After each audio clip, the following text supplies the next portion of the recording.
lying. And I know Jaron can point out endless things. I don't even know if it's available on YouTube anymore with all the censorship. But if they're caught playing the green screen game and the wire, the Chinese martial arts wire system to fake space, or they were filmed upside down, which they did a number of times, what does that tell you about what it is they're supposedly portraying? In my mind, the logic shows you just got caught in a lie. So what you're talking about is also a lie.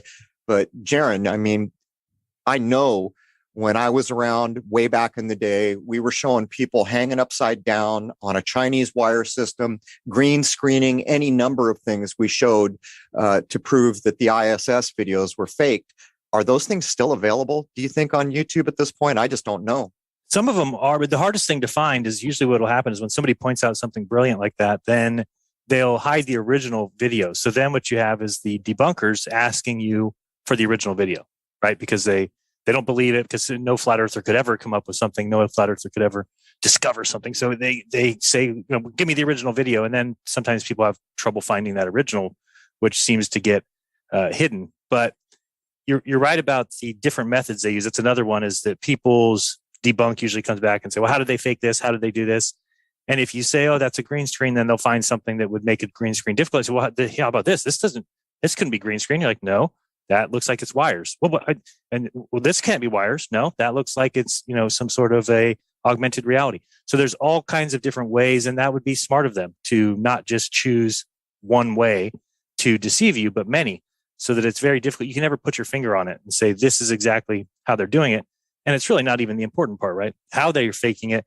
Remember, they got the vomit comet. I've had people show me, 30-minute so-called unedited tours of the space station, and they'll say, look, they did this is a 30-minute unedited, so it can't be in a vomit comet. And that's baffling to me, as if people they think that their eyes are so good that they wouldn't be able, or they would be able to tell when scenes are spliced together. And that's insanity in today's world. You would never be able to tell that. It's just, they've gotten way past the ability to be able to cut two segments together and you not notice the cut. We are definitely entering the end of the information age. And the thing that's going to kill the information age that was here for a very short time is search engines. I know you remember, Jaron, I did a clip on a supposed female astronaut showing you how to wash your hair up in the International Space Station. And it was just wrong on so many levels. The first thing I thought is, wait a minute, I was in the Marine Corps and women were in the Marine Corps. They had to cut their hair to spec. I had to cut my hair to spec. I had to have facial hair cut to spec. And there was no reason that our hair would mess up stuff. But this lady had hair halfway down her back. She was flinging water all over. And so I took it apart. In the course of that, I did research back when search engines used to deliver at least some good information. And I proved that the pool that this was being shot in when they were doing astronauts and certain things, it had a green screen. One whole wall of that pool where they have the mock-up of the ISS had a green screen. And not long after I ran it, it became very difficult to get any angle of that pool showing the green screen. But here's the rub. I put that episode out, taking apart the girl washing her hair in space, and I got a copyright strike and a threat to remove my channel. And when I looked at the copyright strike, NASA didn't give it to me. The government didn't give it to me. They had put music in the video that was copyright by a place called Something Entertainment. So here I am taking apart the ISS, and Something Entertainment copyright struck me and they removed the videos. But do you remember the green screen in the pool, Jaron? Yeah, absolutely. The pool is so telling. It really doesn't make any sense. It's never the way that you would train people with the opposite kind of pressure. And I don't know if you've seen, Crow, there's a painting, a mural on that wall of a half Vitruvian man, half astronaut, and there's some scuba divers bringing him some tools. And in the upper corner of that picture is a dome with a rocket breaking through the glass ceiling. It's a huge mural on the wall there at the Neutral Buoyancy Lab. I don't know if you've ever seen it, but if not, take a look. I think it's quite telling of a depiction. And yeah, this whole double speak of everything that they've taught us with space, and it really, I think, going back, I wanted to cover what Crow was saying, that when you look back at this, to me, it's obvious that we're just talking about worldviews, that the materialistic, like you said, the hyper-materialism the worldview of we are unimportant, that we are just specks of dust, but at the same time, humans are the smartest thing to ever exist. Neil deGrasse Tyson and his buddies are the creme de la creme of intelligent minds, and science is true whether or not we believe in it, and all these crazy things that they say. Whereas you can tell that it's a worldview that they have. Even I always talk about Edwin Hubble because he saw that galaxies appeared to be moving away from us in every direction. And so while most people would say, oh, that kind of describes us being the center if everything's moving in every direction. And he gives his quote of saying that he has to stay away from the absolute horror of a unique position, and that they're going to. So they basically had to brainstorm, and this is what so many great scientists, Einstein and these guys are so famous for, propped up for, is because they mentally came up with a way to describe what's going on while still staying in the paradigm that science had already built. So the way that Edwin Hubble did that is to say, well, if we were all little dots on a balloon and the balloon was being blown up, from no matter what dot you were sitting on, it would appear that every dot was moving away from you. So now, did we find the evidence for that and then go in that direction? No. Simply, if one direction was we are the center observationally, but they don't want to go there, then they just needed somebody to describe it in another way. And that's when Edwin Hubble came along and said, well, what if the universe was expanding and it all started from a point and it's spreading out and somebody's blowing up this magical balloon that we're all on? And so did they find evidence for that? No, they just went in that direction. So everything that's been built has been based off of faulty foundations. And when you do that, you're so far from the truth that you can't just backstep a few places. And that's why you get these people saying, well, what do you say? Science is so unbiased. And these scientists, well, no, that's ridiculous. What you're forgetting is that it starts with a bias. And the bias is the worldview that we cannot possibly be the center. We cannot possibly be important. That's the worldview. That's the starting point. And so everybody who operates within science has already got a bias from even whether they admit it or not. So to me, there's just a problem with people thinking that we've got scientists out there that are unbiased. They're almost like a gift from God. They're human beings who have no problems, who have no doubts, who have no inability to describe things incorrectly. They're just perfect. And people think that these experiments give us answers. They don't. The experiments show you results, and you as a person, as a human thinking person, you have to determine what those results mean and where they apply and where they don't. And so the whole thing is a pretty big disaster, because I'm not sure it's so easy to get back to being able to tell people, hey, this is the truth or that's the truth. So the problem is people want answers. That's how we were taught, right? Sit in this desk. That lady up there is going to give you all the truth in the world, and you just need to memorize it and then be able to regurgitate it, and boom, you're smart. That's how people want to live. That's how they want to be taught. And so when I talk about something different than what they've been taught, they immediately say, well, explain how your sun is staying up in the sky, and explain how your moon is doing this, and how big is it? And they want to know all these facts. And if I don't have them all at my disposal, then they would rather believe the lie that they're currently believing. That's fine for me. And I think even what's his name, Feynman, said the same thing, which is that I would rather everything that I believe is false, as long as I came up with those beliefs on my own and I wasn't kind of swayed by people I don't trust or who have lied to me before, rather than to go through my whole life thinking I know the truth, thinking I'm smart, thinking I'm intelligent and educated, and get to the end and realize that everything I believed was a fabrication and a setup for ulterior motives. Well, the scientists of our age are just priests of a different ilk. In the same way, when you bump into the bishop or the cardinal, you can't argue with those credentials. When you bump into the PhD, you little puny workaday folks cannot argue with the credentials, except we can, and except we should, because exactly what Jaron's laying down there, there's bias, actually worse bias, coming from this little box that says all you can know has to be scientifically provable and using scientific method. And by the way, the priests have added all these things you got to believe in now too. Then that might not even be in the science box, but these are the rules we're playing by. And, it doesn't float any longer. And what's going to bring this down is what they're trying to destroy right now. We've come through an age change. Consciousness and spiritual concerns are skyrocketing compared to where they were a short 20, 30 years ago. That's what all these medical procedures are seeking to blunt or maybe outright destroy. But at the end of the day, there are going to be groups of us who don't take those offers. And we have a chance that some of us will be extraordinary. And in being extraordinary, we get back the idea that a huge part of the life of a living man or a living woman is spiritual if you want to grow. And that's what science is blocking. in a little bit. Actually, I'll put it out right now. I'm going to mention a book here. It's from the works of Rudolf Steiner. Now, here's the thing.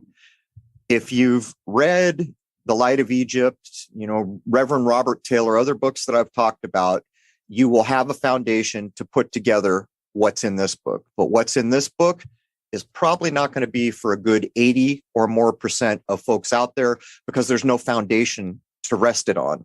The book is called The Spiritual Hierarchies and the Physical World, Zodiac, Planets, and Cosmos. Again, it's from the collected works of Rudolf Steiner. One of the things this book does is it creates a key and puts it in your hand for some of the keyholes that books like The Light of Egypt created for you to have in your mind. Here's the problem. I'm not a realized master. I am not clairvoyant to any degree that matters much. And so I can't have the proofs that the men are claiming who put these books together. But what I can do is I can put a lifetime of research to see if I see fault, to see if I see the narrative changing, and to see one basic, very simple thing. I know to the core of my being how important the sky clock is. Do they include it? And boy, howdy, they don't just include it. It is foundational. But you had mentioned, Jaron, that you've read some Steiner. Yeah, no, it's incredible because he, goes to that next step, which is spirituality. It's where science drops the ball and, tries to convince people that it doesn't exist at all. And I learned that probably first with the rice experiment, that when I did that experiment for myself, and it was so obvious, it was not a possible, error on my part or elaborate so people know. Sure. So we took, equal amounts of cooked rice and put them in brand new mason jars and, sealed them right away. So we had 3 jars of cooked rice. Now they're all sealed. And we put love on one of them and wrote hate on the other, and then neutral on the third. And we put them in the same cupboard so that they're not in separate places, or you can't say the humidity here or there. And then every day at like 9 o'clock, my alarm would go off on my phone, and I would go in there and spend about a minute yelling at the hate rice and telling it that I think it's a piece of garbage, and then loving the love rice and telling it very nice things and it looked beautiful, and then leaving the neutral jar alone. And after about 2 weeks, you could tell it was starting to go that direction. But after about a month, you had the negative rice or the hate rice that looked disgusting. It looked like it was molding. It looked black in there. It was getting gross. You had the neutral rice that looked kind of in the middle, and you had the love rice that looked edible. And it hit me at that point that this is something that science can never admit, because they can't measure love or hate. So they cannot do an experiment around this idea, because you can't say, oh, I put in X amount of love or I put in X amount of hate. And the same thing, even if you had let's say you've got some sort of scientist that was doing this test, well, you don't really know, does he really feel it? Is he just going through the motions and kind of saying some love words and saying hate words? It's something that science cannot touch. And so they just say it doesn't exist. Or if you've looked into a Dr. Emoto and the water has memory, which I think is actually the same thing as this rice experiment, is the fact that the rice has water in it. So really what you're doing is communicating with the water. And those ideas that we should be able to expand on are shut down by the current idea of science, because science is all about materialism. It's all about, yes, we can test this. Yes, we can measure that. And if you draw the line there, just think of how short you've drawn the line on your life. Think of how much you've cut off as to everything else that's possible. And science has done a beautiful job of convincing people that we're just animals. We just evolved, even though their evolution story has so many holes, it's ridiculous. It's still taught in schools. And many people realize that. There's a lot of people that are religious who realize evolution isn't the fact that science claims it to be. And yet, when it comes to other subjects, space being one of them, where we live for the other one, spirituality, they struggle with that one. And so I get it. When we've been lied to on a massive level, it becomes very difficult to accept new ideas. You're always thinking somebody's trying to fool you. And I'm not trying to fool you. I encourage you to please don't listen to me about the rice experiment. Do it just as I described it. Stay true to it. Make sure your alarm goes off at the same time. Make sure that you're putting equal amounts of love into hate into each one. And you'll be shocked by the results. And then you'll realize that it's probably important that you tell your significant other every day how good they look and how young they look. And you don't yell at your children, because you're creating that environment that causes the rice to go spoil. I remember when I learned that, the very first thing that changed is I used to have a dog that would bark in the backyard, and no matter what I was doing, I'd turn around and say, shut up, be quiet, And then I couldn't do that anymore because I realized that that's exactly how I talked to the hate rice that would a couple of weeks later basically become black and moldy. And so I questioned things like Alzheimer's and dementia.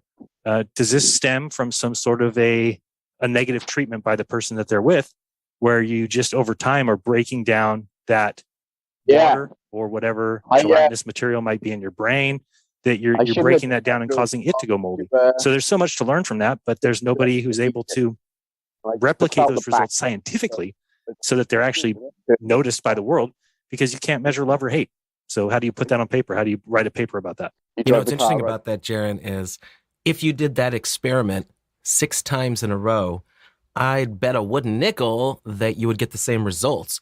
That almost sounds like science to me because it's replicable. Yeah. But how do you mark down how much love or hate you put in? Well, we can't quantify those yet, but we're working on it. Well, there's the real proof in what Jaron's describing. In my mind, the way that I think about it is what's happened here is you've proven at a level that soul and spirit exist, interact, have a bearing on things. And to take it further, if I was to ask you all the descriptions NASA's given you of what space is at any point, and this is a big deal. We're here on this place called Earth. There's all this expanse out there with magical planets and all these things that NASA has described.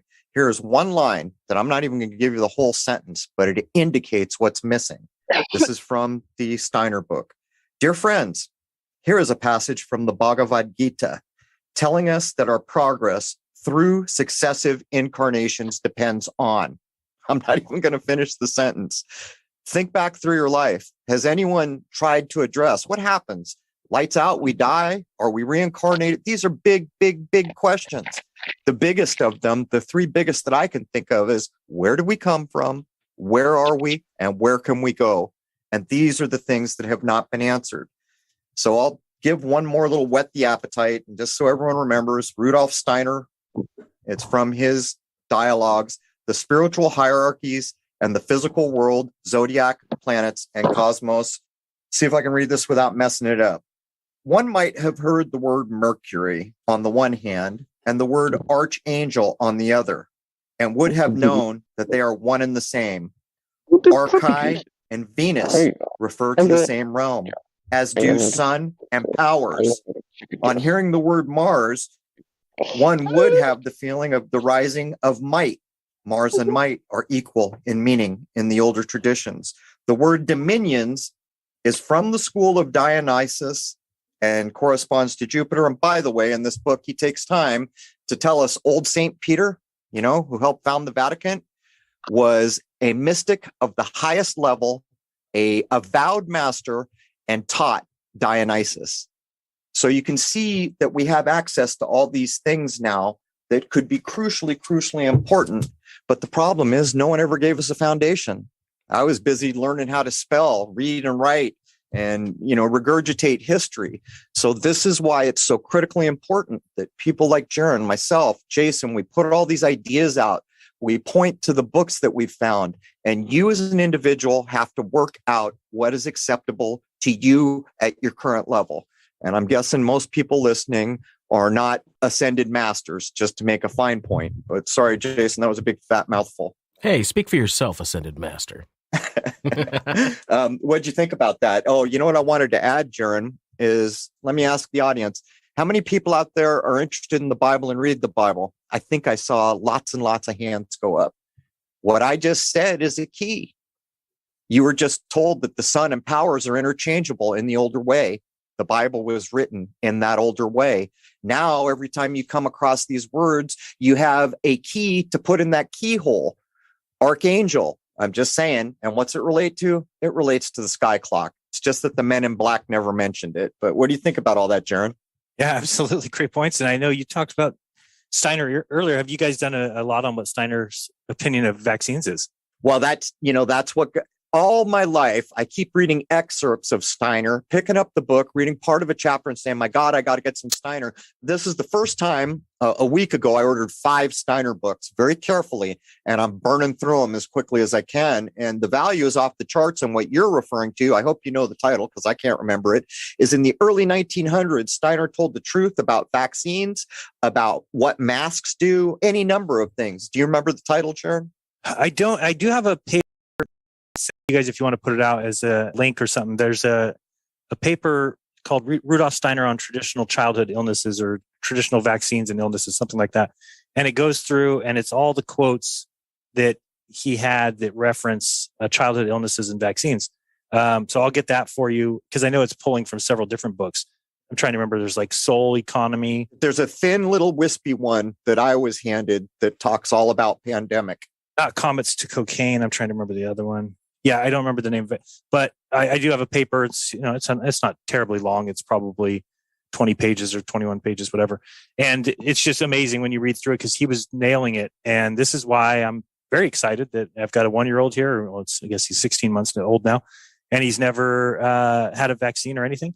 And the excitement there is I want to see what kind of person he becomes because unfortunately I didn't get that luxury, and we'll never know if that's what the intent was, is to remove spirituality. But it does seem like something's missing. It does feel like we all have this longing for something that's not quite tangible. And I wonder if how much these vaccines were meant to possibly cause that. Oh, I think it's an actual mental neutering, among other things. I also think it's going to stop a lot of offspring. I think it's going to sterilize a lot of people, probably. But here's the thing that I noticed not too long ago, Jaron. We recorded with Howdy McCoskey. Love to have him on. It's about the World's Fair. It's pretty clear that the World's Fair is just another major cover-up involved in resets. But one of the things is there seems to have been more nature-based technology that was super helpful. It reminds me of the Victorian age. Everyone out there listening, go back and look at some of the tech that was coming to be in the Victorian age. And some of the things they pulled off are mind-boggling. It almost feels like that Victorian science push was recognized at some point as, hey, man, we're going to be doing some really amazing things here shortly. And by the way, it's helping pretty much everybody. And someone slammed on the brakes as soon as we got to the 20th century or the 1900s. How can it be that Rudolf Steiner told us the truth about pandemics, about masks, about any number of things, and yet I'm well read? And Jaron's saying, how much Steiner have you read, Crow? And I'm embarrassedly saying, 2 weeks ago, I ordered a fistful and I'm burning through them as quick as I can. Because I swear to you, up until now, I've half a chapter or something. But I mean, I think it's 1909, the book that I'm referencing. Jaron, we knew these things in 1909. Yeah, it's amazing what they've been able to hide and conjure up. And I mean, I don't know where you stand with history, Crow, or how much you can believe, because there's really just not a lot you can bank on anymore. And usually that's where people want to start, and they treat history like it's some sort of science or provable in some way. And really, it's just not. It's just not. We have to. Even if we were to take over the world today, me and Crow take over the world, it's going to be very difficult for us to piece back together the past. I mean, even if we thought we came to some conclusion or we found this hidden paperwork here that says this is actually what happened, we could never prove that that's true. We would either take it on faith or try and match it up with evidence. But when it comes to history, man, it's very difficult for us to piece that together. So really, it needs to be more about what we can do going forward, because I think a lot of what history has told us is simply a setup for the way they want the world to run. And I've made a lot of people very upset when I go through the math involved and how many grandparents we had, just as short as say 600 years ago, and how many grandparents we would have had going back further to like say 1100. And you get into a number that becomes impossible to be true. Meaning, I think if you go back to 1100, each one of us would have had over 1 billion, whatever you want to call them, ancestors. And that's a problem because there's not 1 billion people supposedly in 1100. So you have to realize then, well, we have to stop counting up. And I'm basing that off of, I've got 2 parents, they each have 2 parents, and those 2 parents have 2, and go on. So you just double that number, 2, 4, 8, 16, 32, 64, so on and so forth. So very quickly, just like this story goes with, if you double a penny every day for a month, $1 million. It's the same kind of deal when you're going with generations of really what's only about 25 years a generation, meaning that you're 25, you have your child. When they're 25, they have a child, and so on and so forth. But by going by that number, it just gets very, very high too quickly. You realize that I think humans are more recent. I don't mean like there was no people before that. I do think that there were people before that. And I don't know if there's some sort of cataclysm or some sort of reset event. But we might be nearing that again. Whereas they kind of keep coming out with these same stories. And it's kind of weird that All of our books are basically rewritten in around 1600, about the same time the printing press supposedly came out. And we just have all these old books that people bank too much on. And they say, oh, well, Pliny the Elder wrote this, or Aristophanes did this in 200 BC. And all that is based off of things that have been rewritten after being rewritten in like 1600. So to me, I just don't draw a lot on history anymore. And when you do get some leaks in the cracks, like the stuff from Rudolph, that stuff I do think we can kind of bank on. I don't think these things were made up when you're talking about books written in the early 1900s. A lot of those are legit. And so I think we can find so much truth there. They just hide it from us. And anytime they don't teach you somebody in school, that's the first person I want to look into. Well, anyone who wants to read history, go read Suppose Napoleon. He told you the truth. History is a lie agreed upon. Right. But it's much worse than that, actually. At this point, I accept, as much as I can accept anything, that there is a period of time called pre-Atlantean, and there was a catastrophe. And I mean a mega catastrophe. I don't think anyone who researches what we can get, uses logic and common sense, can sidestep that. As a matter of fact, and this might interest you, I did an episode with the great-grandnephew of Saint Germain. His name is Fortune Germain. He has some very interesting ideas about the Atlantean period. So something wiped out immeasurable amounts of what was here, including living men and women. And the ocean got its name, but other than that history, it's like this hocus pocus, all right, I'm here. UFO idea. Although I shouldn't say that, because UFOs are supposed to be. What would you like to answer questions about? The point I'm making is that no matter how you work the numbers, Jason and I did this, or I did this when we went into our effort to prove that the population of the world has been falling since the 70s. I thought you wanted to Even ask me if you questions. take the generation number and jack it up to You're 35 right or 40, I'm you still end up with way too finishing many up people. what you're doing. So it's pretty clear that we've been lied to about our history, that there have been resets or something, whatever that might have been.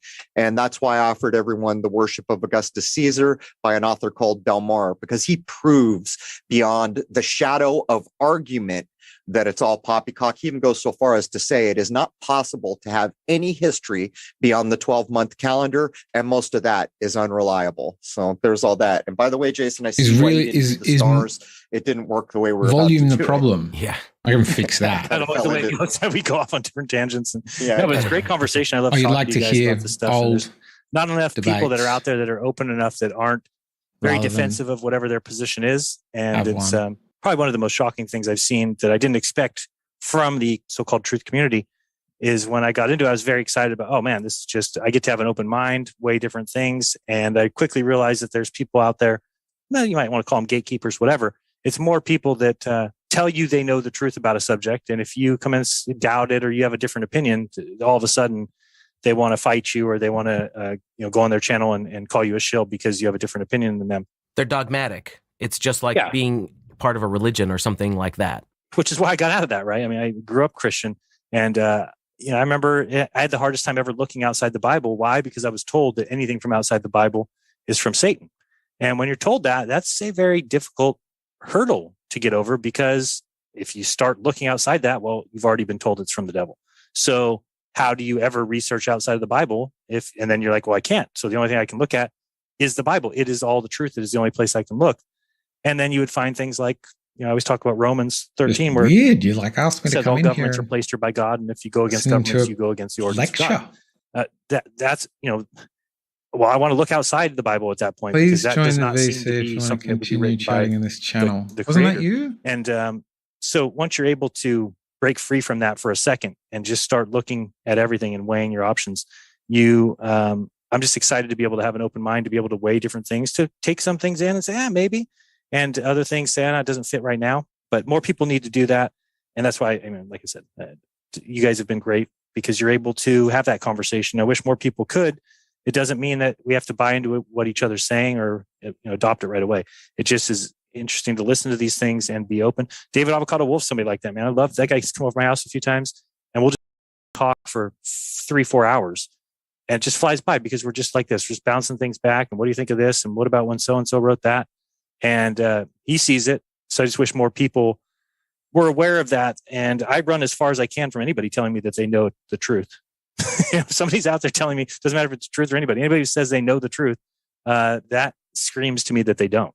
Well, I want to pull this back around to space because we did promise some space, although I like the other conversation we were having better, but we got to do what we got to do. You put a header into the notes called Going Nowhere, which I love. I don't think this is a bold claim. I don't think this is a challengeable statement. I think the facts and logic by the face of what we can see prove that they have gone nowhere. The first idea that you have here is let's go president by president over the past, wait for it. I love that he just got finished saying that being so certain, when you do, people you realize who know it's a back and they've got the forth truth thing, and probably don't. And then this guy's like, we know it, we've got the facts. Paper, each of the last presidents, and then went and found out what was their focus space-wise, and you'd find out, okay, Obama, Mars, okay, then you would go the president before him, and it's Moon.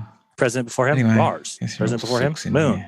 And you realize, I see what's going on here. This is just a volleyball or a volley back and forth, and must be by design. So, I kind of said that when they announced that in 2024, I think that was the most recent one, right?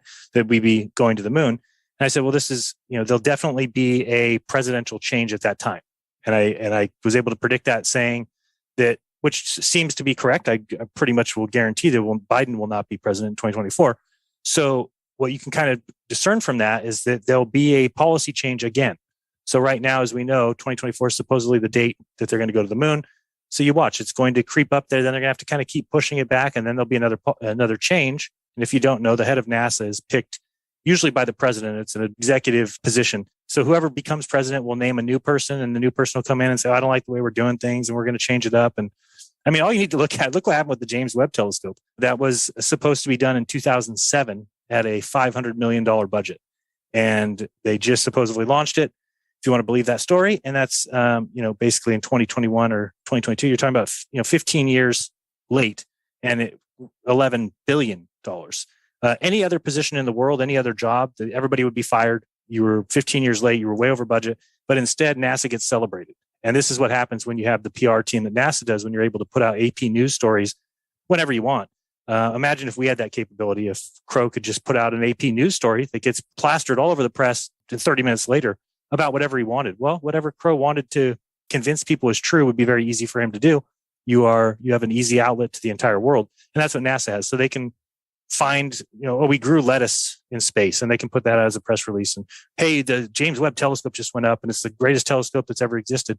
And that's what the news agencies get. And that's what they put up there on the screen. And then they say, oh, today NASA is, launched this crazy telescope to be the furthest we've ever looked at. And we can see in the future, into the past, which is probably one of the funnier claims of all time by science that nobody makes fun of them for, is they actually have people believing that the little tiny fleas on this ball Earth are able to construct tubes with glass. And if they carve them just right, we can see back in time.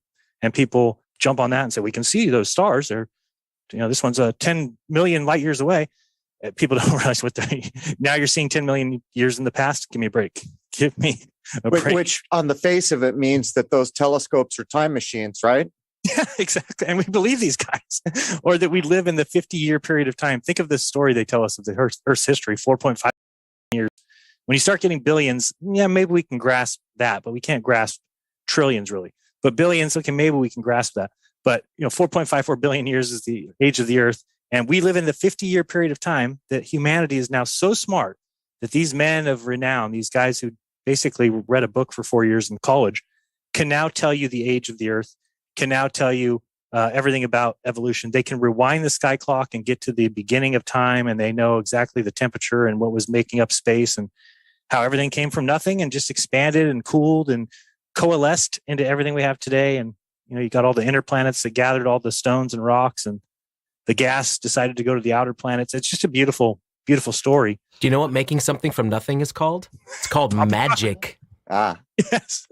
Well, they're great at telling stories. Their stories are fantastic. And it's so funny because if you learn about these things, you start, like, even remember learning about Galileo and him going to the top of the tower and dropping, and now that's been admitted to be, it never even happened. I mean, it's like everything science does is these stories that kind of get you sucked into this lore of men of great that wanted to break away from the church. And so they started doing testing and experiments, and humanity has grown since then. There's something I'd like to point out that you mentioned before that's a really important thing. You said the James Webb Telescope took 15 years to get going to wherever it's supposed to be now. 15 years after over the expected date. Yeah, so it took a lot longer than that. But think about this. How much has computer and camera technology changed in the last 15 years? Were they changing it on the way? Good point. Or is this thing supposedly using 15-year-old technology? I mean, the sheer fact of what I can buy, I can make almost Hollywood perfection movies on the gear that's sitting around me right now. That was not possible 15 years ago. That's just how much things have changed. So what about this crap with the telescopes? Same thing with the supposedly going to the moon or Mars and all that. How the hell in a single president's term, whether it's 4 years or they get the 8 years, are you trying to tell me you think you're going to, unless you do the magical Apollo thing where you did do it in 8 years, but you seriously are going to do this in that person's time frame? Like, it's not even a practical consideration when you think about the expenditure. Let's say they even pulled it off going to the moon. Let's say that really did happen. Do you seriously think you're going to get to a planet that's a zillion times further away in a president's term of office? That's just preposterous. And it's actually the excuse that I get from a lot of these science believers, right? If you ask them why we haven't gone back or why we haven't, they always use that one, right? Well, it's politics, man. I mean, the president's only there for 8 years. We never have enough time. We never have enough money. And it's like, okay, yeah. So do you see the point? Do you see why those things are happening? And it's just the numbers that they give to, or you mentioned the James Webb, the temperature that they say they have to cool the mirrors to have them work is negative 350 Fahrenheit. And it's just laughable to me. It's like when they land a thing on Mars and it comes down with a parachute, but we were told it's 1% atmosphere, which is equivalent to about 150,000 feet high here. So it's hilarious when these guys that I know send up, like Dwayne Kellum, send up their space balloons. When the balloon pops at about 120,000 feet or so and starts falling, you don't get a parachute for quite a while. I mean, the parachute's floating there, but there's no wind, there's no air, there's nothing to slow it down. So it's just falling through but yet on Mars, we can fly things in at tens of thousands of miles per hour and then slow them down with miracle parachutes. And then we can fly helicopters on Mars too. And, the space stories are hilarious. The mushrooms that somebody, clearly showed that there was the same location that the supposed rover was photographing, where between a matter of 8 days, mushrooms grew. There was tiny, these little spores. You can never tell what they were at first. And then the thing came back around and took pictures of that area again 8 days later, and there's mushrooms there. So mushrooms are growing on Mars. Well, it was brought up and NASA poo-pooed and said, no, these are rocks and they fell from we don't know where. And well, no, clearly there are mushrooms that are growing on Earth.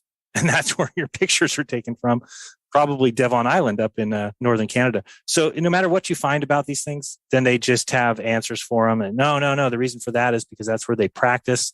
What do you mean they practice Mars on Devon Island? Why wouldn't they just build a Mars yard here in Aptos or wherever they are and practice there? Why would you need to go to northern Canada, way out in the outskirts, hiding from everybody, to practice your Mars stuff? And it just comes down to people who have such a great love of science and the idea that man is so fantastic, they could never lie, they could never deceive you. And people just buy into it and they love that science. They love it. We're hitting the top of the hour here, but I'd like to give a good example of what you were referencing with the atmospheric conditions. So pressure is pounds per square inch, and that's how much gas of the respective atmosphere is squeezed into a place. Could you drive your car? Could your tires go if it was only 1% pounds per square inch of what they actually need, whether it's 35 PSI or whatever? What would happen? Obviously, they'd be flat, right? They wouldn't go.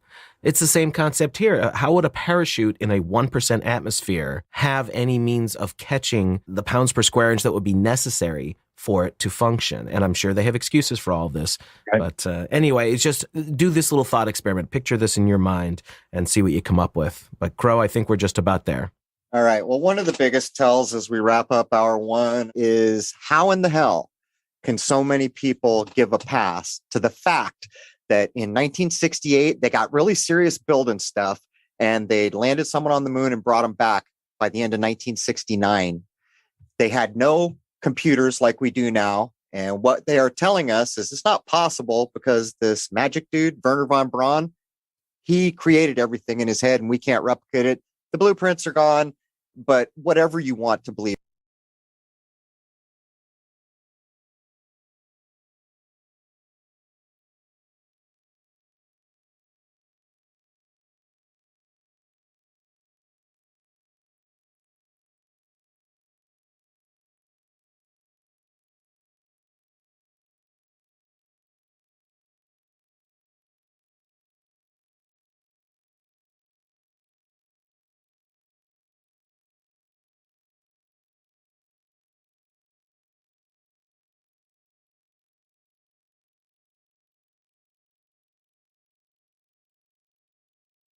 How is it possible if you compare an automobile from 2022 to an automobile in 1968 and 69? It's like they almost don't even look like the same thing anymore and what they're capable of. It is not possible that we pulled a thing off in 69 that we can't do today. In a real world, you do a thing, to do that thing again becomes easier.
myself. I'm looking for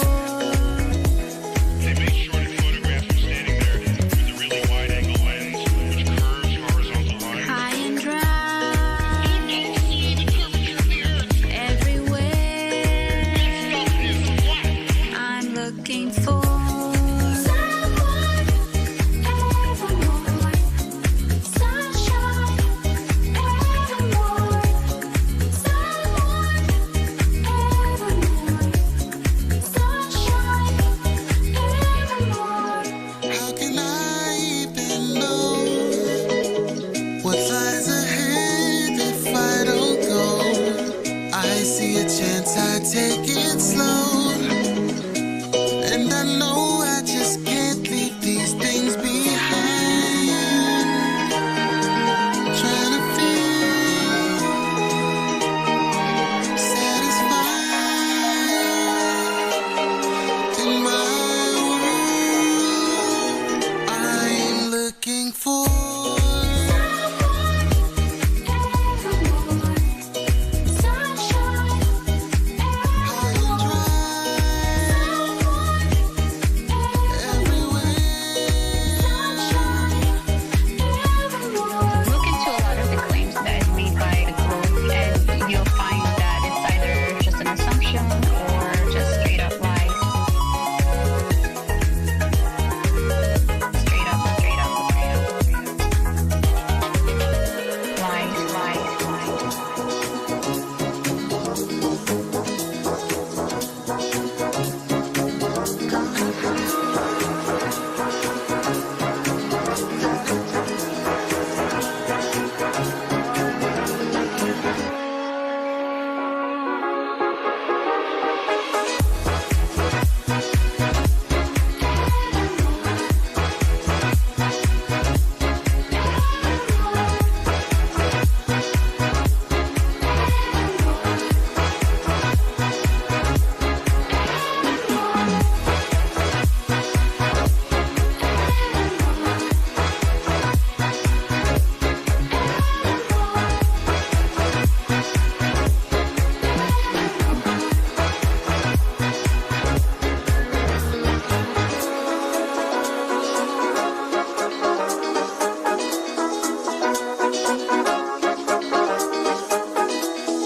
Well, let me tell you something about the space station. It's only really there in your imagination. That thing ain't real. It's science fiction. It's there to feed your space addiction. Those astronauts are not in space. It's written all over their stupid face. See, I can spot a lie from 100 miles, and I can spot a fraud from the way they smile.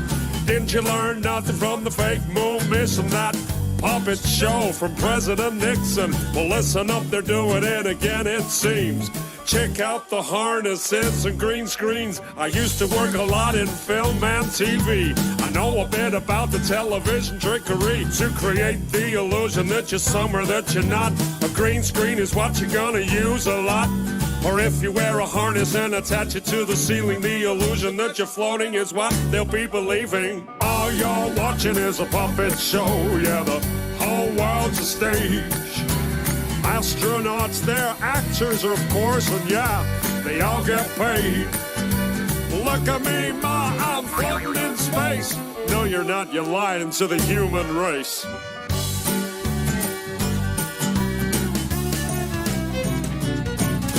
So let me tell you something about a zero-G plane. This thing flies up and then down again. Some weird stuff happens if you're on the inside. You start to float as the plane takes a dive. Simply add an actor that's trained to deceive, and you got yourself an astronaut, or so you believe.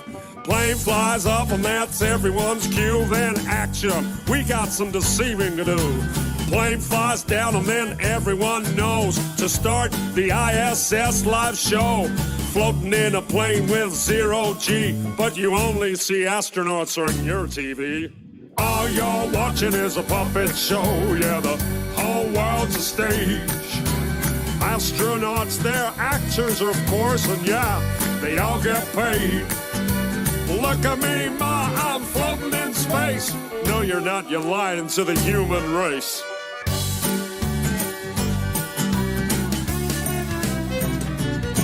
Well, another thing I noticed when I looked at these fools, they're filming spacewalks in buoyancy pools. NASA's gonna tell you that it's just for training, to practice for space station maintaining. Well, I thought about that, but if that's the case, then why the hell can I see bubbles in space? Take a hard look at the next spacewalk. Tell me if you can see bubbles at all. Open your eyes, man, I'll bet you a quarter. Those spacewalks are filmed underwater. I can see space bubbles everywhere. Hey, NASA, how the hell did those get there? All you're watching is a puppet show, yeah, the whole world's a stage. Astronauts, they're actors, of course, and yeah, they all get paid. Look at me, ma, I'm floating in space. No, you're not, you're lying to the human race.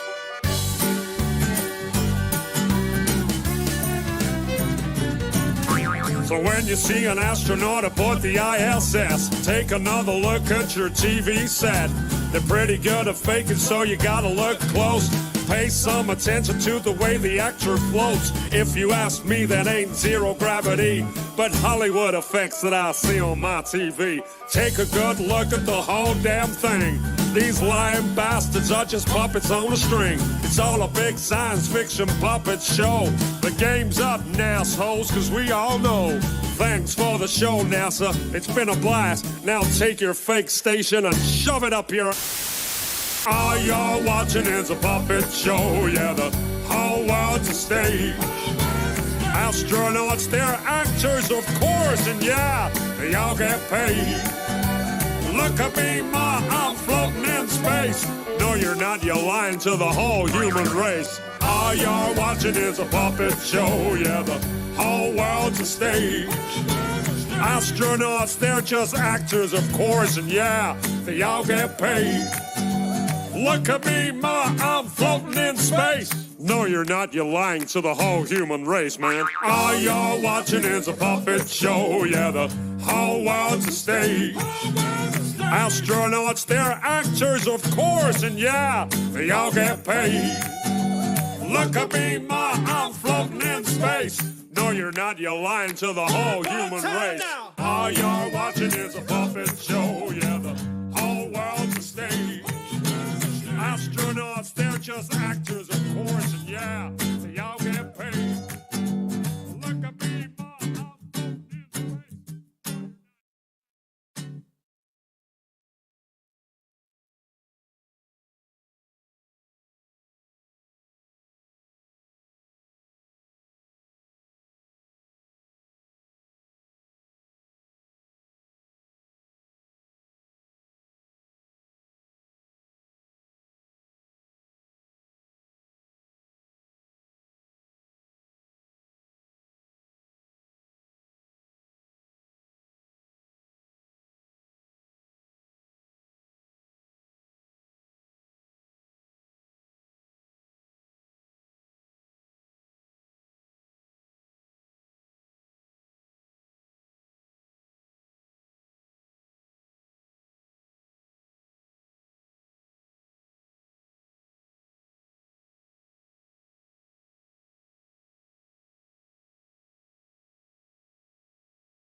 The black void.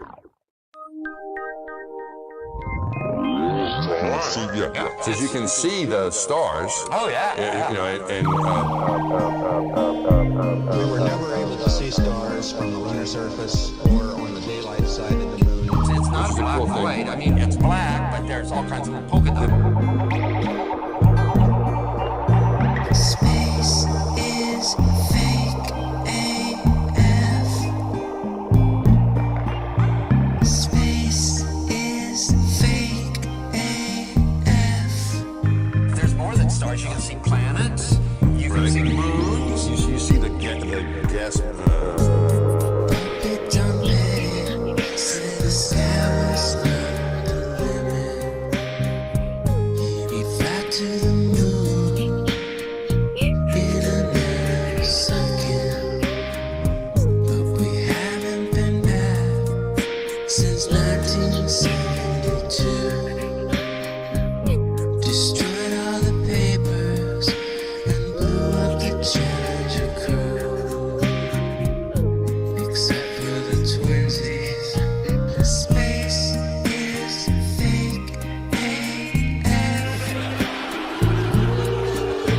Space is fake AF. Look out into deep space away from the sun. It's the darkest light you can imagine. Hey, space boy, you broke my rocket man heart. Where are the stars? Is it bright or is it dark? The vacuum of space, oh, the tomfoolery.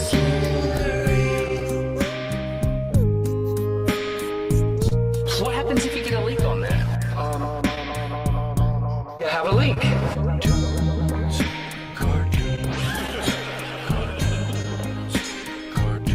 Debunk my bubble.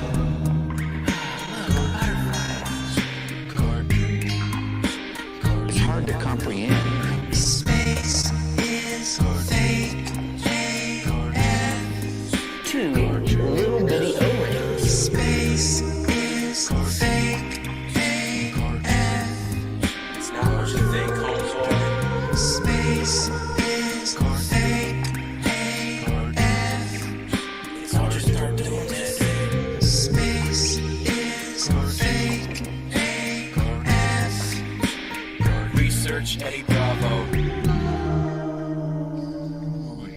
You just have a leak, and what you would do is lose air.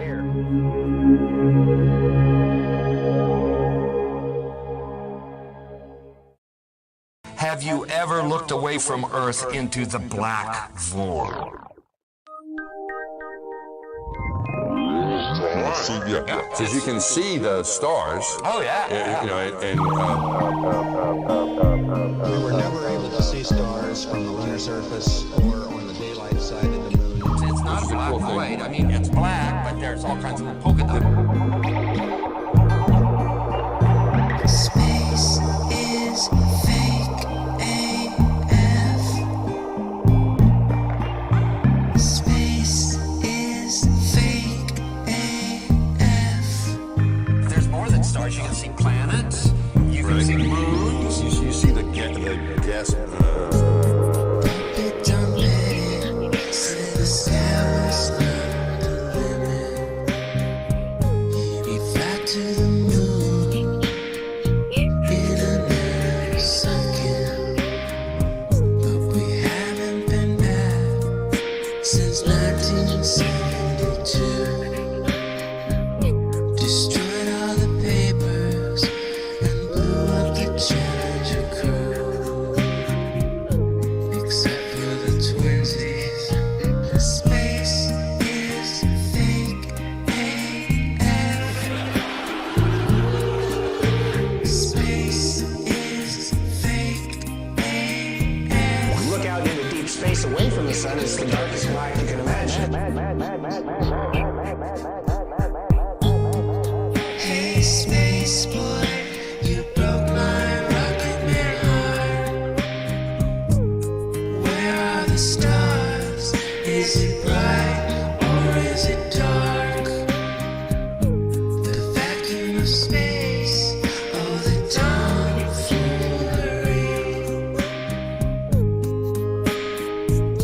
What happens if you get a leak on that? You have a leak.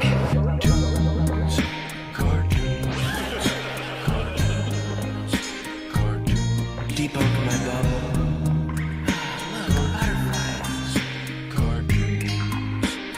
It's hard to comprehend. Space is fake AF. Two little bitty O-rings. Space is fake AF. It's not what you think, Holmes. Space is fake AF. It's all just start doing this.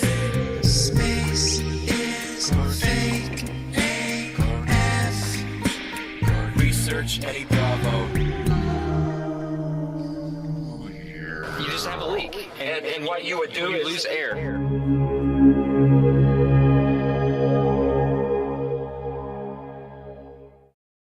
Have you ever looked away from Earth into the black void? Because you can see the stars. Oh, yeah. We were never able to see stars from the lunar surface or on the daylight side of the moon. It's not a black void. I mean, it's black, but there's all kinds of little polka dots. Space is fake AF. Space is fake AF. There's more than stars. You can see planets. You can see. Yes. It don't matter. Say the sky was not the limit. We fly to the moon in another second. But we haven't been back since 1972. Destroyed all the papers and blew up the Challenger crew. Except for the twinsies. Space is fake AF.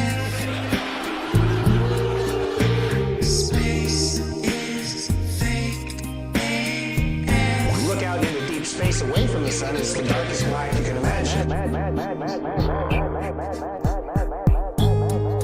Hey, space boy, you broke my rocket man heart. Where are the stars? Is it bright or is it dark? The vacuum of space, oh, the tomfoolery.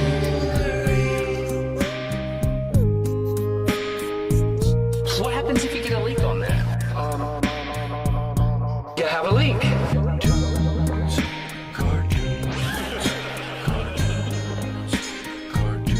Deep under my bubble.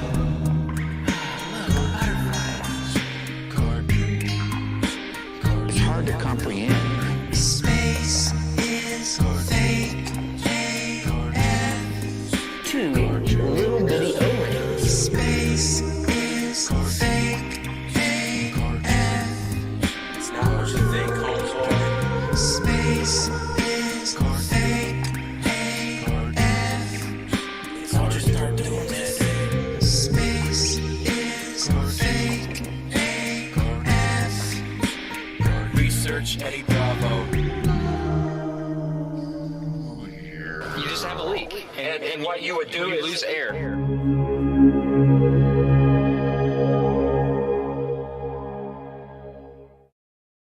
Have you ever looked away from Earth into the black void? Because you can see the stars. Oh, yeah. We were never able to see stars from the lunar surface or on the daylight side of the moon. It's not a black void. I mean, it's black, but there's all kinds of little polka dots. Space is fake AF. Space is fake AF. There's more than than stars. You can see planets. You can see moons. You see the gas.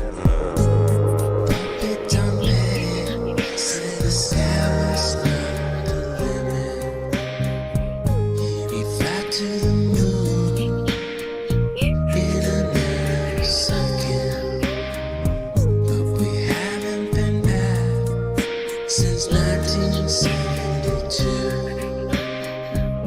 destroyed all the papers and blew up the Challenger crew. Except for the twinsies, space is fake AF. Space is fake AF. Look out into deep space away from the sun. It's the darkest black you can imagine. Hey, space boy, you broke my rocket man heart. Where are the stars? Is it bright or is it dark? The vacuum of space, oh, the tomfoolery.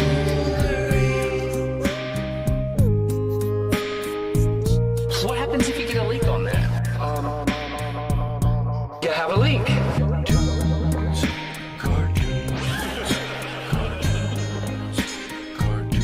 Debunk my bubble.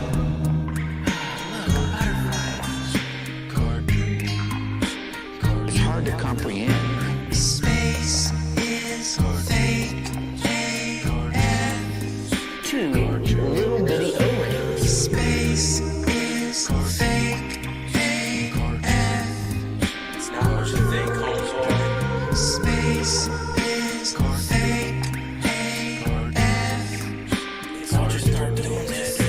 Space is fake AF. Research Eddie Bravo. You just have a leak. And what you would do is lose air.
What's happening?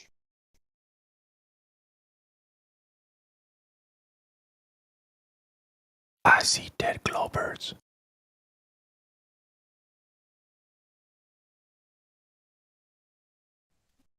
I don't. They are everywhere.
Welcome, Scrat.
Scrat, you here?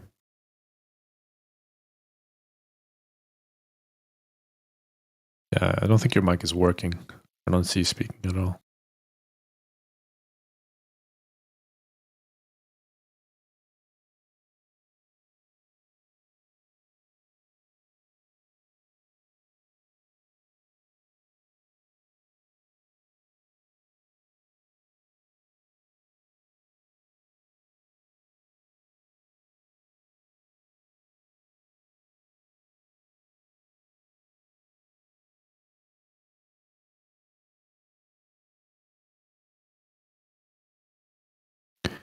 No sound coming from you, mi amigo.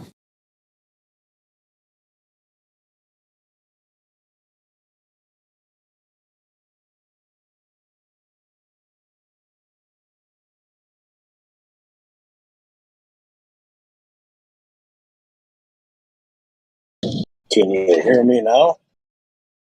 Oh, yes, now. Must have just had a bad connection. It's quiet in here. You know, different time zones. You from NA? What's that? Are you from NA or are you? I live in Colorado. So NA, North America? NA. Oh, yeah. Sorry, yeah. Sorry, I'm making it short.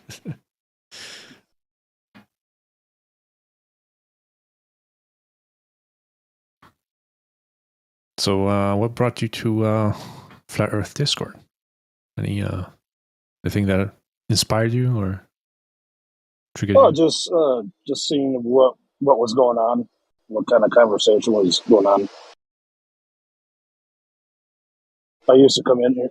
Excuse me. Used to come in here a lot, but I switched shifts. I work nights now instead of days, and so I don't really come in much anymore. Oh, cool.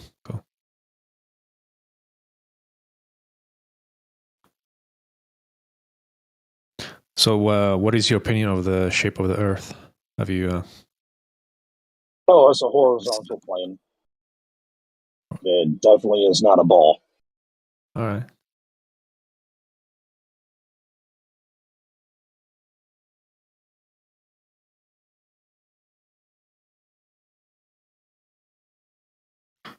And what led you to believe is not a ball? Anything in particular, or is it just how you observe? There's nothing that indicates we're on a ball.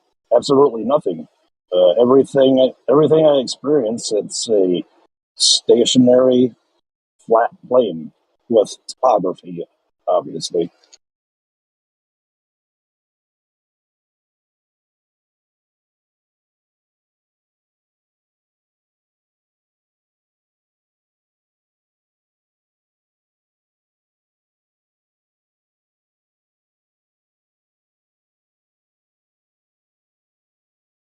When did you realize the true nature of the Earth? We could say.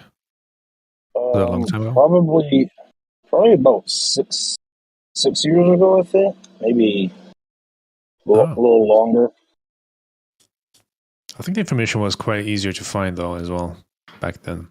Oh yeah, about flat Earth before they started censoring, the flat Earth topics and other major platforms or mainstream platforms such as YouTube and such. Yeah, the first video I saw was Eric DeBay's 200 Proofs. My brother had me watch it. I thought he was a freaking nutball before I watched it. When you watch it, unveils a lot of things you haven't been told, so makes it more interesting. Well, it didn't take much to convince me. Once I actually saw the truth of it, it's like, okay, I can't believe I believed this lie for so long.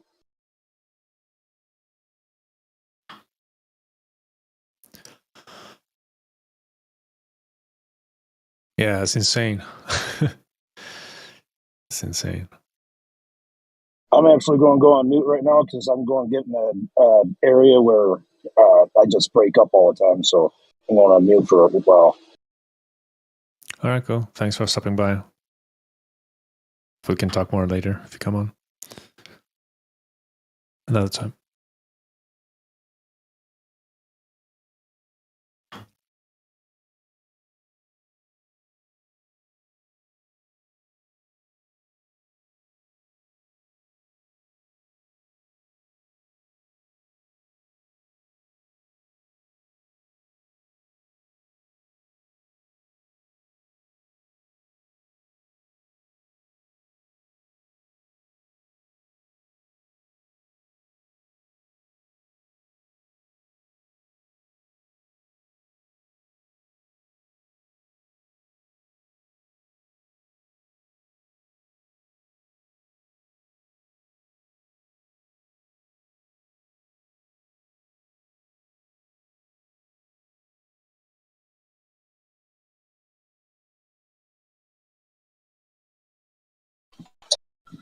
Am I breaking up or am I coming through?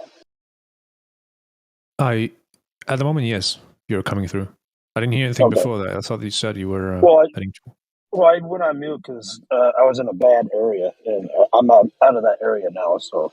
Oh, okay. Sorry about that. I thought you said you were about heading into work, and then yeah. Oh no, I'm on my way home from work. Oh, home. Okay, cool. All right. Sorry about that. So, how long ago did you wake up to the truth? Regarding flat Earth, yeah, came about this year, I think, beginning of this year. It's not that long time ago. Oh, so you're fairly new to it then? Yeah, I'm fairly new when it comes to flat Earth, but I always been into conspiracy stuff as well, way back. 9/11 and whatnot. Looking into those topics, how most of them didn't make any sense from what you heard from mainstream. So yeah, I've been a guy who appeals to authority, so to say. So I had to look into things for myself and research. And yeah, one thing led to another, and then I came over to the topic of flat Earth. And I think there was also about. It was a mix of Eric Dubay, Dave Wise. I came across on YouTube, and some disinformation as well from a certain Flat Earth Society gatekeeper site as well, which made no sense when I watched that. At that time, I was like, something is off with this particular site. But yeah, and then I joined this Discord, and a lot of vast amount of knowledge and genuine people here, discussing, debating about flat Earth and global model, having those discussions, which is cool. And I'm learning new stuff as well at a time. So.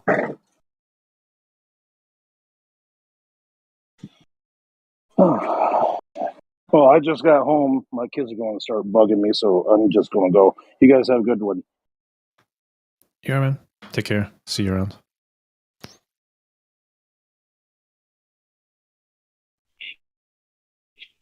Morning.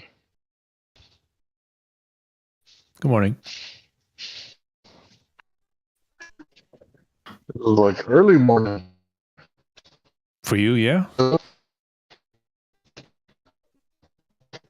That's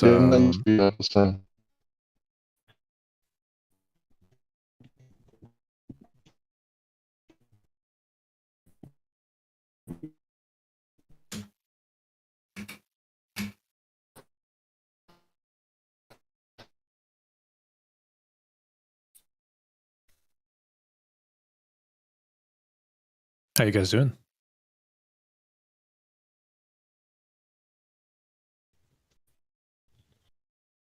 I haven't been asleep yet. I drank too much coffee.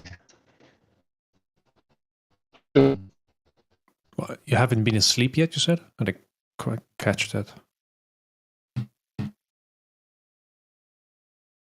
Or you just woke up? I think you were cutting out. Yeah. Connection lost.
How's everybody doing? It's pretty quiet in here. Yep. I don't have any caffeine in me yet. I am not awake. All right. But yeah, it's like we need some people from England in here. Because isn't this their evening right now? What time is it in England right now? Oh. It's about 2 o'clock. Past noon? 2 p.m. Yeah. 2 p.m. We need somebody in here at all times that's available during their prime time.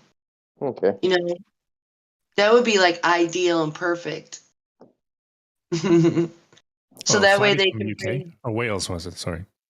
Oh, okay. Yeah, I don't mind. Yeah.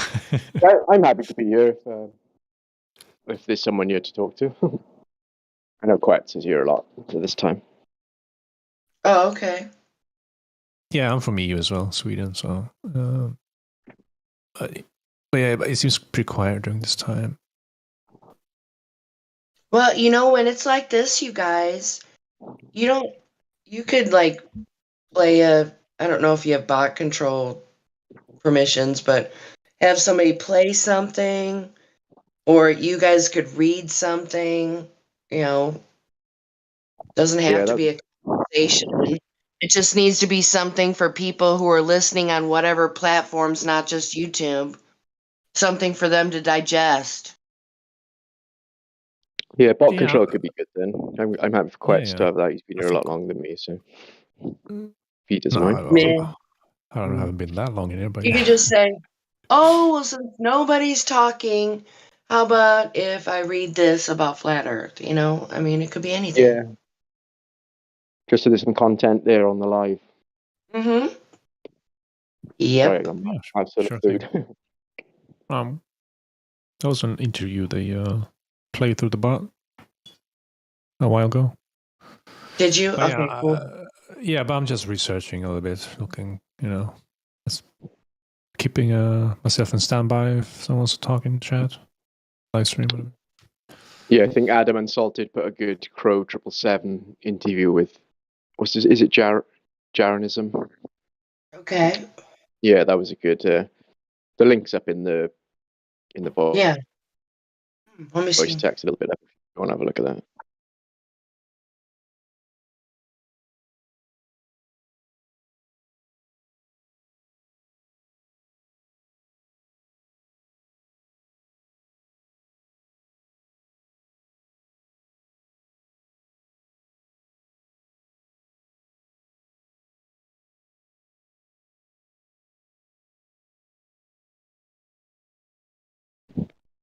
So Jenny, how is your green present?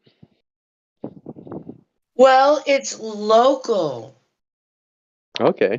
So that's I can appreciate, you know, kind of like how I buy local honey. Yeah, local flowers. So, it's just really clean, and I'm guessing, you know, mold free. So it's way different than what you would buy in a dispensary. You know, I don't. It just seems like it's it's not as potent, I don't think, but it's a lot cleaner, if that makes sense. Yeah, I think that's better though. I think they went a bit silly with the potency on a lot of it recently. So people like that, but yeah, we don't have dispensaries here, so it's all black market. Well, they're ridiculously expensive, so it's. And I don't know if it's any better, really, because, you know, I like to consume like I'm sipping a cup of tea. You know what I'm saying? Because I don't need a lot of help. I'm fun as I am. So. Yeah, I'm the same way. I just have a little bit to go to sleep now and again if I'm having trouble nodding off, or if I'm having a drink with a few friends, we'll have a little bit. Nothing crazy. Well, I definitely care. I definitely like to have two different types, you know? Yeah, yeah. I mean, it'd be great if I could just have like this attache case and I just open it up and it's just got little bitty containers of all different, just not a lot, just a little bit of each one. That'd be like a dream. Yeah, like in Pulp Fiction. Like in Pulp Fiction when he goes to, I think he goes to score heroin, doesn't he, from John Travolta, and he goes to his dealer, and he's got all different types, all neatly kind of in drawers or whatever's in a Yeah. case. Yeah. How's your new man friend? How's Oh, that I going? think, well, I think I made quite the impression because I think he's got himself in a tizzy. Let's put it that way.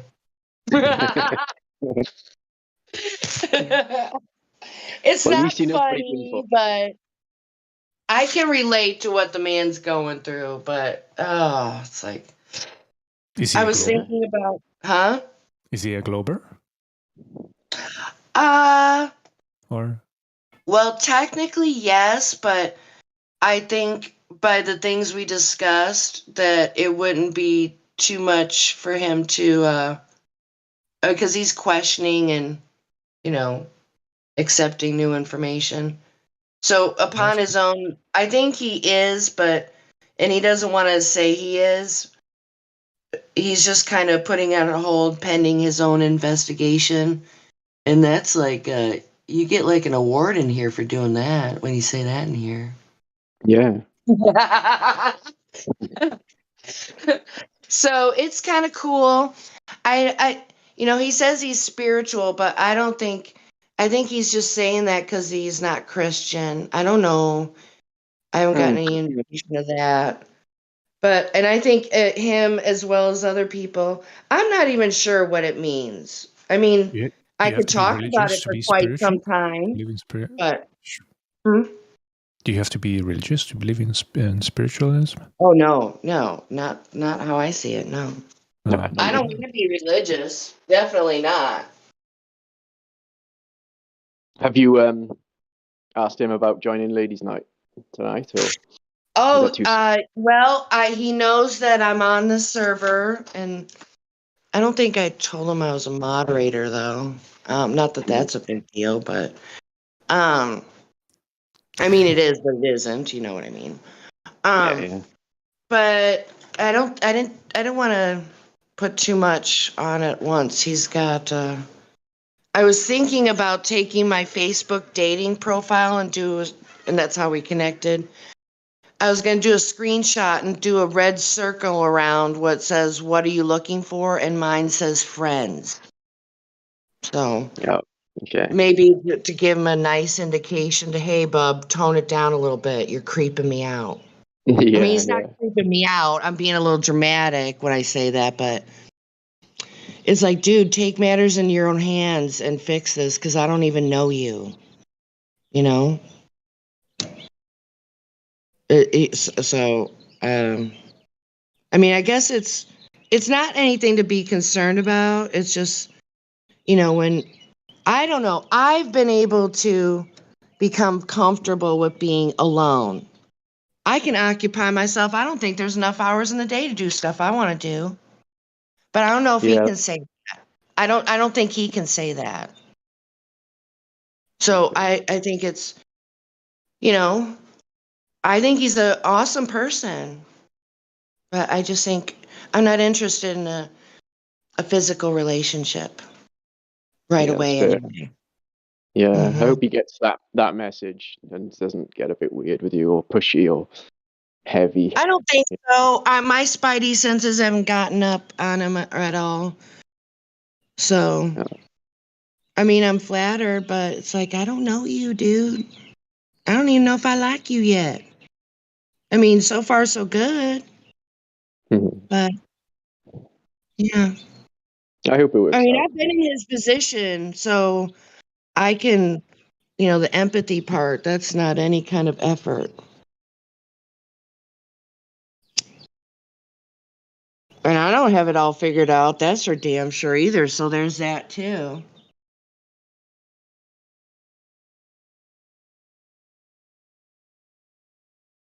But I don't know. I'm not ashamed to admit I take quote unquote matters into my own hands. Why not? That's why the creator made the length of our arms he probably did, okay? That's no coincidence. Oh my gosh. What you said then about not having everything worked out, I don't think anyone in the world has anything fully worked out. They can't. Yeah. Like There's I've always never, something. yeah, I never understood how people can be confident and act like they do. I've always been a bit like felt, you know, like I suppose realistic, knowing that I don't. Where some people act as if they They confidently do. know everything about everything. I've never got that. I've always kind of felt a little bit, and I don't know, not stupider than them, but just felt like I haven't got it together. But then I realized that they haven't really. No one has. Mm. You know You know what what I mean? you know what my favorite thing to tell children is when I see them in the grocery store because I'm a grocery store cashier. And then I What's only that? say this when I have a little mini rapport with the parents and stuff like that. I just don't go up to strange children and start talking to them. But I tell them that when their mom tells them no, they can't have that candy, or no, they can't go over to a friend's house, or whatever the case may be, or they get told what to do. I look at them. I said, you know what? I want to tell you a secret, something I would have loved to have known when I was your age. And that is that it's not just you. Everybody gets told what to do. And then the look on their little faces is just priceless. I love it. I love it. I love that. That's really cool, man. Yeah, I like it. Yeah. And I look, and I point to mom or dad and said, when mom goes to work, she's got to be told what to do. And mom shakes her head. And I'm like, yes. Because when you realize that you're not the only one in the world that's being told what to do, and mom's so mean, you know? Once you figure out you're in the same boat with everybody else, that changes your perspective immensely. Makes you feel better. Yeah, it reminds me of something. A friend of mine was working a stop sign at some roadworks. I think they were felling some trees. The queue was quite long because they had to fell a tree and then deal with it, get it out of the way. And then he started letting the traffic through, and this lady pulled up, this kind of business-looking lady in a BMW or something, and she stopped and she said to him, "Do you know how long I've been waiting here?" And he said, "Well, I guess you aren't as important as you think you are." And I just thought that was amusing. Yeah. And she just looked at him and drove off, and he was my hero for the day when he told me that. Wow. Yeah, that is pretty disgusting type of vibes that you can get from people. And it's just like, ugh. It's Yeah. really just repulsive. He said it was funny because she full had the Karen hairdo. She was all like power suit, posh looking woman. She just, she was like a stereotypical asshole like woman. It's funny. Yeah, so that person may have been beautiful on the outside, but she was pretty damn ugly, at least in that moment, pretty damn ugly in the inside. 100%. Yeah. Hmm. Yeah, and I wish, at least for me, maybe it's just not meant to be that way, but like for you to realize how you're acting in the moment like that. It's only in retrospect that you realize what you did, and then it's too late. Yeah, I hope what he said kind of, even if it was the first time she's ever heard it, I hope it just triggered something in her mind to think, oh, am I entitled? Do I need to check my entitlement? I Something like think that. the only way someone like that would be able to have the light bulb come on is if they saw a video of themselves. Yeah. Yeah, I get you. Yeah. Really seeing themselves doing Yep. it rather than just being in the moment. Yeah.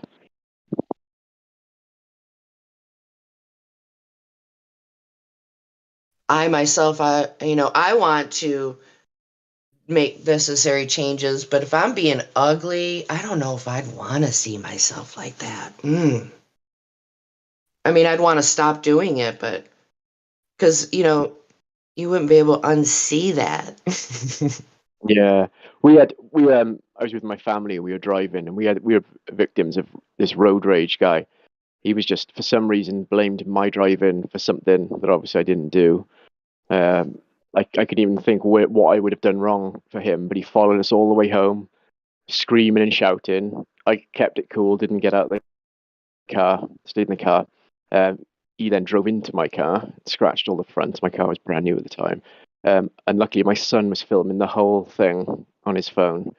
So then we sent that to the police, and the policeman said he saw himself just in a ball of rage, and he was ashamed. He said he'd never. So what you're saying is exactly right. Yeah, when people see themselves on video acting crazy, I think it really hits home for them then. Yeah. Because when you allow your hormones, your emotions to take over you, it's like a wave, like you're surfing on a wave and you cannot get Yeah. off. He told the police he doesn't remember it. He's like, he almost blacked out, and he was just crazy. Wow. It was probably from who knows what kind of chemicals were in his body to make, maybe it was some sort of food Yeah. too. I mean, the stuff they put in food now, who knows? I know, yeah. He I just don't believe. He looked a bit. Sorry. I just don't believe in the claims that everybody's, it's due to just being psychologically something's wrong in your brain. I think it's stuff we put in our body that makes us act like that. Yeah, I me mean, too. yeah, of course there's learned behavior and all that kind of thing. I'm not dismissing that type of stuff, but Yeah. I think the whole mental health kind of thing is looked at slightly wrong as well. They don't take into consideration like diet or certain things. I yeah, imagine. sleep. I Yeah. mean, if people Yeah. don't get quality sleep, you could hallucinate. Yeah. Or start Definitely. to. Potentially. I mean, I'm being a little bit extra on the example, but yeah, they just want everybody to take a pill, like in The Giver, the movie. We just go up to the wall, stick our wrist Yeah. up there, and then we got our Yeah. medication. Fuck that. That ain't never going to happen, I don't think. All you have to do is go to the If it doctor. does. Huh? Yeah. Go to the doctor and say, I'm feeling a bit down. They'll instantly give you SSRIs or some other antidepressant. Yeah, I don't believe in that type of. The only type of medicine I really would support is emergency medicine. Yeah. Yeah, me too. Try to be natural with everything else. Yeah.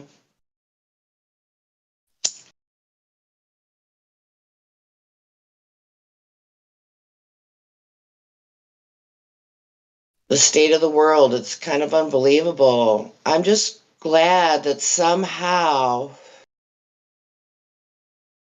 being the person that I am, that I don't get overwhelmed about it all. I mean, I know a little bit about all the things that are happening, but it doesn't worry me. Yeah, I'm the same. Isn't that peculiar? Yeah. Do you think it's our perspective on the world that we have that kind of, because we've uncovered the biggest lie, that maybe that's protection for us, like, because we know I don't everything know, that's I going guess. Oh, keep going. on. Go on, that's all right. Oh, well, I was just going to say, since I've kind of broken away from religion, organized religion, and I've just kind of let my thoughts be a lot more simpler on what seems to make sense about the creator. I mean, I don't particularly want to not be here anymore, but I'm kind of, I don't think that it's the end. And, Yeah, and you're okay with seeing what happens next. I don't know. It's got When to it be better comes. than this. Yeah. And I guess if I got to do it all over again, I don't know. I don't know. I even think differently almost about reincarnation. And that's something that I've held to a belief for a really long time. And that is, how can you, through many trips of, being reincarnated, that you're supposed to learn anything when you come back and you don't remember anything? Yeah. That's the part that doesn't seem to make sense to me anymore. Yeah. I mean, it's you kind of like, Go on. I'm almost kind of thinking like it's sort of like, how Globers will come in here and they'll cherry pick and we'll talk about one feature of the heliocentric theory, but then when you put it with the rest of it, it doesn't make any sense and it doesn't work. Yeah. That's kind of how I'm thinking of reincarnation. I mean, maybe if anything, reincarnation, and this is in my opinion, my belief, reincarnation, you come back when you didn't do it right. But you got to start all over again. You don't know Yeah, that's why you anything. don't remember anything, but you just got to go through it all and relearn. Yeah. But I don't know, the whole not remembering thing. I almost kind of think that children do remember, but because of society and the food we're meant to eat, that squashes that remembering. Yeah, I've had those thoughts. Like kids potentially could remember when Oh, they've yeah. been here before, but yeah. Yeah. Now, if Learned I. out of it. Now, what? It's schooled out of us. Yeah. The knowledge. Yeah. Well, I mean, it even begins with our parents. Unknowingly, they're unknowingly, well, I mean, they don't have the knowledge that they could encourage that. That'd be a nicer way to put that because, like I don't think teachers are liars or, that type of bullshit, that people that say that kind of stuff. If I were to ban people, it would be over something like that. If you're going to stand firm that a teacher is knowingly lying to children, them's fighting words. We're going to have a problem. Because Yeah. that means you don't know the difference between disinformation and misinformation. And if you're going to act all froggy, it's like just going to fling you out into the void of discord. But yeah, I don't like that at all. I don't think that people are lying. I mean, No, some I tried to people see come in here are, but I try to see the best in people and just think they're ignorant to their own misinformation they believe. yeah. Only Page Shields lies. Yeah. How much do they get paid? Can you apply for that?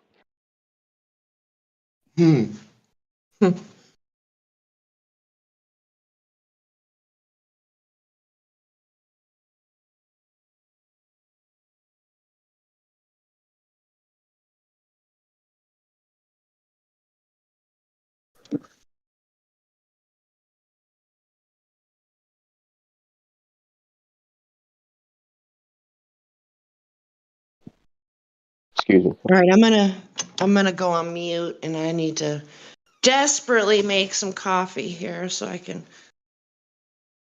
I mean, I would be all right without it, but who doesn't love coffee?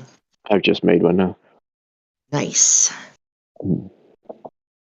What do you use to make your coffee?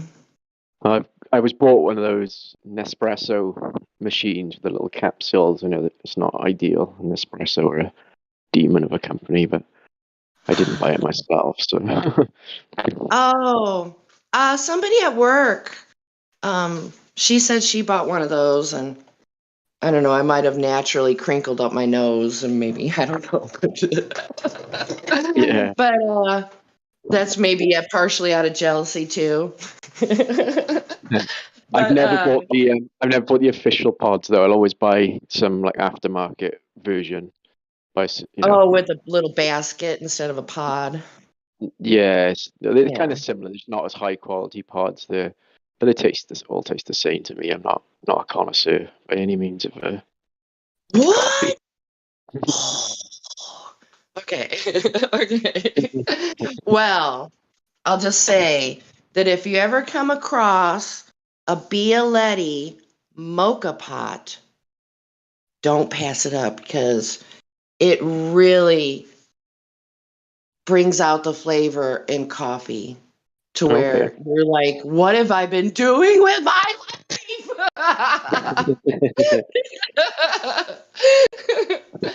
But it's so cool. Okay, so there's 3 components to it. You have your bottom chamber that holds the water, and then it's got a pressure valve in it. And then you've got this funnel that holds the coffee in, and it sets on top of it. And then you have like the carafe looking portion of it, and it pushes the coffee up through the stem in the middle of the top. And then it comes out, and you can see like the crema, a little bit of it. It's the closest you can get to espresso without like what you have or like the other ones. I'll have a look But out it's for them. Oh, but yeah, it's spelled Bialetti.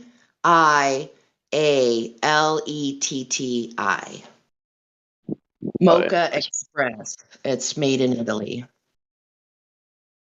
Oh, nice one, Jenny. Oh man, I'm telling you. Before this, I used to use a French press, but I'm not going to use anything else. In fact, I need to get. There's 2 different sizes. Highly recommend you get the larger size. I mean, depending on how much you like to drink, but. I like it. Yeah, I'd go for the larger size. The more, the better. Yeah, so there are times, well, when I really want to geek out, I find myself making it twice, so.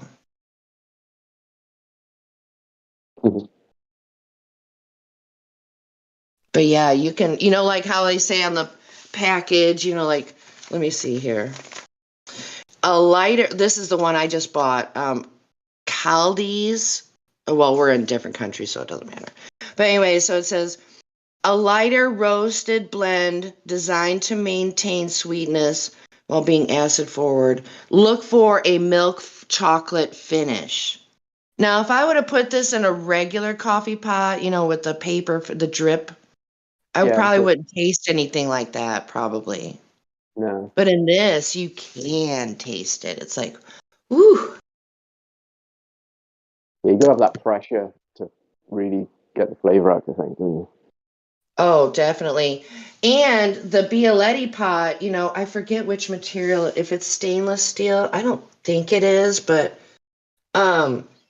you could take it camping. It could go on a campfire. How about that? Oh, cool. Yeah. Yeah.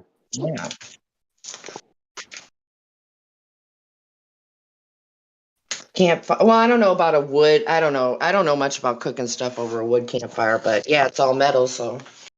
Well, I don't know. It does. I take that back. I guess you'd have to be really careful because the handle does have like a hard plastic, but all you'd have to do is like move it over the side. I don't know. I just know people have said they take it camping. I mean, you could use it over a propane little stove or whatever. I know the things you're talking about now. Yeah, I think my friend has had one of these, and I remember his coffee tasting great. Oh yeah. So the key. Okay, so I found this perfect little perfect little clear.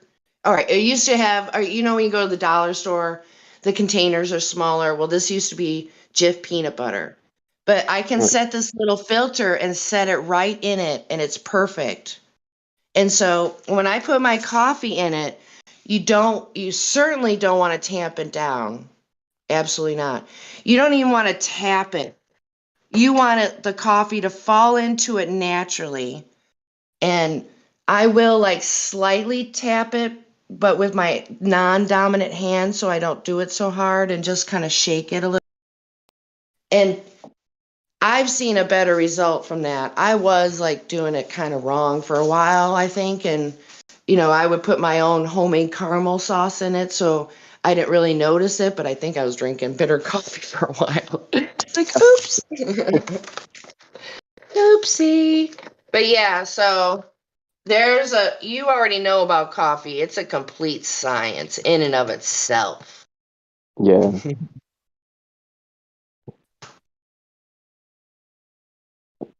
I tried to stop a few days ago. I went cold turkey. Felt terrible. Yeah, don't do that. I know it. I know it. I guess you could be out doing worse things, so just keep doing coffee. Yeah.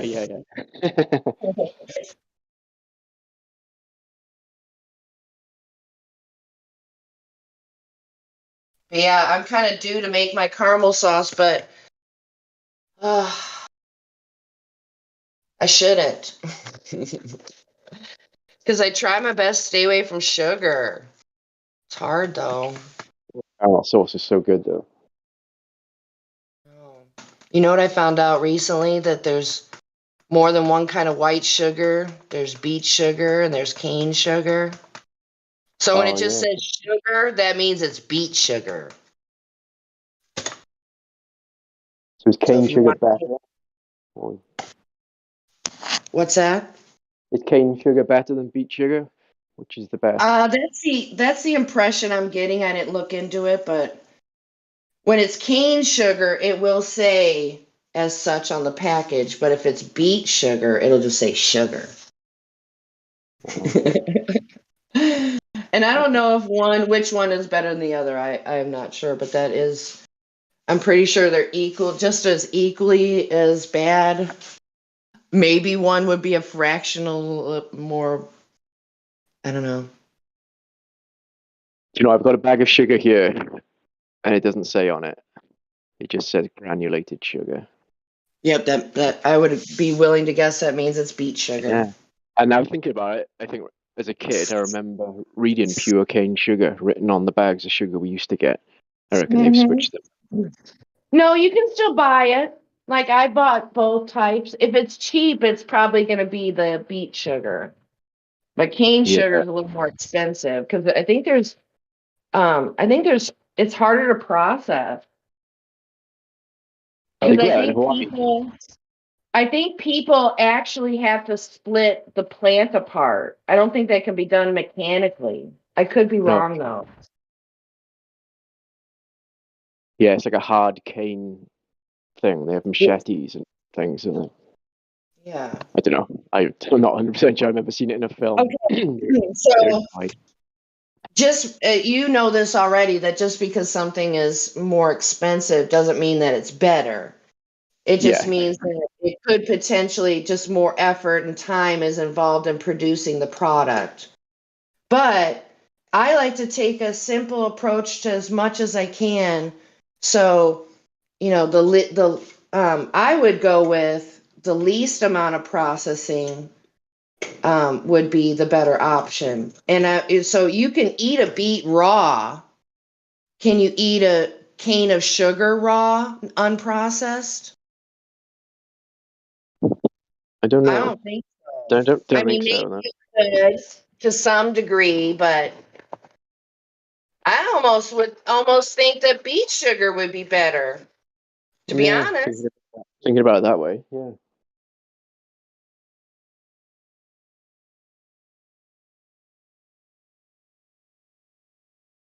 You know, people think, ew, beet sugar, that's for peasants. But, you know, it could be actually the better option. I guess. That's my guess. I don't think you can buy everything on the cheap. Some stuff you got to pay extra and then you get what you pay for.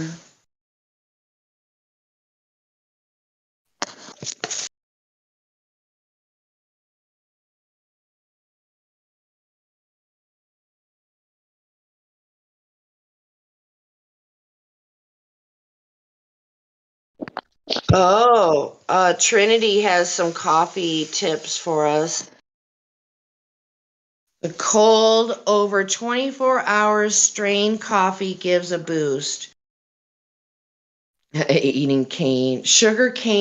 Eating sugar cane is fun. Straight out from the ground. Nitric oxide and beets. Huh. What does nitric oxide do for us? Nitrous oxide is laughing gas. That's nitrous. I don't know if that means the same thing. Nitric opens up the blood. That's ironic.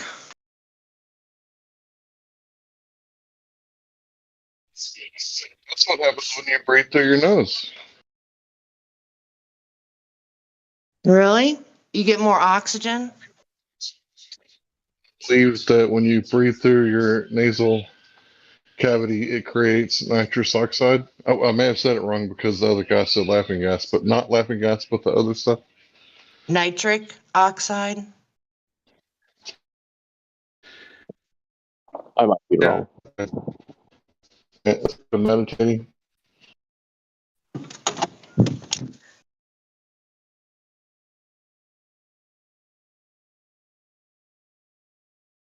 Hey, you guys, you know what? I'm going to restart my phone because I haven't in a while. I'll be right back. Okay, see you in a sec. Okay.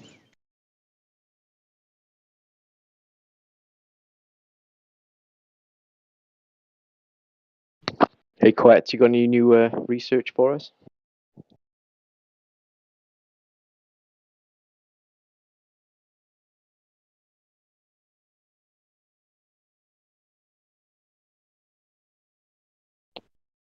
How are you, Hank? Good. Who am I talking to? Flatty. What's up, bro? How you doing? Yeah, I'm good, man. Just chilling. Not me. I lost some keys to a car. Oh, no. I can't find them. Damn. But that's typical.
You guys have any videos that you think are cool we could talk about or something short and we can listen to it and then talk about it?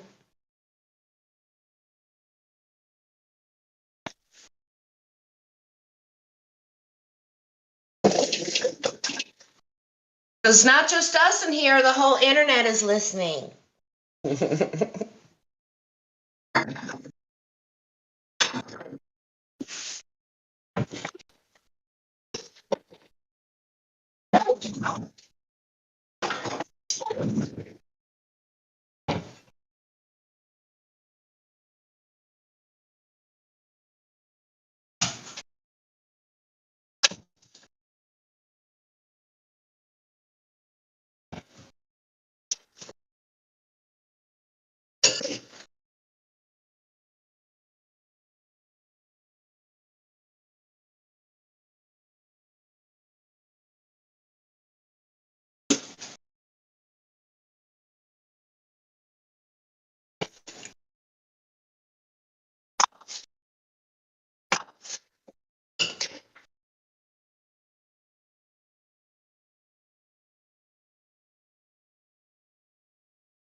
Hey, Master Chief, what's going on? Hey, Jenny, how are you? Just making some coffee. How about you? Did you buy my coffee yet? Forgot about that. My bad, dude. You're missing out this healthy coffee. It's amazing. Hmm. How do you brew your coffee? I get some hot water and I mixed it instantly. Oh yeah. So it's instant coffee, not brewed coffee? Yeah, how do I explain this, brother? Explain it? I've been drinking it. You know how to explain it? Not as thoroughly as you can. So I'm taking this coffee called Soul Side Coffee, and it's it's made out of plants. Okay, it's all plant. Because my lifestyle that I've chosen is a vegan lifestyle, a vegan. Uh, okay, Yeah. I'm gonna grab it for you.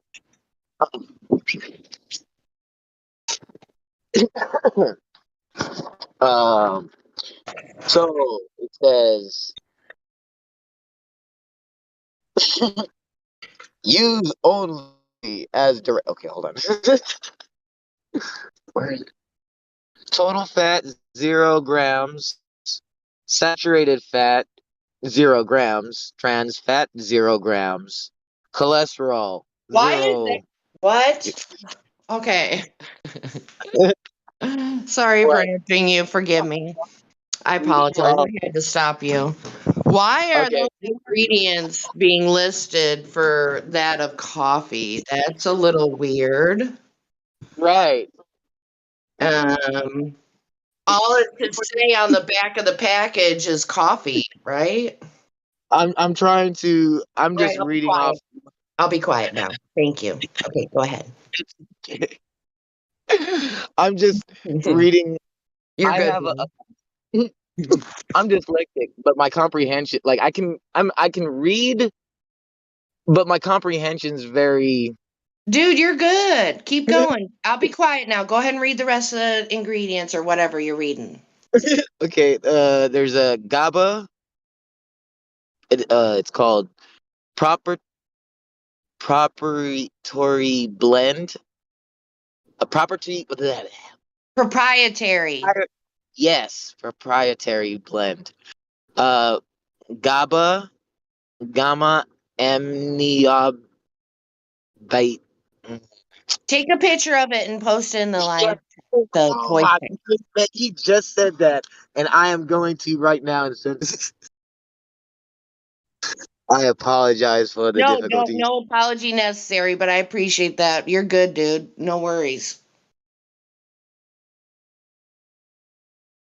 No worries.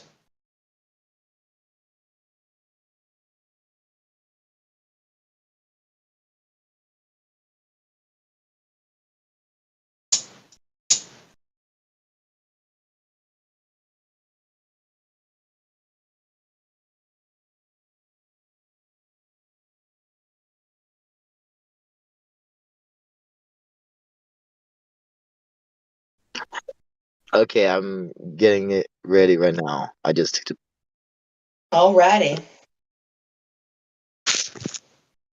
And I'll be happy to do the honors and read it for everyone. I'll read it for the class. Awesome. I'll even post a link as well to the website. Okay. So we'll make this so supplement facts. So everything's 0 except for dietary fiber. There's 3 grams, 1 scoop. So the proprietary blend.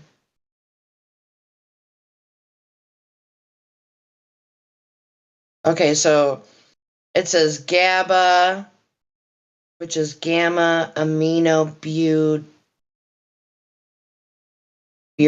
acid. I don't know. Anhydrous caffeine, which means the seeds and the leaves. Guarana extract is in the stem. Interesting. I didn't know I was. L-citrulline, which is the fruit. L-citrulline. Okay, L-citrulline, yeah. And then It's anti-inflammatory. really? Yeah. Mm-hmm. Okay. L-citrulline is basically you can get that from pineapple and some spots of watermelon, and it's great for anti-inflammatory and joints and muscles.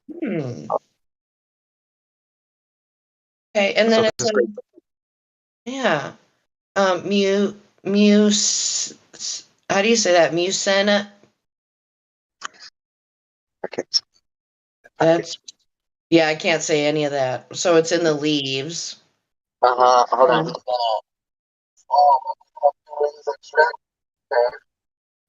Leaves, tea extract, EGCG. So basically, this has got nootropics in there for your brain, and it really makes you feel good and positive, and slightly suppresses the appetite, but it keeps your brain focused and in a good mood. So it's really working with dopamine, serotonin, oxytocin. It's a pretty nice little blend. So it looks like they use the entire plant for the coffee. That's fascinating. And that's not, is that normally done? The entire plant is used for coffee? It's just the beans.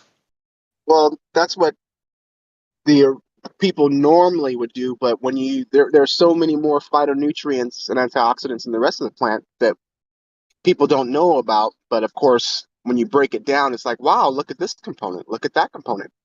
What would happen if we consumed it all? So that's what's really cool. I just like that they have the GABA in there, which is great, and the L-citrulline for inflammation, for brain, anti-inflammatory, and good moods and weight control, or not necessarily weight control, but urges and craving control, basically. Yeah.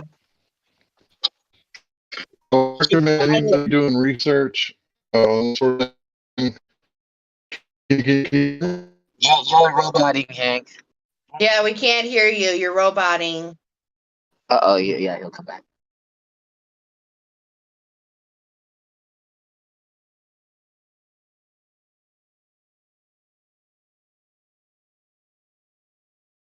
You ended up calling. How about now? Good. Yep. Yeah, I recommend anybody doing research on, nutritional food, look into Moringa oleifera. I've mentioned it a few times. I heard it, of course, here first. But yeah, everybody should do the research because it's not only one part of the plant that you eat, you get nutrients from. There's 3 parts. So I think it's the root, the bark, and the leaves, or the root, the seed, and the leaves, or something like that. How do you say it? How do you spell it? Or what was that again? Moringa. Moringa. Moringa. Yeah, moringa is incredible. You can get that and grow it. Oh, it's amazing for the body. So it's Morenga. Inga. Moringa. See, Moringa. and if you know about that stuff, Hank, then you should know about that what we're talking about with this coffee. Then What's the deal with the coffee? It's the entire plant, not just the beans. Right. Yeah, it's just a supplement with, They use it in third world countries for people who are lacking in nutrition. So, they'll cook some beans and rice or whatever, and then they'll throw in some moringa.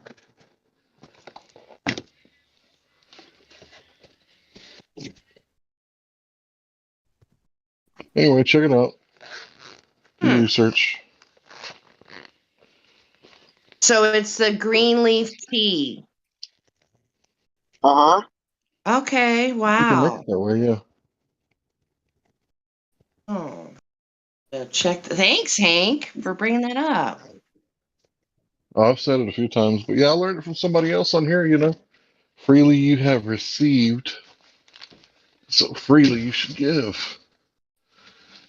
But yeah, not hating on the guys trying to make $1 off of coffee. Yeah, I try to make money too. But yeah, for people who are thinking about drinking coffee for health, I would recommend it. I would say that you can overdo it, but you can overdo anything. Yeah. Yeah, coffee's really good for you, and in the right dosage. And it's probably different for everybody.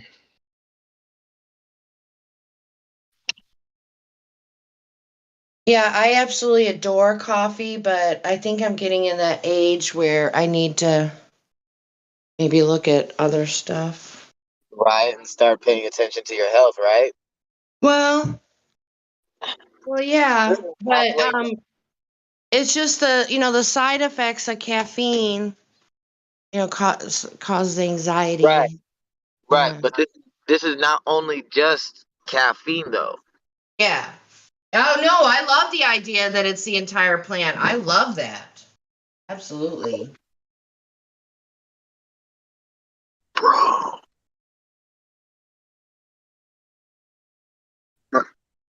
Trump.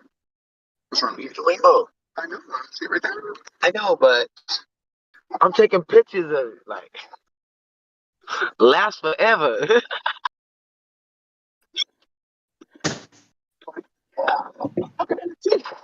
I know you looking at it. I'm just taking pictures of it.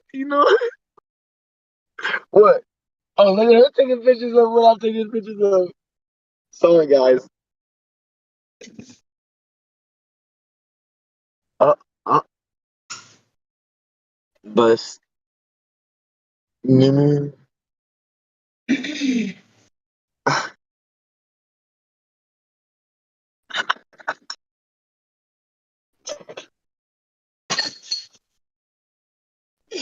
You getting too hollow? Oh no. Oh. I'll do that to get the. Oh the fuck. I keep thinking that you trying to play. That's from you breathing. No, you breathing too hard. You you fogging up to all the windows. Are you hot micing, bro?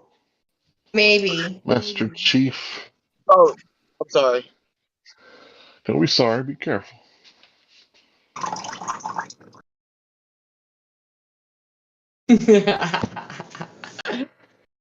That Sorry, sounded. I was long pouring my cream for my coffee just to amuse myself in case somebody was wondering. Yeah, no, it sounded. I was like, Yeah, I'm long pouring it. I'm Hashtag serious. Jen is the real hot mic. like percolating. I'm amusing myself.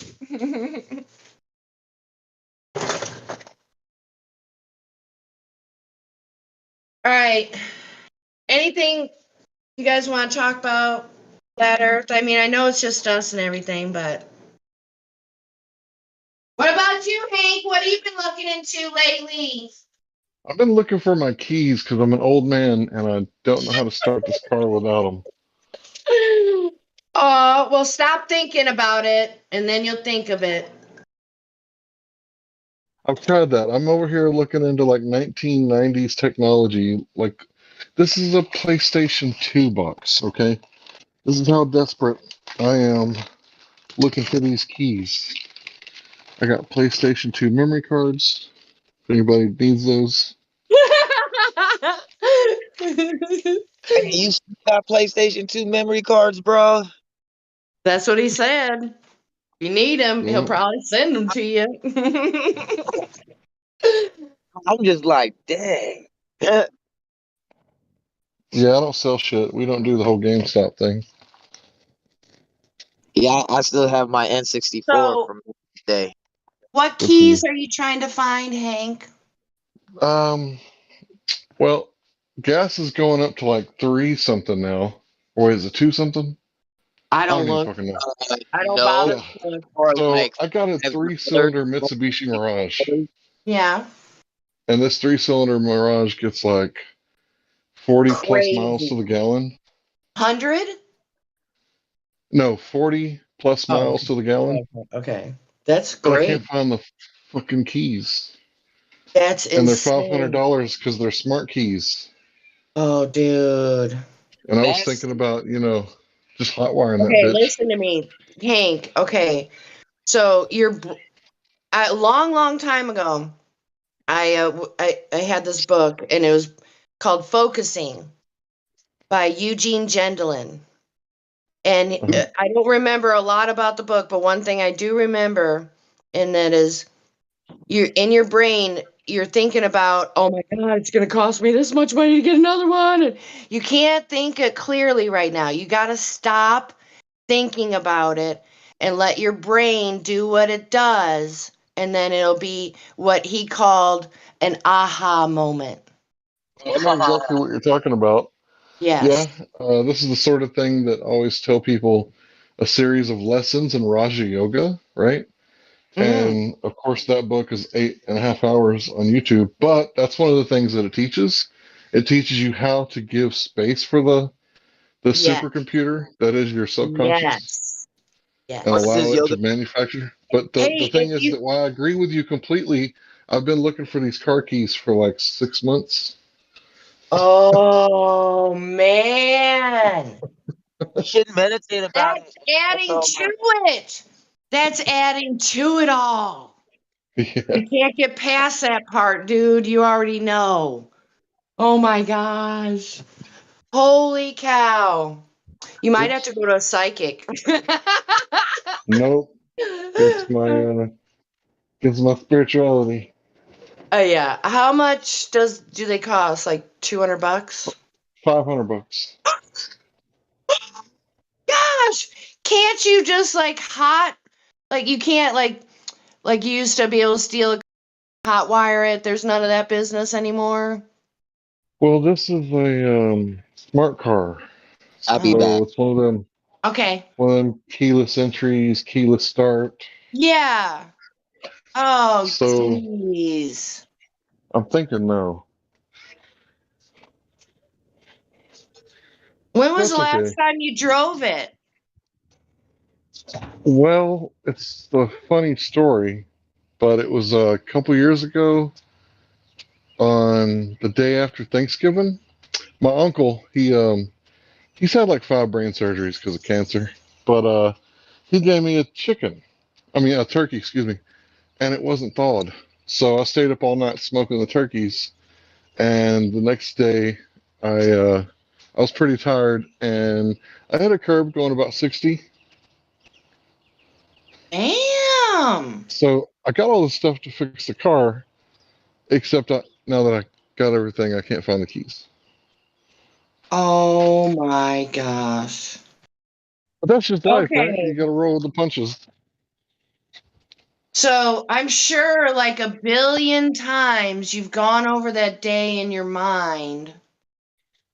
Well, see, I'm the type of person to start the car like once every month, just to get the whole Yeah. engine lubricated Right. and move the gas through the engine so Yeah. it doesn't start breaking down inside the engine. And Right. yeah, so I did that for a while. I started it once a month, and all the parts started coming in, and it was like, okay, I'm ready to go outside. Where's the fucking key? It's like I'm ready to fix it now. That stupid That's thing okay. could be any fucking where. Oh my god. Yeah, I could have just fallen into the trash Oh can. my god, dude, you find that son of a bitch again, or if you have to buy another one, put a damn tracking device on that. Holy cow. Yeah, $500. I got this perfectly good car just sitting here. Just needs a little TLC. But, I got a 4-cylinder that I normally drive, so I'm not doing too bad. I'm just thinking the 6-cylinder is fucking parked. It ain't going nowhere. It's not moving. Not till gas is like below $2. I think it's like 3 something right now.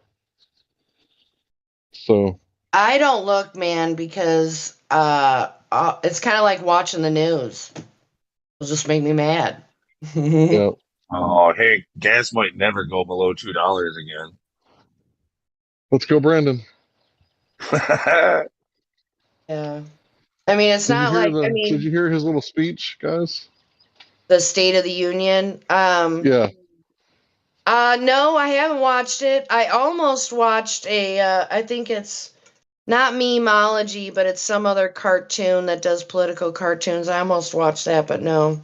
You can give a spoiler if you want. Yeah, he pointed out all the problems that we're having in America. He just failed to point out that it's his policies that are causing it with his Green New Deal and all that stuff. Wow. Have you guys noticed that this guy actually is acting like he's totally retarded? He's playing like a stupid Joe role. Yeah. I don't know.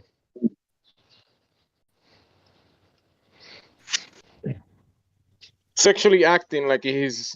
Sometimes people ask him questions, and he start like he start like babbling.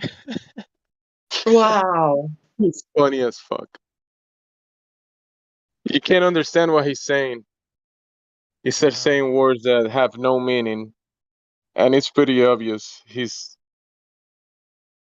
like playing a role. Why do we need a 70-year-old for a president, aka administrative secretary? Why can't we get one that's at least 50? Jeez Louise, this is crazy. Experience. Get the GTFO on that one. That's what I say. Okay, then 60, 70's a little much. I mean, obviously he's losing his marbles. Or he needs an Academy Award. One of the two. He definitely could get up there on the, Academy Award. How do we even know he's really human? That's what I want to know. Well, honestly, there really shouldn't be anything wrong with 70 either. I've known and met plenty of 70-year-olds who are quite spry, Oh. and with, you know what I Okay, yeah, mean? It's not the that's age fair. that makes him that. It's not the age that makes him that fucking broken. It's something else. He's acting, guys. He's playing a role. He's acting dumb. It's part of the script. But you think maybe he really is that way? No. You don't think so? No, I don't think so. Okay. He's Yeah, 100% you have a different playing perspective You have a different perspective and intuition than I do. So, Yeah, I'm a Gemini. and you know I'm a different Gemini. stuff. I can see the two faces. Yeah, you'd be able to pick up on, like, if we watched a movie together, you'd pick out way more shit than different stuff than I would. So, yeah, I appreciate it. You saying that. So, do you think he's a good actor, or you just think he doesn't give a fuck? He doesn't give a fuck. Exactly. I mean, he's an actor that doesn't give a fuck. Okay. Wow. That's what we get, people. This is what we got.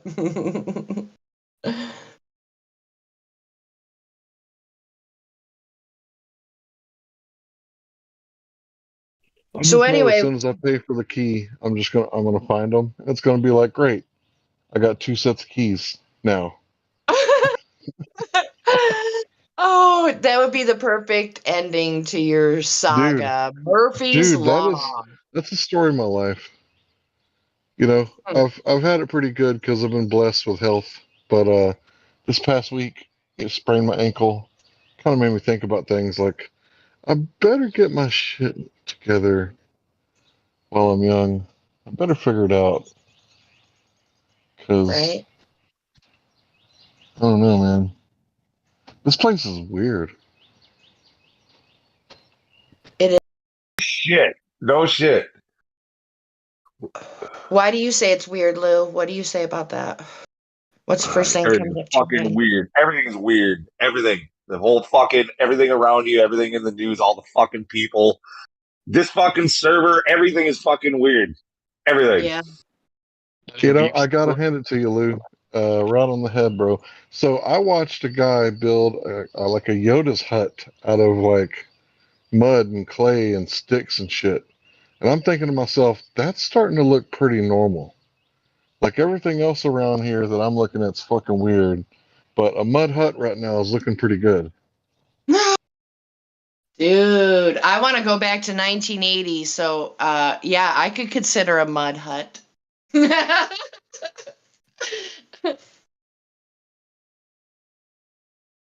Wow, old dude. Oh my God. I'm not surprised people are doing stuff like that.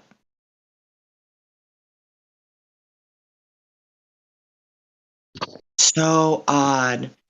Okay, so but weird. I love using the word weird, but we all know it's kind of like the F word. You can put it in to mean any number of different things. So you have a good Okay, weird, a bad weird, you know. let me use a different word. Everything and everyone has been grabbled, right? Got Rockefeller education slash indoctrination system. Yeah. You got the Federal Reserve System, right? IMF banking system. And it's like, how did these little limp wristed bastards take control of the world? Right? Isn't that insane to think of it like that? You're so right. Because Good Lord. the whole educational system I got the is answer for you, rotten. Lou. Give me the Oh. control of a nation's money, and I care not who makes its laws. Mm-hmm. Do you know that one? You do. I do. I've heard that many times. Well, I That's guess it how. starts. I guess it would start off by putting some individual who is in the way and get them in a bad spot, blackmail them or whatever, and then, kind of slide in like Tom Cruise and just take over the place. I mean, it's not that simple, of course, but. I think these days Or it's more is like it? these days it's more like maintenance. You call it, because they already uh invaded most nations and took over most of the administrative positions. So it's more about keeping it like that at the moment.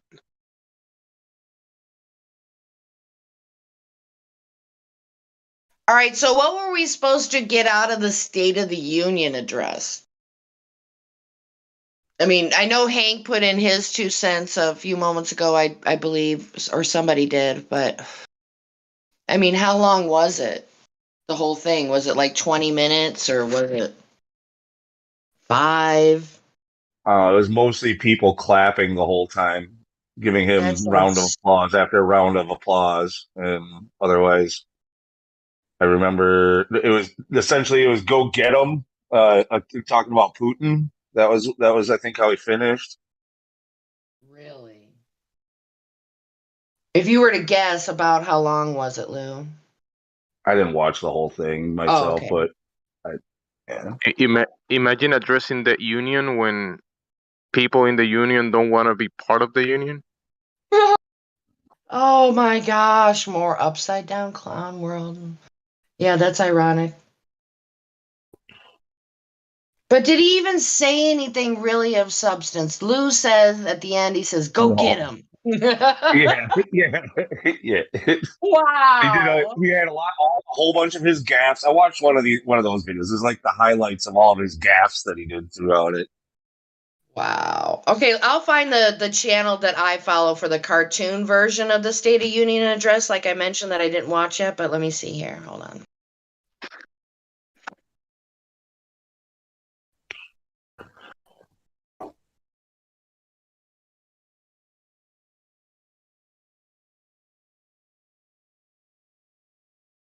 He called the Ukrainians Iranians, but failed to call them That- uranium.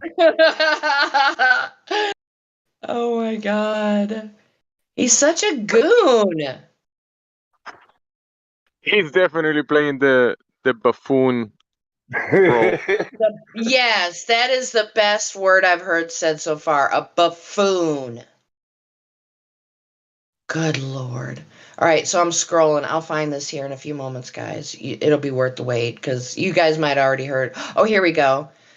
Freedom Tunes. I don't know. Maybe Morvis posted this or somebody. I don't remember, but um, I'm not a political person, so this is how I would choose to digest my political news. I'm just going to tell you because this is all it is anyway.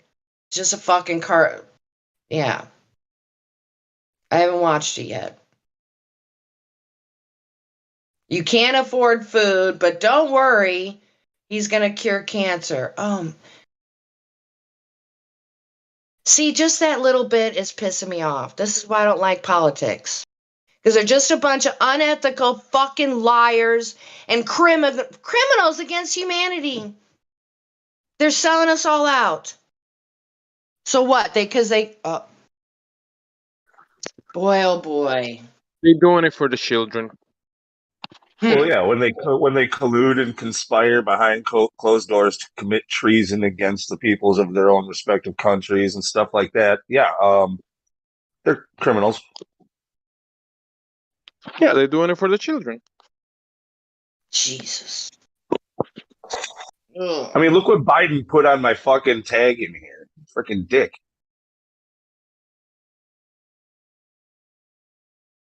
It wasn't Biden. What? just fucking around. You guys aren't even Did gonna you make catch it. another tag? No. I Already, you copied this can't off stop. of. Anyway, never mind. Yeah, I can. Oh, okay. No. I copied from Dovid yesterday. I thought it was great. Check out my About Me. Oh, dude, I'm such a bird brain. I just noticed. Welcome back. Whatever. I might have it. I might ask for it to be removed again anyway. I didn't ask for it back. It just got put I back, got and I'm you. living with it. Yeah, I think it's a kind of calm now, I think. Well, yeah, it always is in the eye of a fucking hurricane. Ooh, let's not be speaking anything into existence, please. Let's keep it chill. I already told Brad the next time he does what he did, and it's all good because I ain't hating or nothing. But when he was like trying to say something, sent some gif, and then I just said ditto. It's like back at you, and I said, the next day I was like making my coffee, and I forgot what I was thinking about, and then I thought about that, and next time that happens, I'll just like It'll be like a virtual. I'll go up to his because I don't have time for all the nonsense. I You mean, forgot what you were thinking about? Do you have the Uncle Joe syndrome? Uncle Joe. I don't know what that's supposed to be. Is that from who's Uncle Joe? Is that from Family Guy or? Uncle Joe No, and Joe Biden. Biden. Joe Biden. Oh wait, syndrome. You said you forgot what you were thinking, and I'm just saying he he No, does that. that's called I'm sitting in my closet. That's what it's called. No, man. So funny story a little bit. I hate, paying for electricity like everybody. And I don't need I'm kind of in minimalist mode in my life, right? I don't need a lot to exist. So in this winter, I didn't heat up my entire apartment. It's huge. And so I've been kind of hibernating my room. I turned my closet, my little mini walk-in closet, into an office. So, yeah. Sorry, but guys, that's like way off in left field. You guys are probably sitting there rolling your eyes like, what in the world? But so, yeah, instead of paying $120 on electricity, I spend like maybe 70. But anyway, Jemsy, what Very did you nice. say just a moment ago that brought me for me to digress there? He was telling you the Mexican word of today was Biden, right? Stop biting my fucking Mexican. neck, you fucking parasite vampire. Sure. So, okay. You've been hibernating. That's good. You've been saving on the gas bill. That's great. Yeah. Yeah, because my cousin gave me this little standalone, like little heater. It looks like I don't know how to describe it, but it's electric. But yep, I kept there's a little built-in heater in my bathroom. So I keep that up a little bit and in my bedroom and that's it. And then I act like I'm out in the barn when I go in my kitchen. And it's working. It's working. You're still alive, talking to us. It's good. Yeah, so I don't know. Hopefully I won't have to utilize those survival skills out in the real world. I mean, geez, anything could happen in our existence at this point. But if shit goes down, I'm fucking ready. Sure, I'm ready to go. I don't have to cry that I got to leave all my personal belongings and my whole entire life and your attachment to physical things and your labels and your job and you know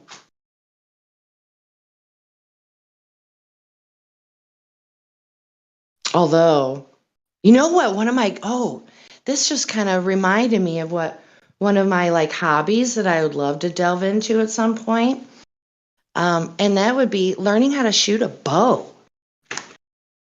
I mean, because if we got the zombie apocalypse, y'all, you don't want to be running around shooting a firearm. I've had that thought a time or two. I mean, like that shit on what is it? What was the Walking Dead? The worst that could happen is that Mexico will invade the U.S. and you end up speaking Spanish. Hey, that's That's okay. not too I bad. should have taken Spanish when I was in high school. I regret that. I took Latin. But yeah, I should have taken Spanish. I fucked up. The Mexicans take over, everything is gonna be alright in the U.S. It's gonna be all right. You guys start with the Alamo. It's gonna Work be your way when up.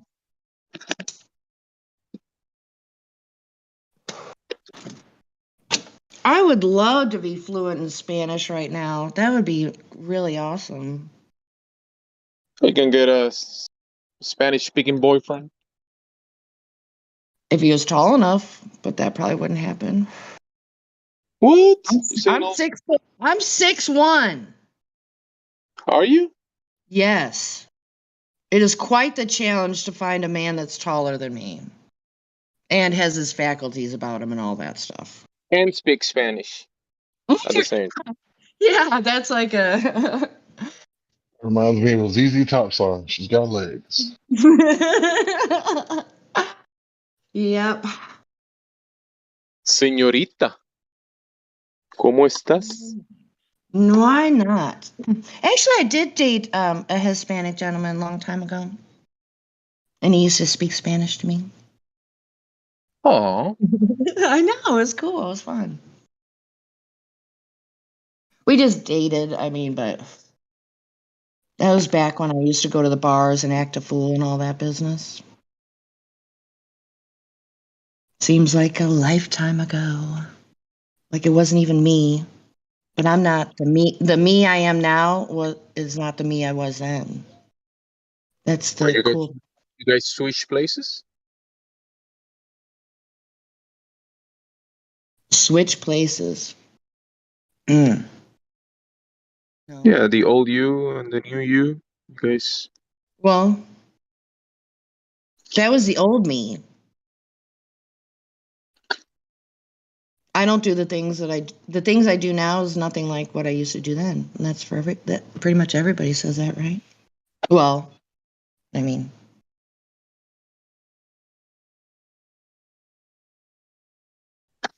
Same story as yeah. Lou. Oh, okay. Wait, what? I stopped paying Lou, attention. Lou used to be a wild and crazy guy. That's what Jemsy's saying. He's not wrong. No, I've mellowed out quite a bit. Yeah, you had your experience of acting a fool, and now you're over it. He used to be a lunatic. Yeah, I used to be a fucking lunatic. That's how I That's all got right. this name. Now it's just stuck there. I can't do anything about it. Everybody has their experience or story to tell. I mean, some are stuck, but everybody's got a story. But yeah, if shit goes down, y'all, I'm ready. I mean, I'd rather have a van. I should have bought a van. I didn't. I bought an SUV, but it'll work. But if I could learn how to shoot a bow, oh, that would be great. Yeah, people have been waiting for the zombie apocalypse for a long time. I think it's not gonna come. That's all right. Better to have it, not need it, than need it, not have it. Oh.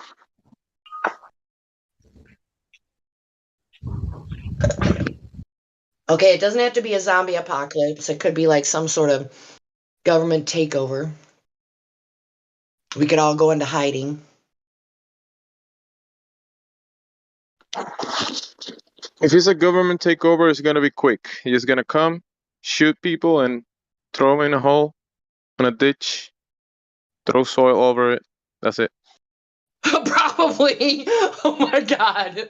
Yeah, I mean, that's been done before, right? I mean, Yeah, they'll be like, "Hey, look at the positive side. You don't have to pay rent or taxes anymore."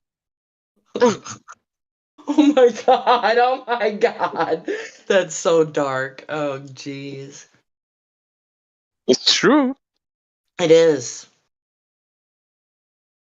You've I been mean, why? complaining about rent and taxes. We're gonna solve it for you. Yeah, yeah. Get in the ditch. Why sugarcoat it? Get your ass in that ditch, you fucker. All you can do is laugh about it, seriously, though, because, I mean, what are we supposed to do? Sit here and cry that could be our reality one day? No. It's like Bong was being Willis and everything and telling that we should all, that they're going to put us in pods. Who knows? We're probably already in them. It's like, like the fucking Matrix and shit. Ooh, speaking of the Matrix. Oh, we're getting more people in here. We got Geppy Get in here now. We got Morvis, Nazifer, So it's looking better in the live stream chat. It was like Hey, only Jen. like 4 people. Hello. Who was it that just said hello? In here, everybody act That's normal. me, Jet the Jet. Oh, yeah, yeah. GBG. How are you guys? Oh, I just woke up. well, good morning. Thank you. Are you having Good coffee? morning. No, I'm having a Red Bull. I have to make coffee. That's too complicated. How do you make your coffee? Well, I drink the Red Bull first, and then I go to the store, and they have that machine there, and I take it from there. I don't like to make it. Oh, you go to to have somebody make your espresso and then you bring it home? Oh, that's not half bad. Okay. I thought you were gonna say you're gonna buy some out of a fucking glass jar, and I'm like, oh man, don't say it, don't say it. Oh. From a glass jar? How is Yeah, like that? Starbucks already made coffee, you know. Oh no, no. We have here like bakery. Actual These actual shops where, baristas. yeah, these shops where they make bread. Oh, that sounds Yeah, great. Oh man. and they make good coffee too. Oh my gosh. Cause So I went to the coffee shop in town. I've only been there one other time. And it's so awkward because, you know, when I go to a coffee shop, I expect to see a barista like actually making espresso by hand. You know what I'm saying? But they have this like Cadillac of coffee machines where you just press a bunch of buttons like you're at McDonald's or something. And I'm like, this isn't what I really had in mind, but I guess it'll be okay. You know, I mean, they have like, you know, the already made syrup and shit to put in there. I want just sugar, cream, and espresso, and then, you know, put it in a blender with ice. You know, like it's a milk. I Mm. don't like it to drink from, like, rarely I buy from this store,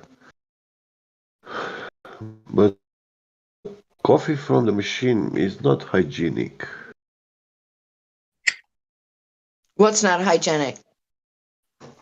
I mean, every evening, yeah, they do take the machine Dude, apart and they clean it I got a inside, question but for you.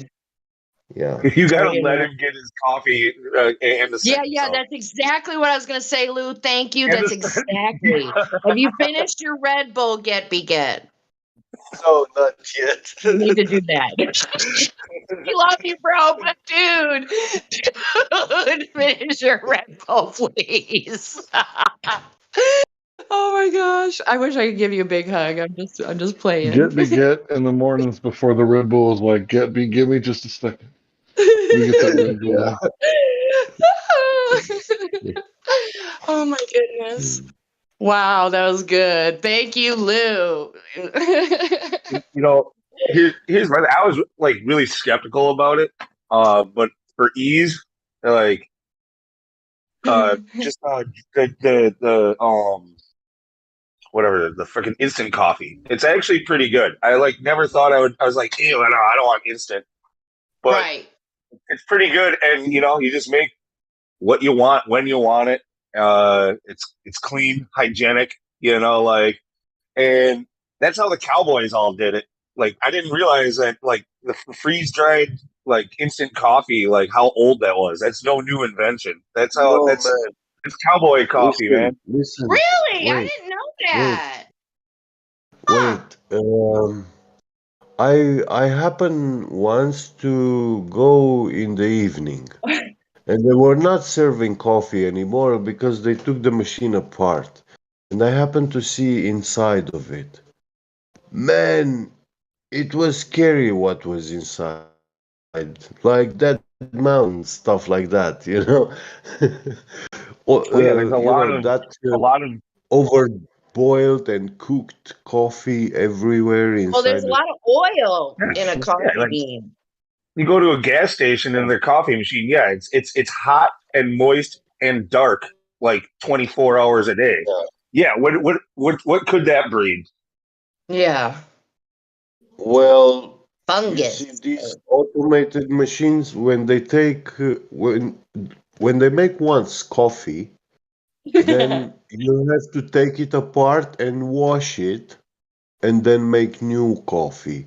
If you put good coffee on top of the tiny rests of the coffee which remain there from the previous, it's gonna give a bad taste. Ultimate. Well, yeah. Yeah. I mean, that's how I do it when I do it at Hey, home, do you you drink know. your Red Bull with a straw? Yeah. Yeah. I'm just wondering, do you use a straw? Because I think you need a straw, man. Oh, Just no, no. slam it down, get it over with. Mm. But Oh, yeah, so I how long go along does with it. It's a poison, which, yeah. wait, what's a poison? Coffee and Red Bull. Oh yeah, Red Bull definitely not good for you. I remember the size of Red Bull cans when they first came out. Now they're like, I mean, bigger than the size of your head practically, and it's like crazy. It started out with just the 8.3 ounce, and it cost like Yes. 250 back when the shit released for that little can. Yeah, now you get Yes. now they've got them where they're like 20 ounces, bigger than And they're just, a yeah. Coke. Yeah. We don't have that big here, but I have like a 355 milliliter can. Yeah. So, when you go to get your espresso, is it just around the corner you can walk to go get it, or do you have to drive? I drive. It's 1 kilometer. How Oh, that's not 6 bad at all. 0.6 miles. Yeah. Not too much of a inconvenience at all. No. It's a village here where I live. It's small. Oh yeah, that sounds great, man. I love living in a small town. There in this day and age. There's like you Oh. any better really. Yeah. No I mean, I buses. go out in No. public. I go out in public and people know me from the grocery store and people are, for the most part, super friendly and no side eyes or people being weird. Yeah, it's the kind of village which you walk once through it, people see you, and next day, yeah, everybody says hello to you. Right. Yeah, people Yeah, actually say hello. yeah. It is nice. Although I was a little bit uncomfortable, yeah, the other day I was in the coffee shop and I looked over and there was this group of ladies, one of which who didn't hesitate to almost immediately, say hi to me. But they're, having their coffee and I just happened to notice that they have these well, the lady left and she said goodbye to me and then that's when I noticed it. They all had the ash cross on their foreheads because I live in a Catholic town. So, yeah, that was kind of like, okay, I know you're Catholic now. And I don't know. I know a Yeah. little bit about what that's supposed to mean, but I would say a lot of other people who don't have any idea. So why I just don't understand like the I don't know. outward I display, don't what that's remember supposed to the whole thing accomplish. of it. I don't remember the whole thing of it, but like, because yeah, I was very loosely raised Catholic, but yeah, they have Palm Sunday, They give you like these palms that they like leaves that they like tie into like a cross, and then they like burn those, and then the ashes from those are what they use for putting the cross on your forehead on Ash Wednesday. And it has to do with Lent and all that stuff. But that's about all I got for you. Okay. Okay, but what is the purpose of the outward display when people generally have no clue? I mean, is it supposed to be like some sort of icebreaker? People are going to come up, why are you doing that? Well, let me tell you about the Lord Jesus Christ. I mean, is that what that's supposed to No, be? it's not for other people. It's not like it's not to like I don't think it's supposed to be what do they call it? Signal Virtual signaling. it's not like a signal virtue to everybody. I Yeah. don't think it's meant to be. Well, that's good Um to know. yeah, no, like you Appreciate it. just put it on your forehead and then you're supposed to leave it there all day. And it's like, well, you can wipe it off if you want, but it's, supposed to leave it there all day. And then you're also supposed to ignore anybody who's talking to you with ashes on their forehead. You're supposed to like pretend it's not there. Don't look at it. Yeah, Don't stare. that's the impression I got. No, no. I mean, it's like it was. By the way, you got a little smudge on your forehead. Oh, yeah, yeah, yeah. No, you're Oh not wow, supposed to do that. yeah, that would. So yeah, it was interesting to experience that. It was like it wasn't there.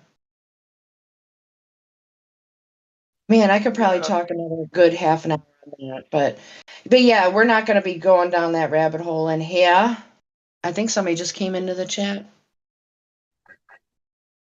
Who dat? Have you guys heard what's happening in Europe? Like yesterday, my work colleagues told me what the Russians did.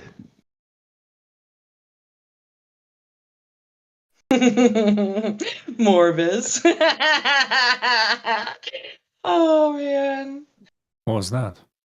Morvis needs to come up with an app, and we'll just call it Pocket Morvis.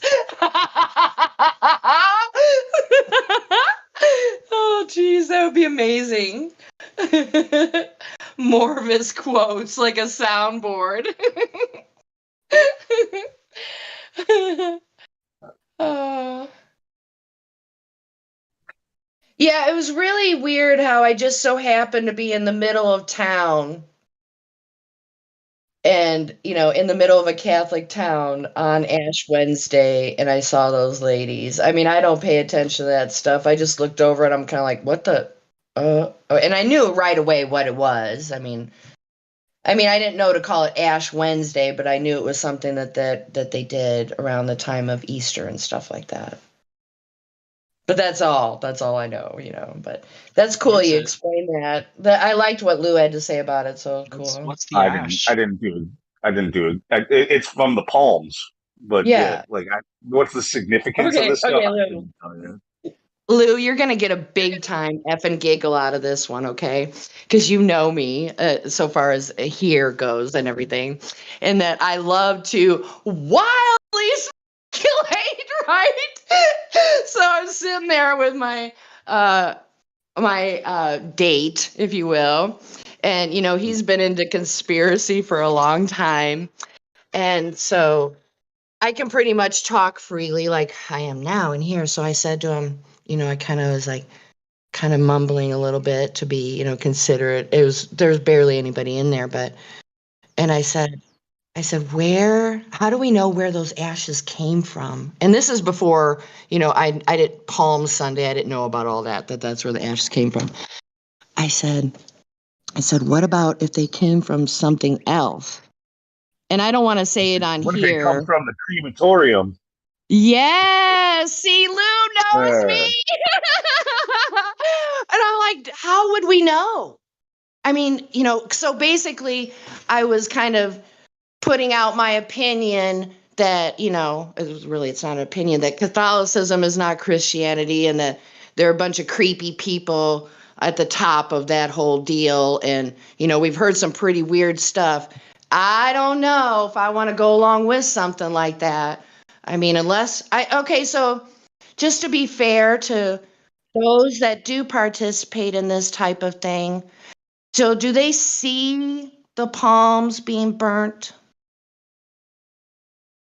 No, I never did. I mean, I don't know. I don't, like I said, it wasn't very strict religious family at all. Yeah, We I got you. went to church went to church when there was a wedding or a baptism, and Yeah, like what every 3 years maybe we would go to like a Christmas frickin' mass or something. yeah, Like, I got it. I totally got you you. know. But yeah, But so yeah, no, people no, are no. I doing never these never saw him things. burn. I would never be unkind to someone about what their beliefs are. I've been laughing and kind of maybe acting like a jerk about it and everything, but I'm not one to judge anybody or challenge anybody, on what they believe for themselves. So I know I maybe sound like a hypocrite bringing this up, but I really do mean it. And, you know, so anybody that brings up anything contrary to what I'm saying, it would be fair to bring it up because it's not about me. But, I kind of brought this up the other day with my new friend, about making jokes about stereotypes versus, applying that to someone in real life. You wouldn't do it. We could make fun about a joke about a hot ticket topic of individuals, but then I could know someone in that category in real life and not think anything of the sort at any time. So it's really strange, at least to me. Yeah.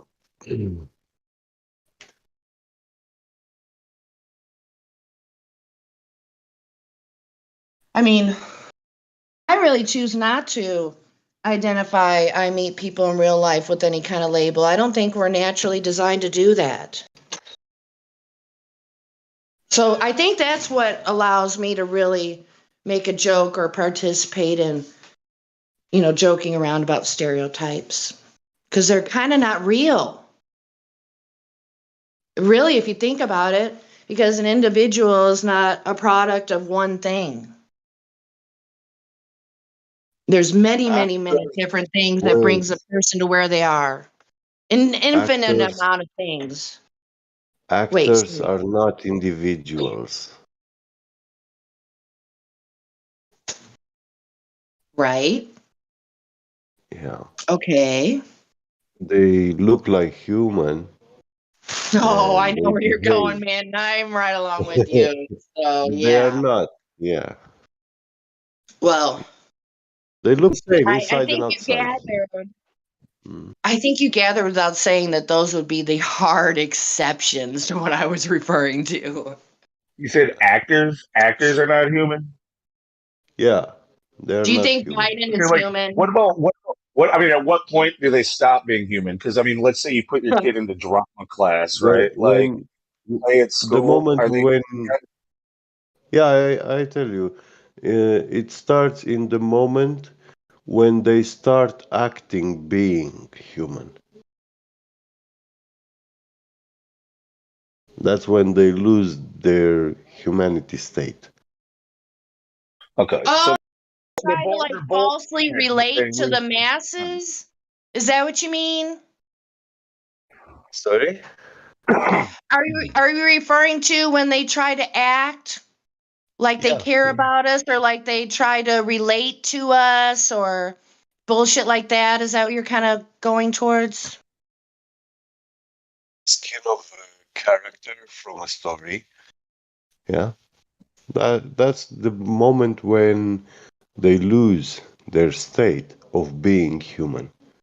They are not who they really are, and definitely they are not that character which they play. Oh, snap. Is that ash on his Yeah. forehead? Is that what you found, Morvis?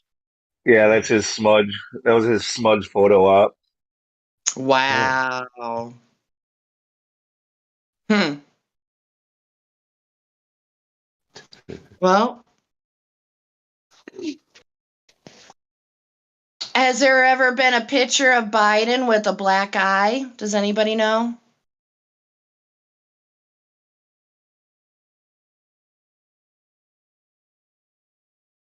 He didn't say shit. The journalist did. Wait, what about the black eye? Now all of a sudden you're gonna take an Ash Oh, Wednesday sorry, and sorry. Okay. that whole black eye club. Yeah. Has there I ever don't been think a the two are picture of related. Biden? I don't think the two are related for one. But yeah, I don't know. I don't know if he's Oh, ever okay. gotten Then black.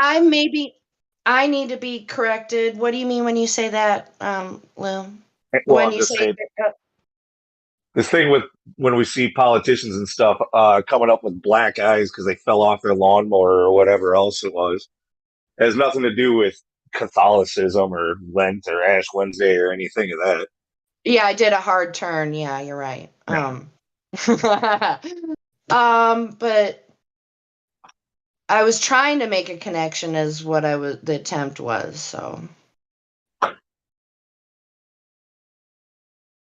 I think there's like an entire video of people posting black eyes, but yeah, that's crazy talk, really, honestly. That's far flung. Well, Morris has one here. Look at the thumbnail. He's got a bloody eye.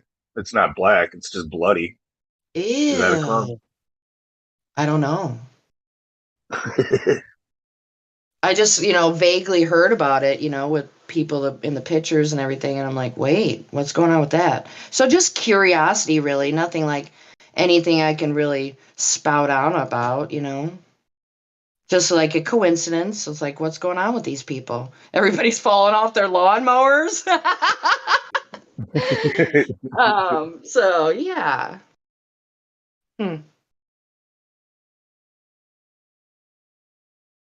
And if I were in the public eye like that, pun intended, I guess, I don't know if I'd want to show myself in that state. So I find that curious. Wouldn't you say? What about that, Lou? What are your thoughts It's a on what little I said? surprising. It's a little surprising sometimes that they don't just wear dark sunglasses or whatever. If an accident like that happens, I think sometimes they do, but sometimes it's like they're showing it off too. Like, yep, I got into a Yeah. fight with a tree and lost. Yeah, it's like they're showing it off. Like they want people to know for whatever reason. And maybe everybody does things for a reason. I mean, it could be a conscious reason, it could be a subconscious thing. People go around doing things they don't know why they're doing them all the time. This actually reminds me of in elementary school. I think it was my third grade teacher. One day she came in with two black eyes, and yeah, she had both of her eyes were black.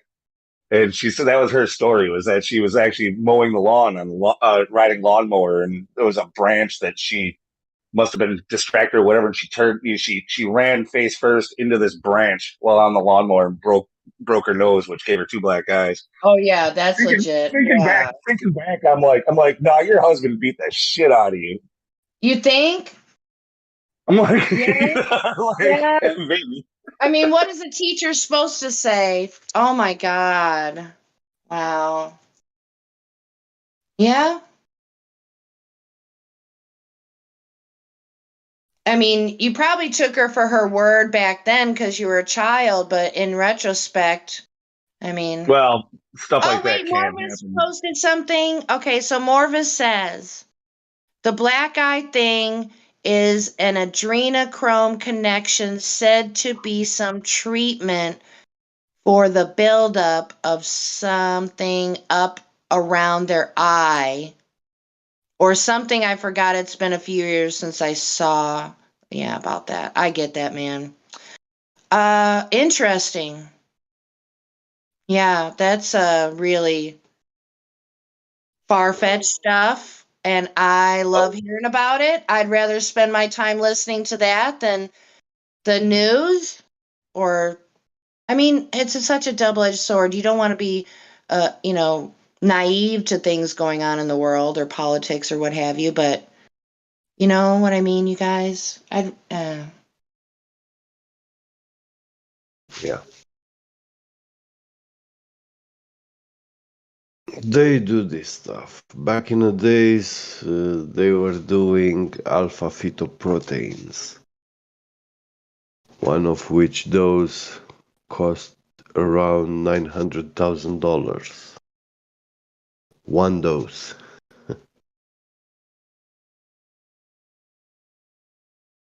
And that's a protein they extract from So fetuses. Yeah. with this adrenochrome crazy talk, I just want to, uh, so what if that's their food because they're not really like us? I mean, Yeah, it what if is that's their their food. sustenance? That's their sustenance. They can't, They say I mean, this that is just, I'm just making up a story. I'm just saying that too. mm, Okay. I mean, this is, you know what I mean, you guys? I mean, so I'm just kind of coming at it from like a coincidence theorist point of view, maybe. If you keep seeing these things that happen to coincide with each other. Not that you want to.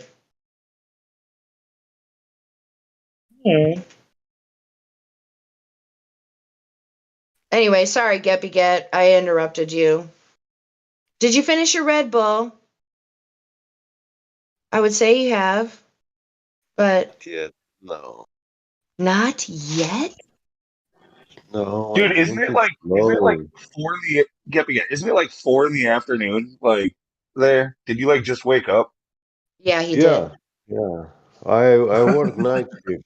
Yeah. Oh, okay. Geppy, like, I do what I want.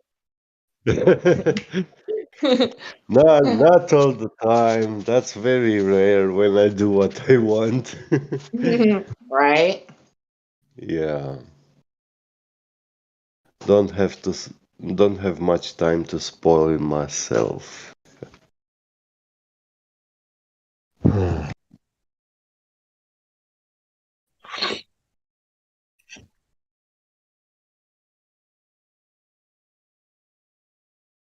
I had work colleagues last night telling me when we changed shifts, they came and they asked me, "Hey, what do you think about these Russians? What they did in Ukraine?" They said they bombed a nuclear power plant, and I say, "Yeah, man, that's okay. It's no problem. I mean, it's not a nuclear bomb. Why should you worry? It's just some electricity power plant. What can it do? I have a Nothing. question. Yeah. Okay, so um changing the conversation, maybe just some facts. So, Mhm. is there actual proof, like nuclear bombs? And I watched a video not too long ago that there's like allegedly the Russians have these crazy bombs that are like 100 times more powerful than what we know. But what's the proof that they exist in the first place? That's what I want to know. Well, yeah, they do have hydrogen and helium-3 and hydrogen-3 bombs, which are the most powerful bombs in the world. Okay. The But where's the nuclear, physical proof that they exist? I guess is what I'm saying. the physical thing. Yeah, I mean, is there like a Well, they made pictures of them in Ukraine now. You know, I can post a picture in the live stream voice text. Show Actually, Yeah, you. I mean, the so one that I I'm get most it. interested in What, is Lou? okay, maybe shit. It's been a long time. 20 years ago, I remember talk about there being a such thing as a neutron bomb. That it's and I've never really hear much about it anymore. I don't know if it ever really existed or not, if it was a theoretical bomb or whatever, but the idea behind it was it's like a nuke, except for it only kills biological life. It leaves all technology and everything Yeah, standing. everything intact. Yeah. Yeah. Now that would be the That, weapon you would want to use. Like, especially right now, if you were Putin going into Ukraine, you would just right? Like just take everything, get rid of the people. Now, let me tell you the story of all this. Take a drink of Because your Red I Bull looked, first, real quick. yeah, I looked at this, and you see, in the beginning, I saw, yeah, the Russians invading Ukraine. They show a convoy on TV news media, a convoy of tanks and some stuff. We remote road on the field. Okay. Uh, Ukrainian people, they are panicked. They go out in streets. Their government and the police department hands them free weapons, to defend, uh, and teach them how to make Molotovs. Now, at night, the military outside the city, they fire some rounds, training stuff in the air, so you can see those lights and you hear the shootings. It's all cool, yeah. The TV, news media, everybody, CNN, MSNBC, everybody's there in the town filming everything. Wow, it's so cool. And they shout, run away, Forrest, run away from home, leave everything behind, leave your shoes, leave everything, just run. Run! Yeah, and then they show the picture, I posted in the live stream voice text. I mean, it can't be a bomb cannot be more real than that. Like it's right in the crosswalk. They planted it there, like to be 100% that all the dumb idiots see it for real. And then, yeah, we have. I'm not saying the war is real. It's fake, obviously, but yeah, the immigrants' problem is real. Those people really run away from home and the border because they saw a few bunch of Molotovs, and some empty shells falling, which they were fired at precision location. If you watch that picture, you see soldiers around that bombshell, and they are measuring to see how precisely they shot it. Yeah.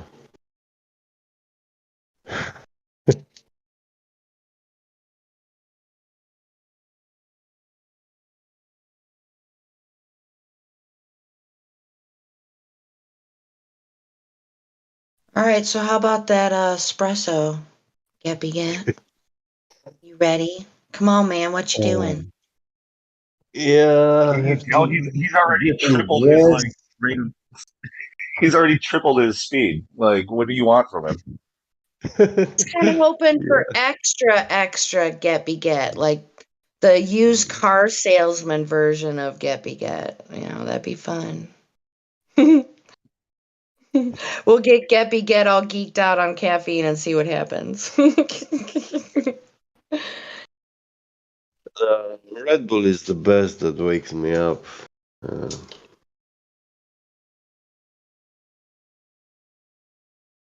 All right, so that's that video I was referring to a few moments ago, you guys.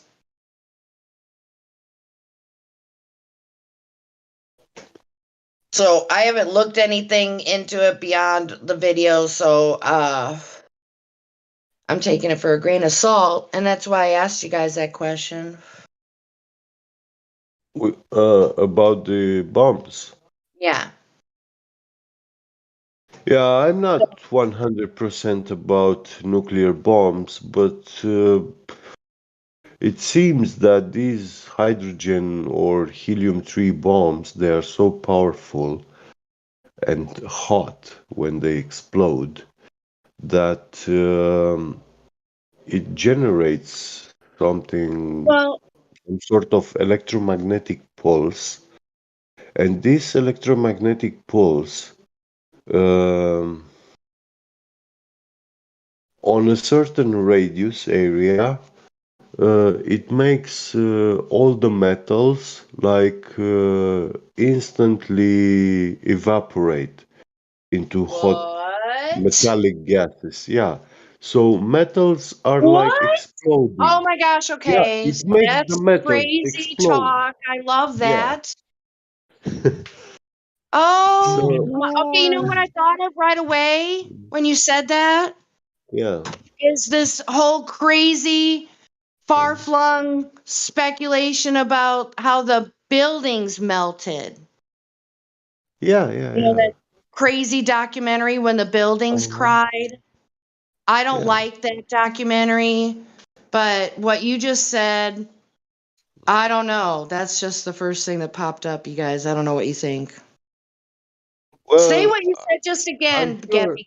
Jenny, Okay, yeah, back up like 3 sentences and go over that again if you'd be so kind to do so, yeah. so I can make sure I'm thinking about this right. These bombs, they Which one? explode. Which bomb specifically? Like the one at Hydro Hiroshima? hydrogen and helium. Yeah. Okay. All right. So when they explode, they are exploding so hot that they generate a electromagnetic pulse. And this pulse is so powerful that it will make the metals instantly melt into liquid and then boiling beyond their boiling point, so they evaporate instantly. They explode, Yeah, but it's a literally. wide Yeah, range. And is this yeah.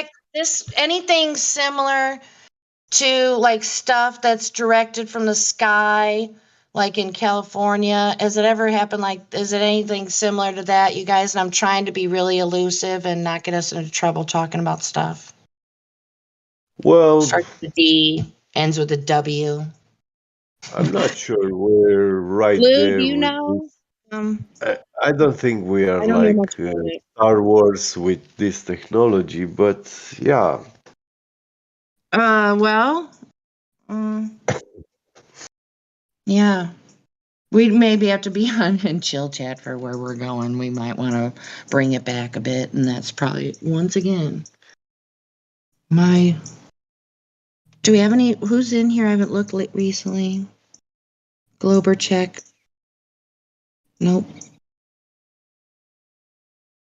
I mean, we have Nazifer, but um,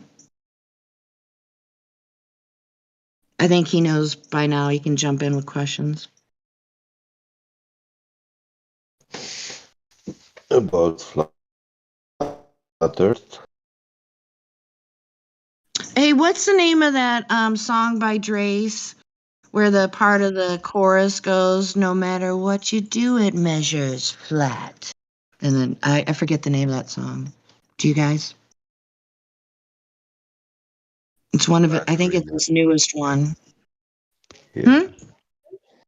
I'm bad remembering music. Hmm.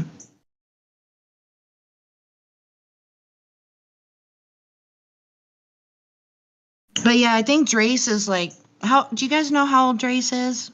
I know he's got to be at least a decade younger than me, if not a decade and a half. Where's Trace, by the way? I 30. haven't seen him in a while here. Mm, Everyone knows? but about what is his age demographic? Do you guys know? Yeah, in his 30s. So you Mid would be 30s? 20 then. Does Yeah. anybody know Early where Trace mid? is lately? If what? Anyone knows where Trace is? It's not been in here for a while. I don't know. I talked with him and Karma's mom on last. I don't think it was ladies' night, but a few days. I don't know. It could have been a few days ago, and I think Trace was. Maybe he wasn't there, or maybe it's just maybe it was ladies' night, and that's why I didn't hear him because it was ladies' night. But yeah, he's around. Maybe he's working on some new stuff. That'd be my guess. All right. Never enough hours in the day, you guys.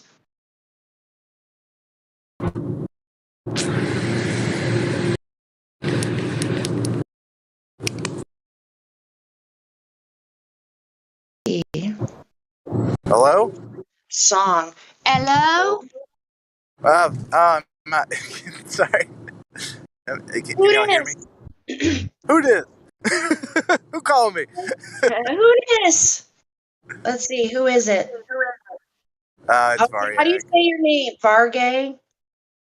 You can call me Gay Rave or Varyag. Doesn't really matter. Varyag?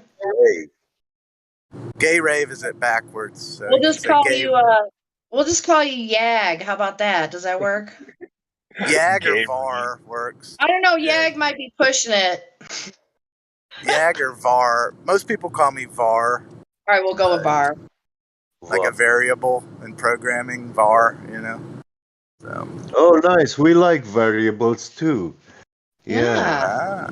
We got Elijah in here I'm now. highly variable. Epi Batman's been in here for a while. Cut the shits in here. Cool. What are y'all talking about? I'm just on the road driving. I got boards.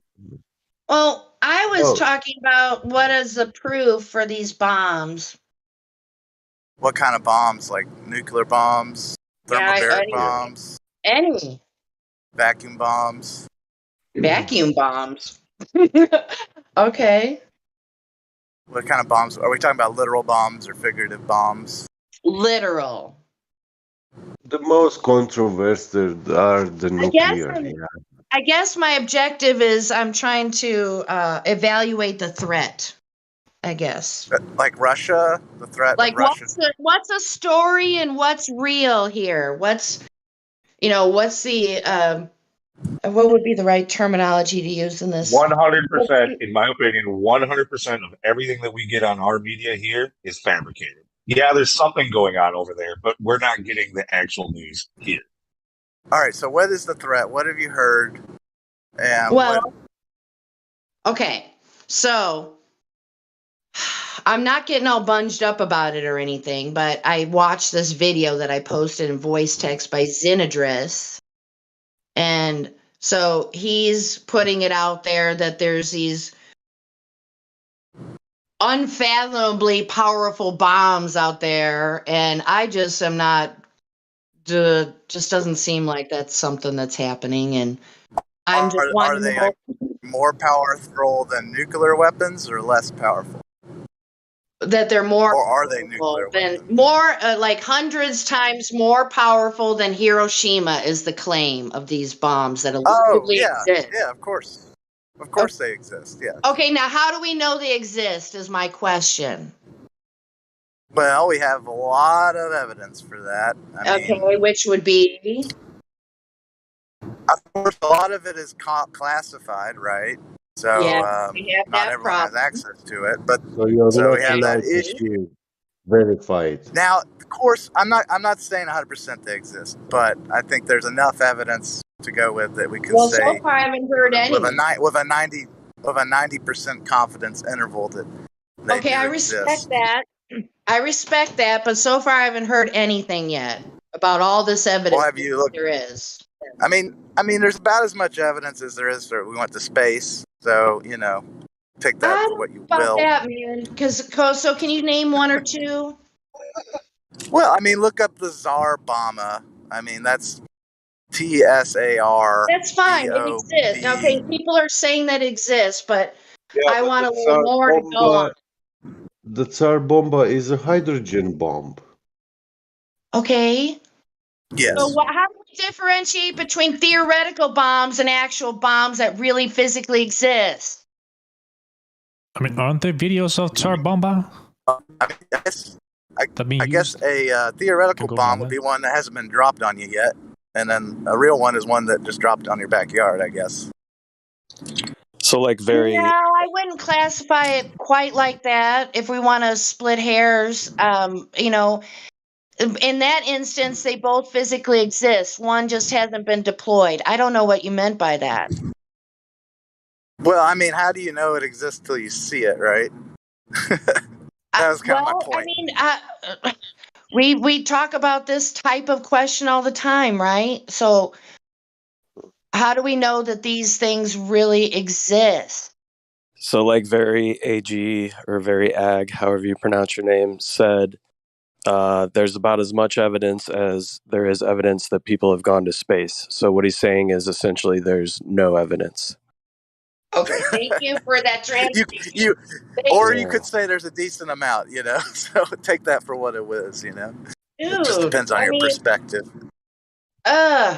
so if they're gonna have a war to make their money, then they're not gonna want to necessarily obliterate the playing field.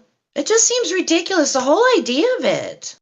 Yeah, it's so the biggest threat of Everything's got. anything is the threat itself and the fear and what that does to people. That's the Yeah. biggest weapon they Right. have in their arsenal is the fear of people's fear of these weapons, or the threat of utilizing these weapons is the biggest weapon they actually have.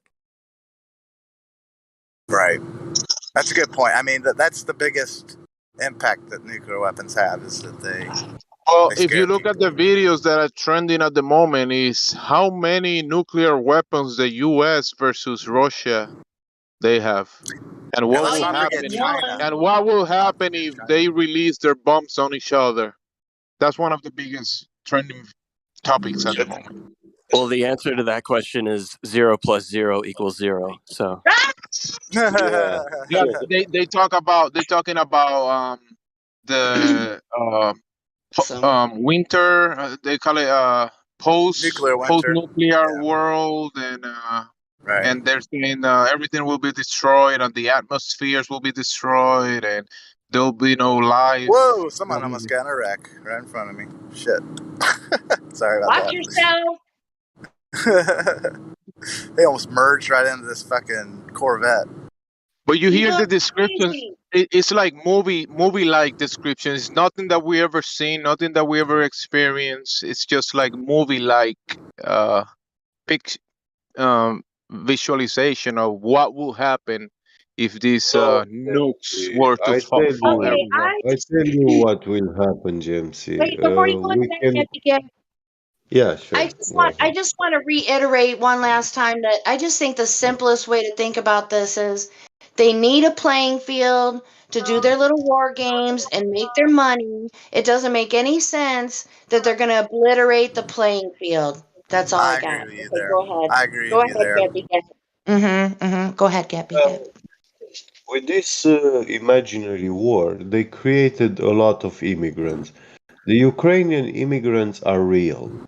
The war on the TV news channels, it was CGI. They showed a CGI drone bombing a Russian convoy, and shout out in the city, people throwing Molotovs and saying, "Oh, Russian invading and bombing and whatever." Yeah, and everybody saw it on TV. Then at night, they brought these excavators which punch holes in the road, that hammer, they made a hole and they put inside that hole a tube, like right in the crosswalk in the downtown of that city. And now people next day see, oh my God, I saw the real bomb, like it was really there on the crosswalk. It landed. So they fear, they run home, they pack everything, and they leave the town. you know? And yeah, what are they running from? From CGI drones shown on TV, and then next day a guy says, but dude, that video is from a PC game. And next day, all the TV news channels they pull back that news feed. Yeah, they pull it back, and they don't feed it anymore. And now they change it like, oh, a nuclear power plant has been attacked and bombed by the Russians. but it's also a fake video. It's black and white, just like the first video with the drone. Yeah. So if there's one, if there's And one thing we learned from, everybody on the internet, I see it on YouTube, everybody hates Putin. They are saying Putin went way too long, way too far, blah blah, like he's Hitler. But what the fuck? He didn't do actually anything like that. well, of all the technological advancements in weapons of war that came out of the Third Reich, the most powerful weapon that they really perfected and improved is the power of propaganda. Oh Period. yeah. Yeah, Okay, fear so get me mongering. get. They're calling Putin fucking Yeah, Hitler. yeah. Dang, that's pretty On rough. YouTube. That's pretty Yeah, rough. yeah. Huh. How about that? Just wait till they talk about the 6 million Ukrainian dead. Yeah, there was a headline I saw that was like Putin isn't Hitler, but it's getting Whoa. close, or something like that. It's a joke. Well, we probably anticipated that one, you guys. So we'll see how that works And out. man, the bear, right now we are in winter. The bear is still sleeping in his den. You don't wake up the bear. And all these TV news media channels, they are shouting at the European people, it's time to wake up, it's time to wake up. But Whoa. the bear is still sleeping in his den. They take us for some sort of hallucinating idiots. That's how they see us, you know. Damn.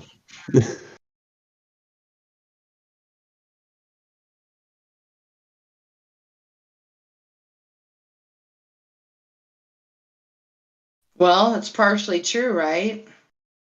Yeah. Or yeah, Ursa Major hasn't made it to the middle of the zodiac yet. Is that what you mean?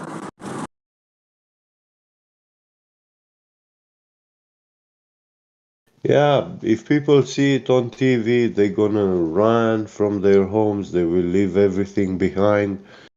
And, you know, they will stay at the border of countries, and they will be so thankful to NASA for inventing those heat blankets, you know, like that silver and gold foil, which they say it's a heat shield. It keeps you warm, but it doesn't, you know. Everyone's going to be putting on their tinfoil hats and their tinfoil dresses. Yeah. And drink cold water in the fields, yeah. That's how they're gonna survive, you know. Women with children, they packed everything, man. Like on foot, they went away. They're running, but they have no clue what they are running from.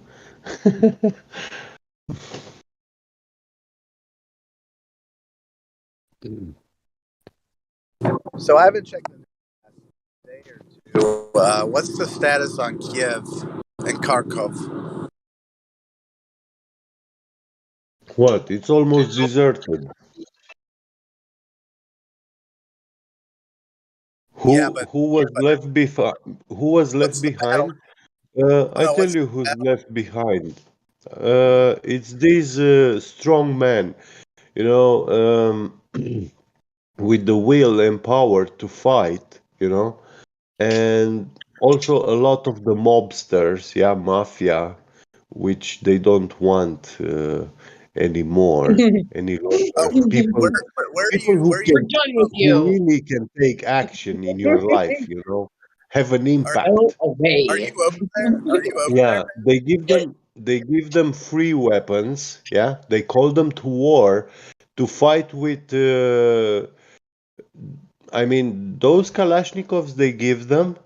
They are in such bad state. You know, they are not good, not even for training. And yeah, when you fire, those weapons are perfect for not hitting a target. I mean, if you try to shoot at a target, you will not hit it 100%. And even by blind luck to hit a target, it will be like those training ammo, the bullets are small sized, so when you are firing, the bullet vibrates in the barrel, and when it comes out, you have no clue which direction it will go. So are you It saying can go in any direction, it's going but to be it like will the never Storm? go right there where you point it. And you cannot compare that ammo with war ammo, which the Russian and Ukrainian soldiers use, you know, and they will be fighting against these rebels, terrorists, civilians, yeah, on the street. They will be killing them all. It will be manslaughter, but they will slaughter the strong civilians. And now all you're left is old people and women and children, which they are not even in their homes. They are all lined up at the border, at the country's border, you know, under the sky in full winter.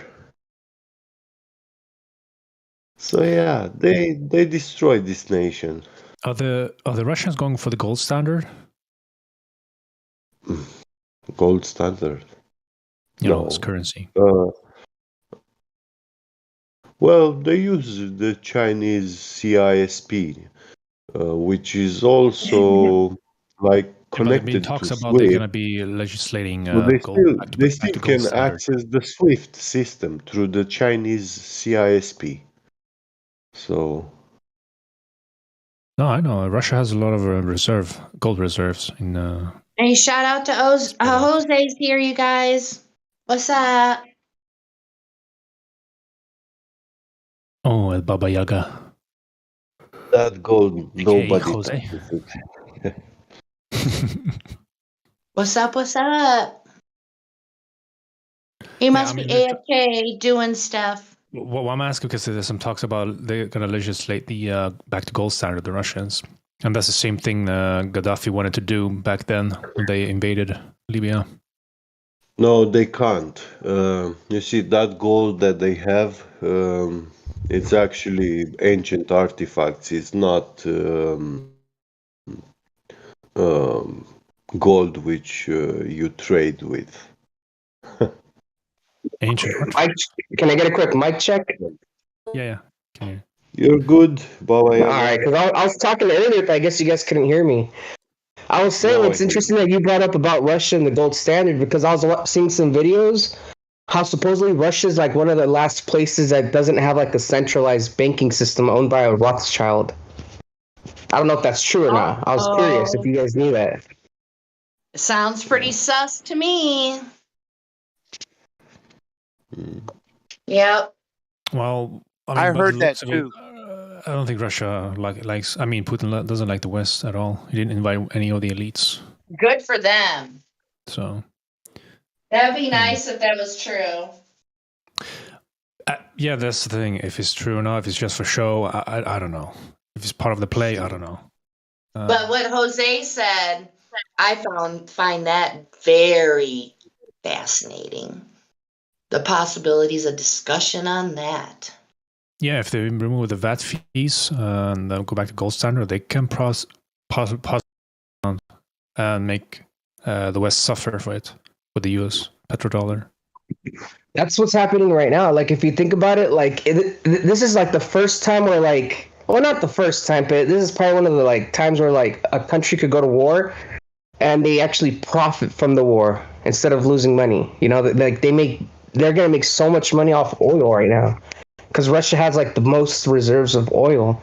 But so like this is beneficial for them. So I'm like super confused. I'm like, Like part of me is like, I know it's all fake and bullshit, but then I go to my normie brain and I'll be like, all right, let's pretend politics are what they are, right? Like if we were to go with politics, like I could see it in a different way, but if I go into my conspiracy mind, I see it a completely different way. So I'm like holding a bunch of different views on this war right now. Like I see it like with my normie side of the brain, I see it beneficial for Russia, but my conspiratorial side is telling me that Russia's just kind of giving the middle finger to like the elites of the world in some way. And that's why everyone's like, fuck Russia, go after Russia.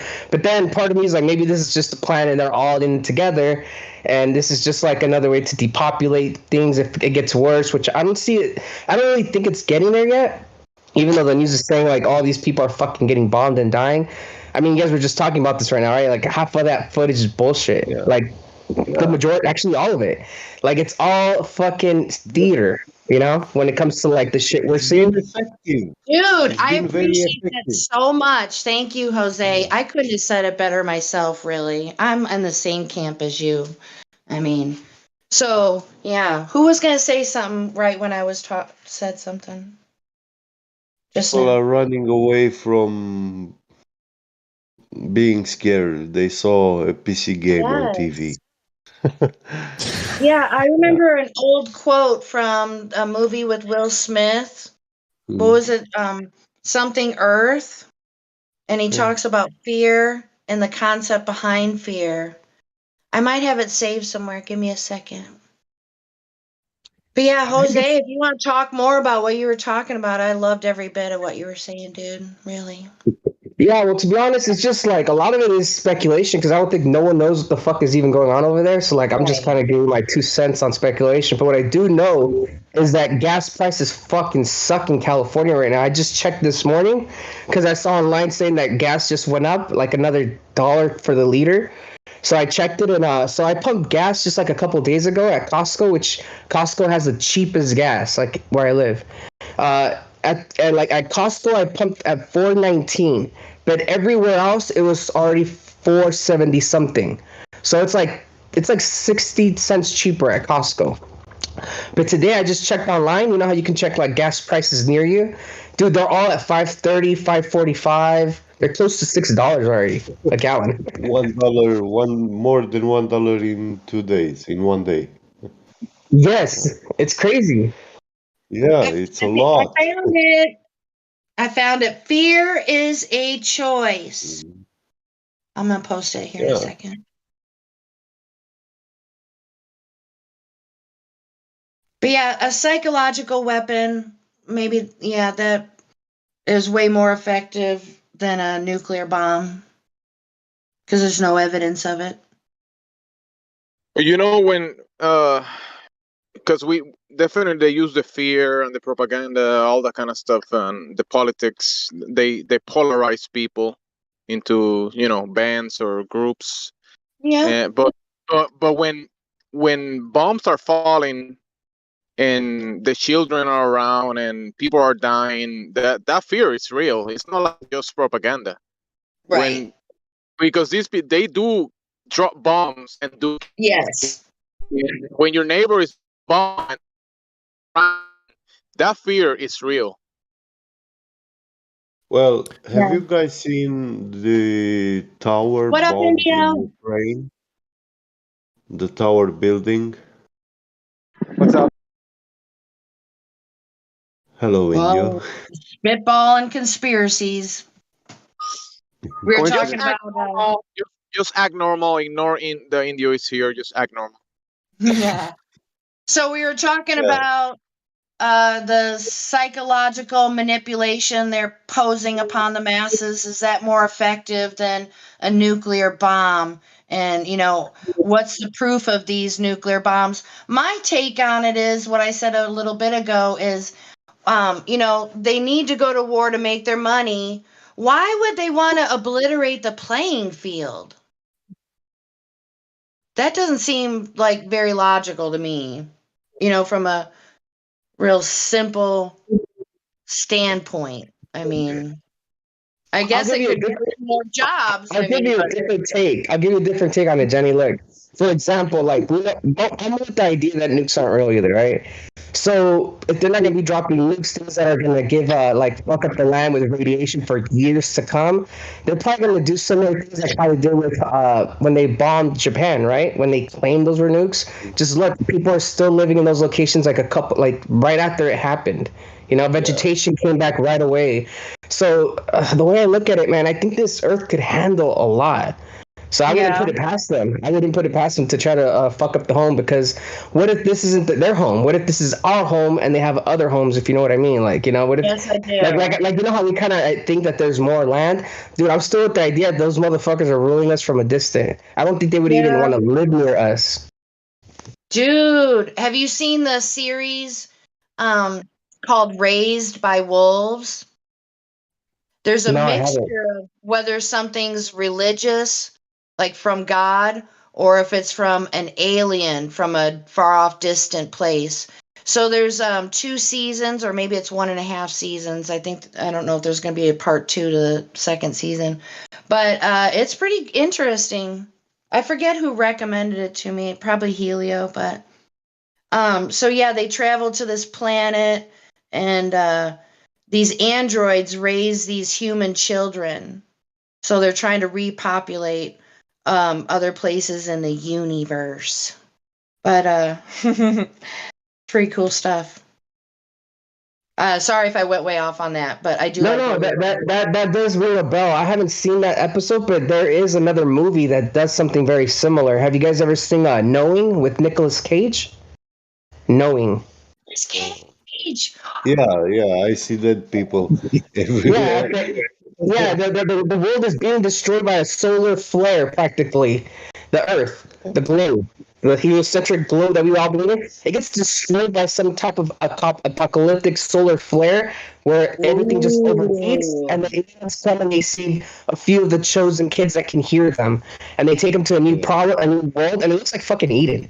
Like they take them to a place that looks like what I would imagine Eden looked like. Yeah, at the end of the movie, and like all the parents die, everyone dies. Only a few of the children survive, and like it looks like they're eating. They're even wearing white clothes and stuff, and they take them to this world to Dang. populate. I've never seen the movie. It's pretty good, I even though it's wrote it pretty down. spacey. Thank you, Jose. Yeah, Thank it's called you. Knowing.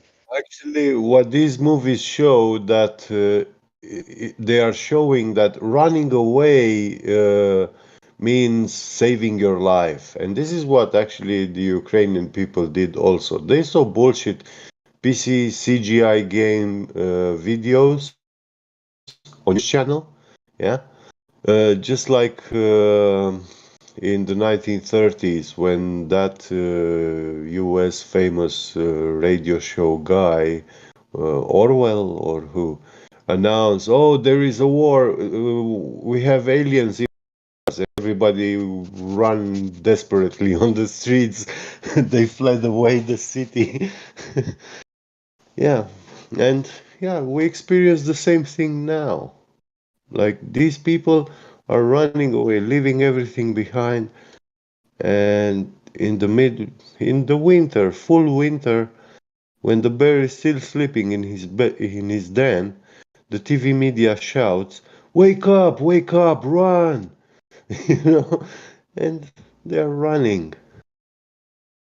So it's a joke. But yeah, we have been discussing this throughout many years. We were foretelling all this that years ago here in the channel that when they will show this bullshit on TV, these deep fake stories, everybody will be running wild, leaving everything behind, and they will find themselves into no man's land, they are nobody, and you have to take everything from the start, like you're literally under the heavens, you sleep in a N stars hotel, you know, countless stars hotel. Yeah.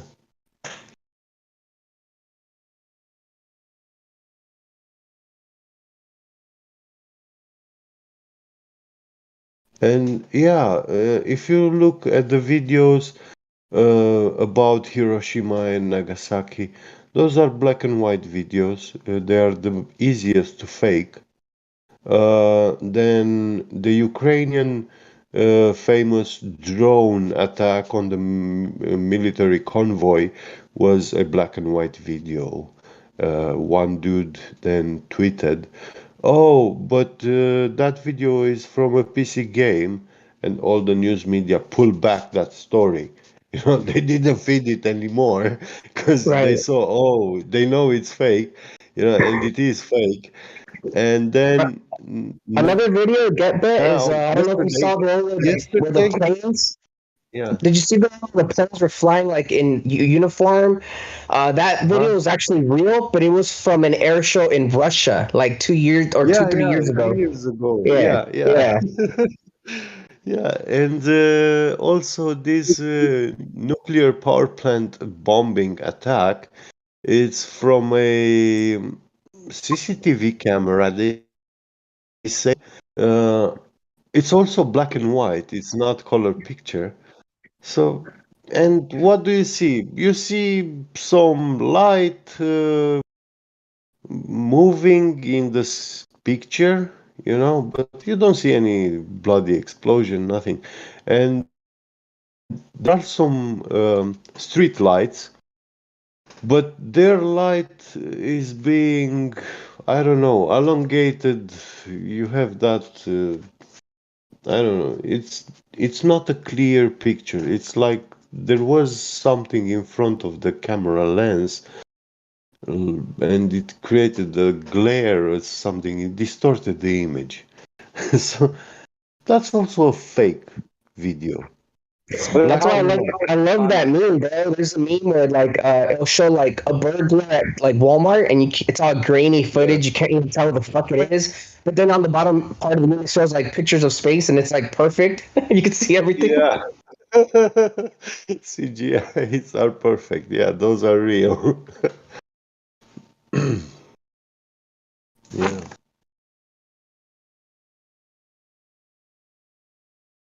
I can't wait to tell this night to my work colleagues, like, how can you believe those fake videos? I mean, welcome to the deep fake era. So when you listen to the TV, you're gonna start doing bullshit Elevated in your levels of life. uranium were detected and all sorts of shit, dude. Yeah. Elevated levels of uranium. How preposterous is that? Yeah. Like there's uranium like floating around. Like that's retarded. Because what would be floating around would be like cesium.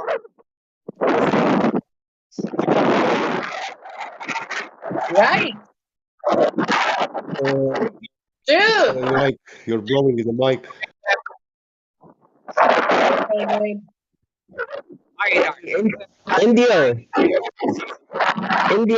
Indio, reconnect. You sound horrible. Like leave and come back. Yeah. It's windy. I got you. All right, yeah. We just hear the.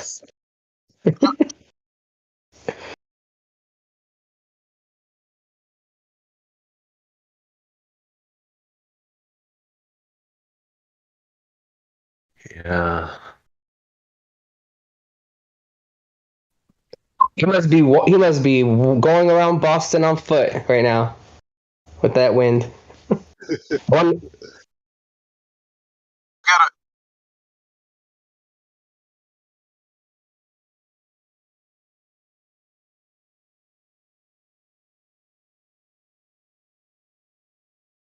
Time to wake up in full winter when the bear is still sleeping in his den. So I was talking to I think I brought this up the other day in here. I was talking to one of my neighbors because I made friends with a bunch of my neighbors in my new house where I live at, and one of my neighbor's neighbor I met through him, right? And we were having drinks at my neighbor's house because it was his little daughter's birthday party, and he had drinks and he invited me and he invited a couple of the neighbors, and that's how I met a bunch of them. And one of the neighbors is he's a surveyor. Like he works with total stations. Like he does all that work. Like, and I asked him, I'm like, hey, I'm like, have you ever heard about like flat Earth? Because you know how like in your line of work, a lot of people are like trying to use it like to debunk the flat Earth or to help flat Earth. He's like, yeah, I've heard it. He's like, and I'll tell you what. He goes, I haven't really looked into it, but I have heard an argument from a different flat earther. And he's like, and I can agree to this. He says, I've been working in this field for over 30 something years. He's like, 30 years ago, we used to do the calculations all by hand, like of the measurements they did. And he says they never, ever considered the curvature of the earth. That didn't even cross their mind. It wasn't even, like, it was taught in school, but it was never applied. And like it wasn't applied into their calculations. And he says now the new people that are coming in that are making the arguments, they're saying that they do apply for the curvature. But he goes, what's funny is now they don't have to do the math themselves. That the total stations, all the machines they use, they do it already for you. They do everything. They calculate everything for you. All you have to do is kind of aim your total station with like the optical part at a certain location, and it does the measurements all for you. Like you don't do. It's like it gotten easier. He says, but he goes like it's very ambiguous. He goes because like if you go back to 30 years, like, yeah, we didn't freaking do these calculations and apply curvature Earth to it. But all these people that are making the argument that you do it now, it's like, I find it kind of weird. He's like, because we don't even know what the computer is doing. It's just doing its own thing, So I thought that was really interesting. I know what you were saying here. It describes to me like back in the days when they didn't had all this data from the internet. They were going on the field with those instruments. They were doing the measurements, but they could not validate the measurements until they were going to a center where they were getting information from these weather stations, which they were providing them the air refraction index in that day at that hour in those locations, and then they will know exactly how much land did they measure.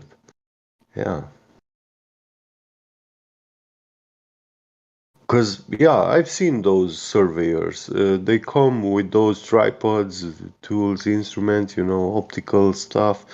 They write a lot of information down, but when they do that, they tell you something approximate. It can be from here to here, that distance, but they wouldn't tell you. Only you will see them going back to their workplace, to their office, putting the data, everything, compare it with the information from weather station, and then they get the precise numbers, and they will tell you then, when you. Hey, I just want to correct you on something real quick. I don't know if we talk about the same thing, but the thing I'm talking about, they're called total stations, not weather stations. Total stations. Oh, total stations. I see. Yeah, that's what they call them. The surveying equipment they use, it's called a total station. Yeah.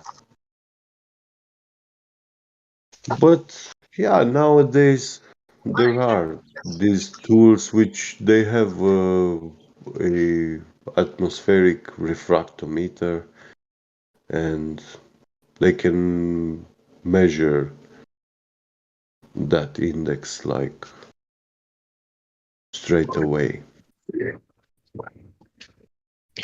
Hey, Indio, I don't know if you heard what I just talked about, but I have a neighbor that's a surveyor, and I asked him about like the equipment, and asked him if he's ever heard about flat Earth. And he says that he has heard about it. He said that one thing that he finds really interesting is that like years ago, like 30, like he says he's been in this field for over 30 years. And he said back in the days when they didn't have the equipment they had now, that they would have to write everything by hand and do write everything by hand. And back then they never accounted for like curvature of the earth, like when they did it written by hand. But now that they have like everything's like upgraded, like the math is all done for them. I just thought that was interesting, and I wanted to share that. Trust the science. Yeah, some of the theodolites have a built-in refraction correction. Yeah, we're hearing you clear now. Good. It's a Not for long, calculator because here comes the train. program.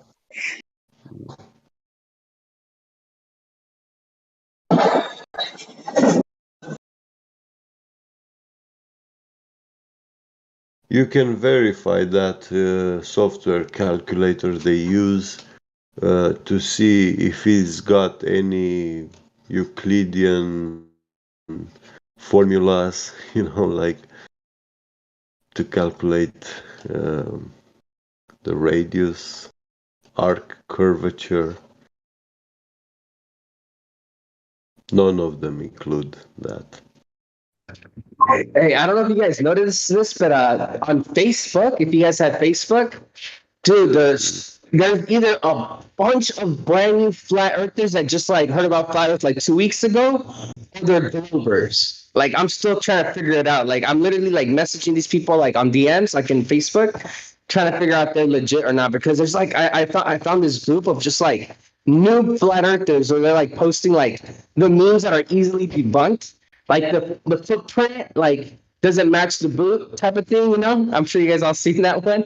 Or they'll be posting like the Japan flight, how it works on a flat earth. And I'm like, bro, you guys got it all wrong. Like these motherfuckers took off from Oahu, which is like 200 miles away from freaking Pearl Harbor, right? Like they didn't fly direct with their airplanes from Japan to bomb Pearl Harbor, like these motherfuckers took aircraft carriers all 200 miles away to Oahu, and then from there they flew to Pearl Harbor, which is only about 200 miles.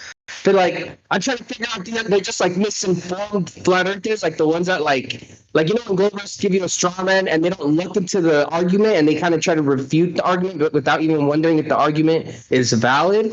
There's a lot of that kind of ambiguity in this group. So part of me feels like it's a fake group, but part of me seems like these people are really debating it. Like I feel like they're serious, there's like they gave good arguments if those were the circumstances, right? That's what I'm trying to say.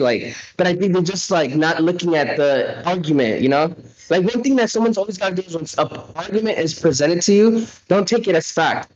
Fact check the argument, be like, is this even a legit argument? Like, let me look into the data, right? Like, let me go back in history and read about where these guys flew from. You can figure things out like that. So I think they're skipping that step, but I just find it really like they just need some help. So I've been in there a lot.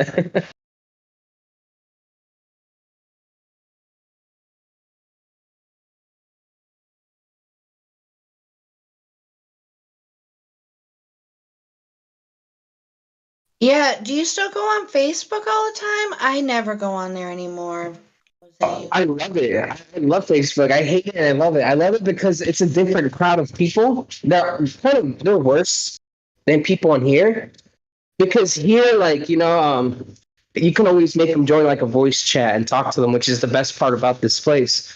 And over there on Facebook, they all just run. And I know if Elijah was listening, he would tell you the same thing, because I find Elijah in a lot of groups that I'm in, and Elijah's doing the same thing I'm doing on Facebook. Like, we're taking over the Facebook groups of Flat Earth. Every time there's a stupid argument that we can debunk, we'll like comment on it. Our comment goes right to the top. People like it, and then people ask us questions about it, and then I even promote the Discord. I'll be like, dude, you guys want to learn shit? Like, go to this place. Like, this place is literally like the college for flat earth. Like, check this place out, Yep. I can appreciate you guys' efforts. Thank you, because, oh man, I couldn't do it. I'm just going to say. Yeah, it's so funny. Like, Elijah was like debating some guy for like, I swear to God, it was like an eternity, because it was like he had over like 30 something messages back and forth. And then he tags me in the group that I was like a part of, but I wasn't in that comment section, but he tags me and he was like, Jose, look, he finally left. Like, cause I guess like he just destroyed his arguments and the guy just never commented back. And it was just funny, like, cause me and him do that to each other. Like, look, check this out, Elijah, check out everything we went through. Like, this is the shit we got to deal with on Facebook.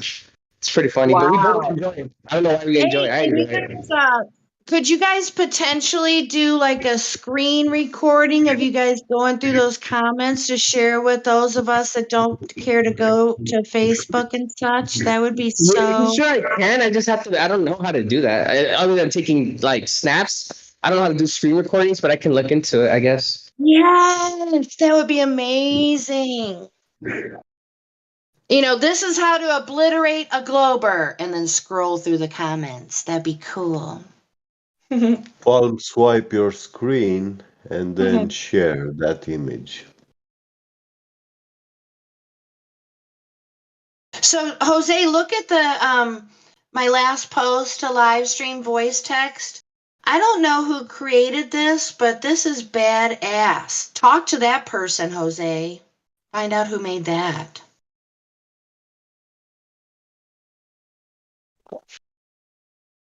I don't know if it's supposed to autoplay, but on my phone I have to hit the play button. That is pretty cool. I wonder who did that. I feel like just pinging it and be like, all right, who's responsible for this? Do it. Do it. Because we need more of that.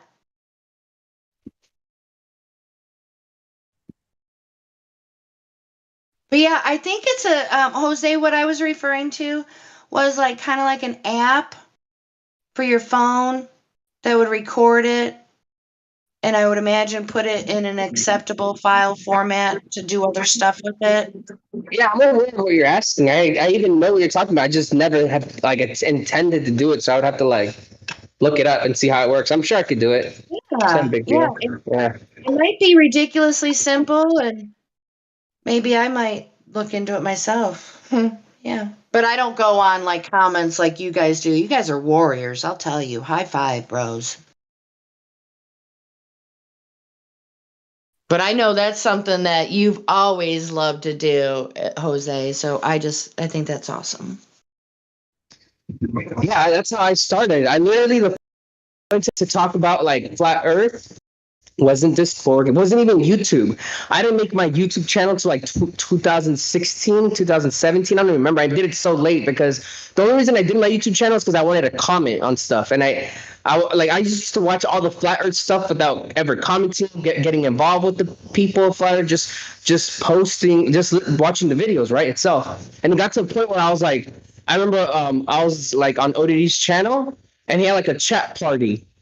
And on the chat party, what he was doing is people would raid gamers that were live streaming. Like he would raid them with his whole channel. Like all his subscribers would just go into that link he dropped, and we would just start talking like preaching flat Earth while the guy is like trying to get game. He's like, "Whoa, what the fuck's going on?" Like I had like 5 views, and now I have like 400 or 500 people watching me like in an instant, and they're all talking about flat Earth. Like we just wanted to see the reaction of them. It was funny.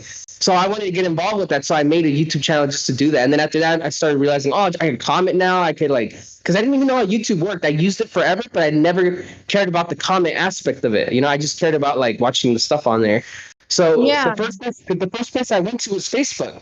I looked up NASA official website for Facebook. I went on there, and every time they posted a picture, which they do, they post like 3 every day of something like either articles or pictures or something. I was in there like research flat Earth, and then people would comment on me, and then I would talk shit to them. We'd talk shit back, and my comment would always go to the very top because my comment was the most popular comment because it was the most unpopular comment, if you know what I mean. Like someone's typing flat Earth, so they're like, "Fuck you," they're talking shit to me. So, Jose, go ahead. Would you say that this is a fair thing to say about you? That you have a rare ability to trigger people in a nice way? Yes, I work at that because I try not to be I try not to use the language to like the language bad words I used to trigger people. It's kind of just like faulty logic. I try to go poke at their faulty logic, and when you do that to people, it pisses them off, right? Yeah, because they're not Because thinking it's like it's true. Like anyone could call someone a fucking fag or I'm not gonna say that stuff on here. Forget. Everyone can post at people and call them names, and you've never met the guy. So for me, someone could call me any name in the book, and I'm just like that guy doesn't fucking know a thing about me. But when you do a little bit of and you start to see how they comment and what they're talking about, and then you can attach something that they said to them back in a faulty way, dude, that pisses them off because it's like you're using their own words against them, like they need to expose themselves. Like they said something that I'm commenting on now and they're pissed about it, right? Yeah, that should be fair game, your maneuver. But they get all weird and then they start personally attacking you, right? Isn't that the usual MO?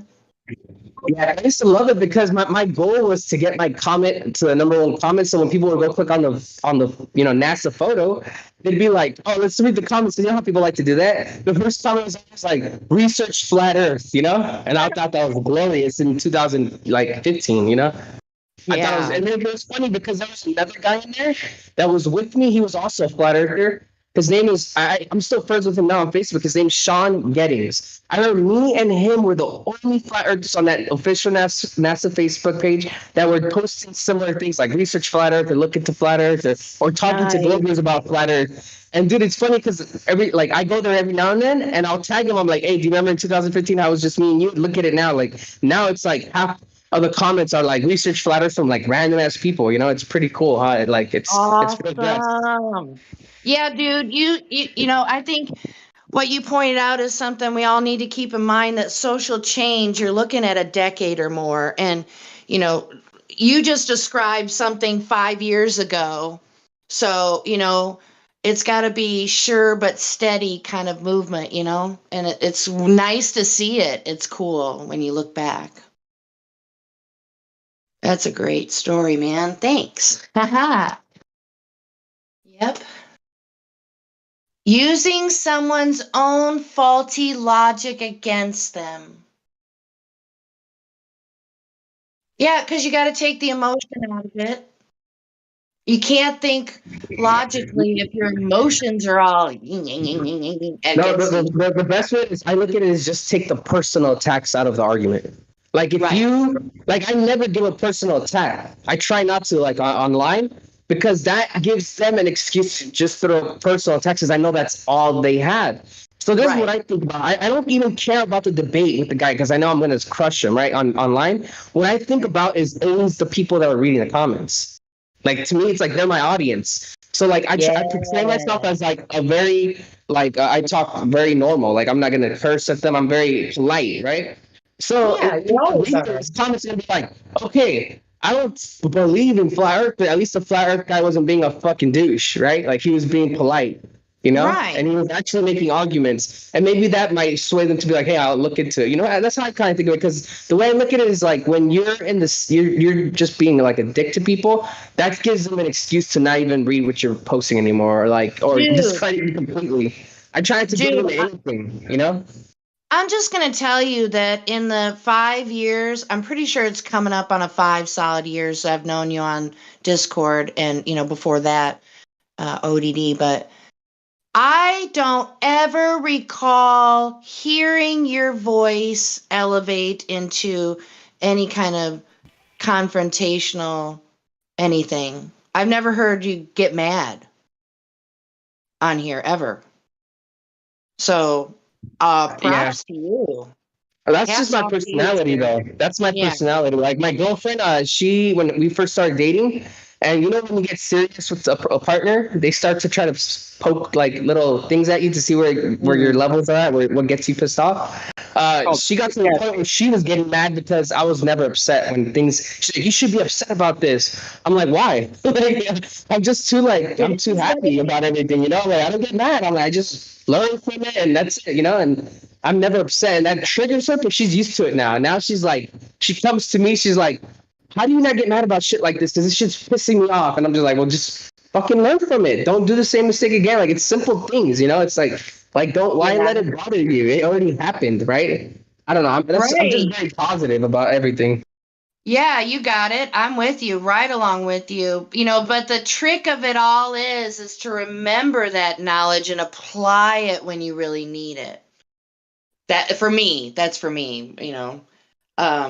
But yeah, absolutely. But yeah, you are a great example for us all.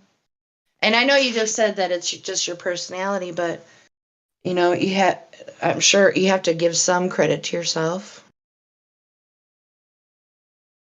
But yeah, if you can figure out that screen recording thing, that would be, I know a lot of us would appreciate it. Because you know how to navigate through Facebook. You've been doing it a long time.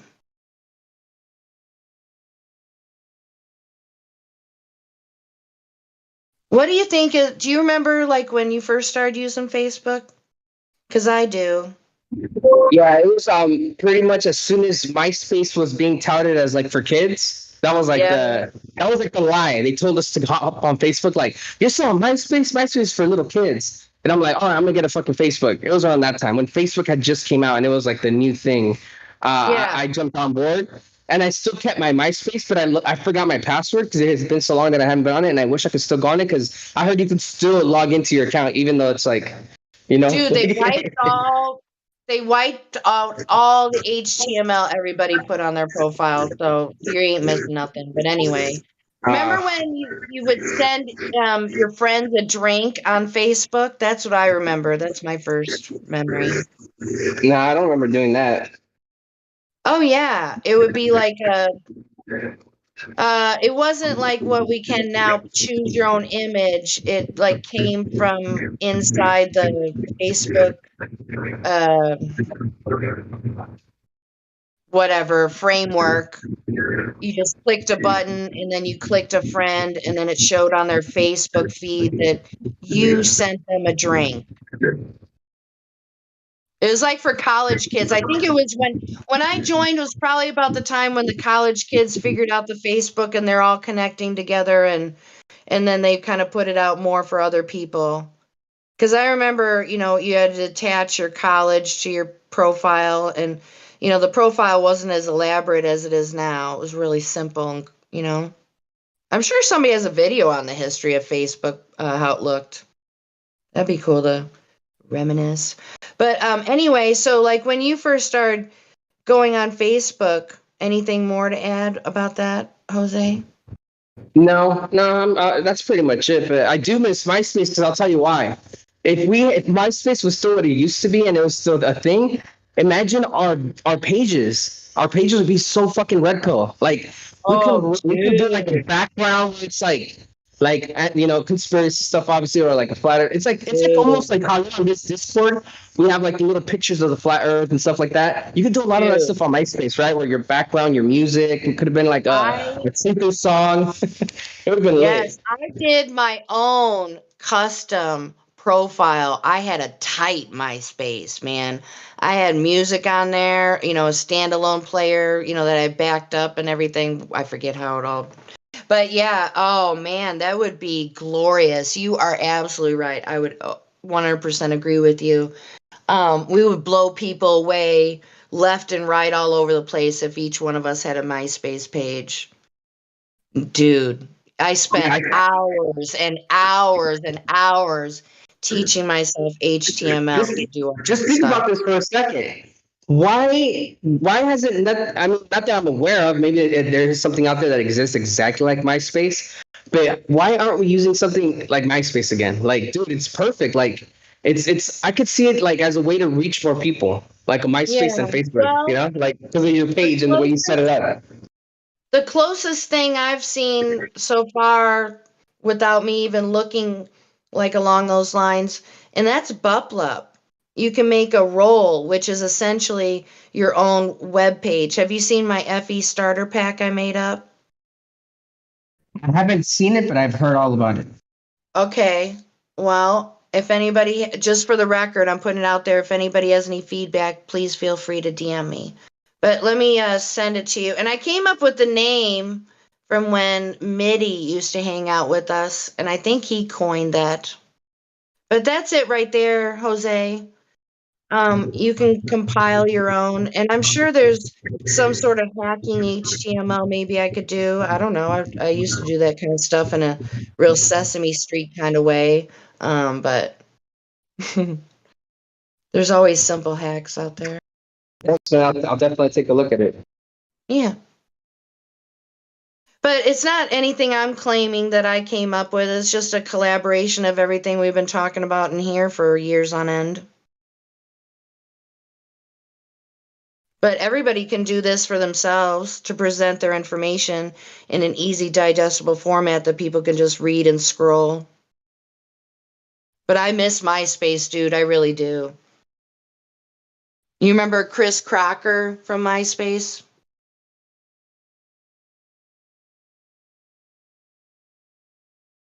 No, but I remember Tom. Yeah, the infamous Tom. Was he ever seen or spotted in real life? Yeah. I'm not sure. It definitely was an interesting time to experience the MySpace thing. Yeah, when MySpace was around, I was using a net zero dial-up, where I had to actually like hook up directly to the outlet where the phones were. And my mom would hate it because she's like, you can only go off for like a little bit because your aunt's gonna call me later, and the phone calls don't come in if you're on dial-up on the internet. Right? I don't know, man. When I was messing around on MySpace, I didn't have no dial-up. I don't think I did. I mean, it wasn't Wi-Fi, Yeah, of you course. probably had DSL, but I still had dial-up because like it was cheap, and my dad wanted the cheap internet. He was trying to save money. I guess, but yeah, I had a desktop and directly wired in. I'd rather do that. Have a desktop and be wired in rather than having this stupid phablet in my hand. I'm kind of over it. I mean, there's only so much you can be organized on a phone. I know it's pretty much a computer, but it's not the same. Have you, Jose, have you heard anybody talking about the metaverse BS for Facebook? Or what even that's supposed to mean? I've only heard very I little heard about it, but I think it has a lot to do with virtual reality. But I don't know. I could be wrong. I really haven't paid attention to it, to be honest. That's probably good. Because, we get people into that, and next thing you know, they would be wanting to put us in pods and shit. That's what Bong was saying the other night. I did see this funny meme the other day, though, where it was like parents in the 1970s, 1980s were like, don't sit too close to the TV, you're going to go blind. And it's like kids in the 2020s, like freaking all up on their VRs, like, right at their eyes and shit. That's kind of not funny, but I can't help it because I'm twisted. Wow. That's a little ironic, isn't it? That's kind of like, don't look at that chocolate cake on the table, and then that's all you see.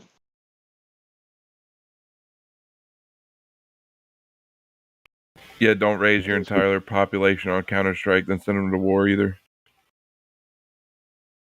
Can I ask you a question? Is my mic working? Roger that. Cheers, everybody. Any signs of this spinning globe that most people think they live on?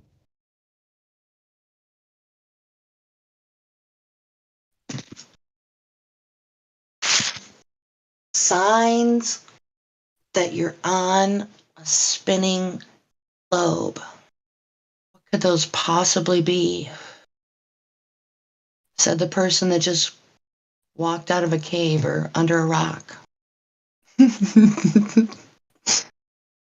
We should go to the Department of Transportation and see if we could find like a curve ahead sign or something. That sounds like a great idea. Maybe they know where to look for the globe. Yeah,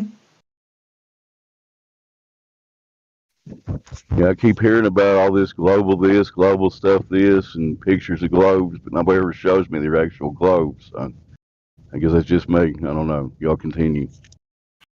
Yeah, I heard they keep those hidden away in third grade classrooms or whatever. Not meant for educational purposes. What? The globe. Like what you see in a classroom. I see. The sticker underneath of it. That's what it says. I don't know. Would that be like some sort of legality or something? I don't know. I like on the underside it says made in China. That could be part of the karma thing, Jenny. They got to tell you the truth about stuff, right? Yeah. It's right there on the globe. It says, don't take this as for educational purposes. Come on, man. Come on, man. I just thought it was pretty cool. They made the entire globe in China.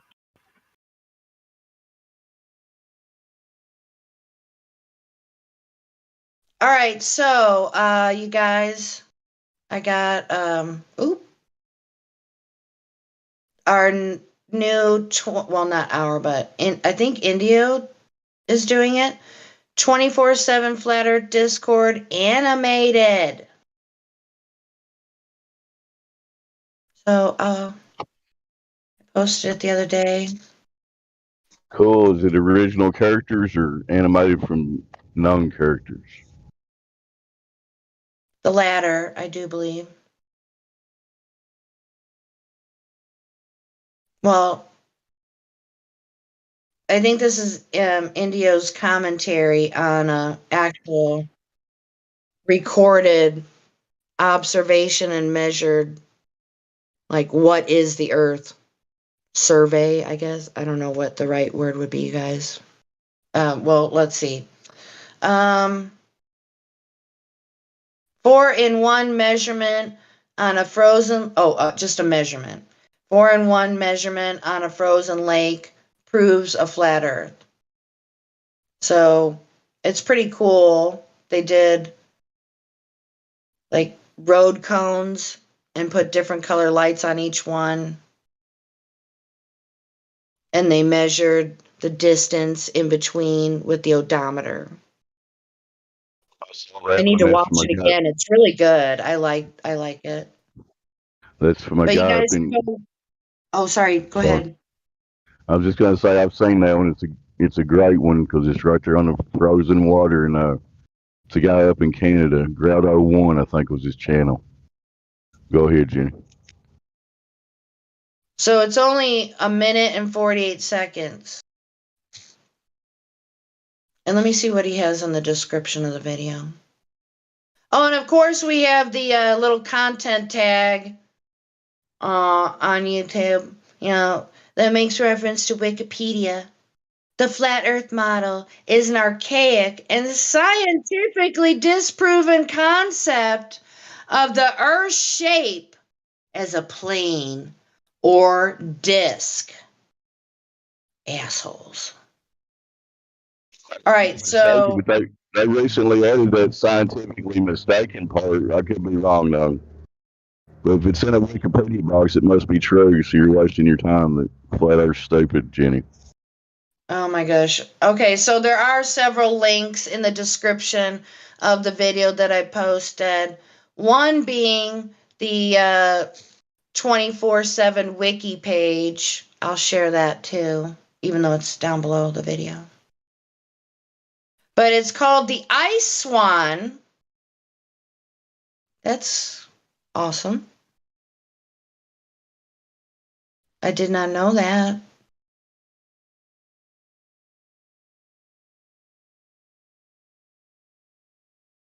Did you guys know that? I think this is, I don't know how new of a material this is, for the record.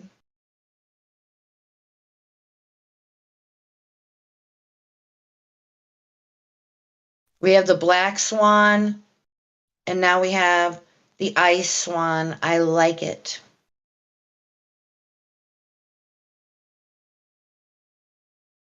So there's for the wiki page. Send some activity that way, y'all. Give a thumbs up on the video. God knows we need in the flat earth all the help we can get with the algorithms. Right?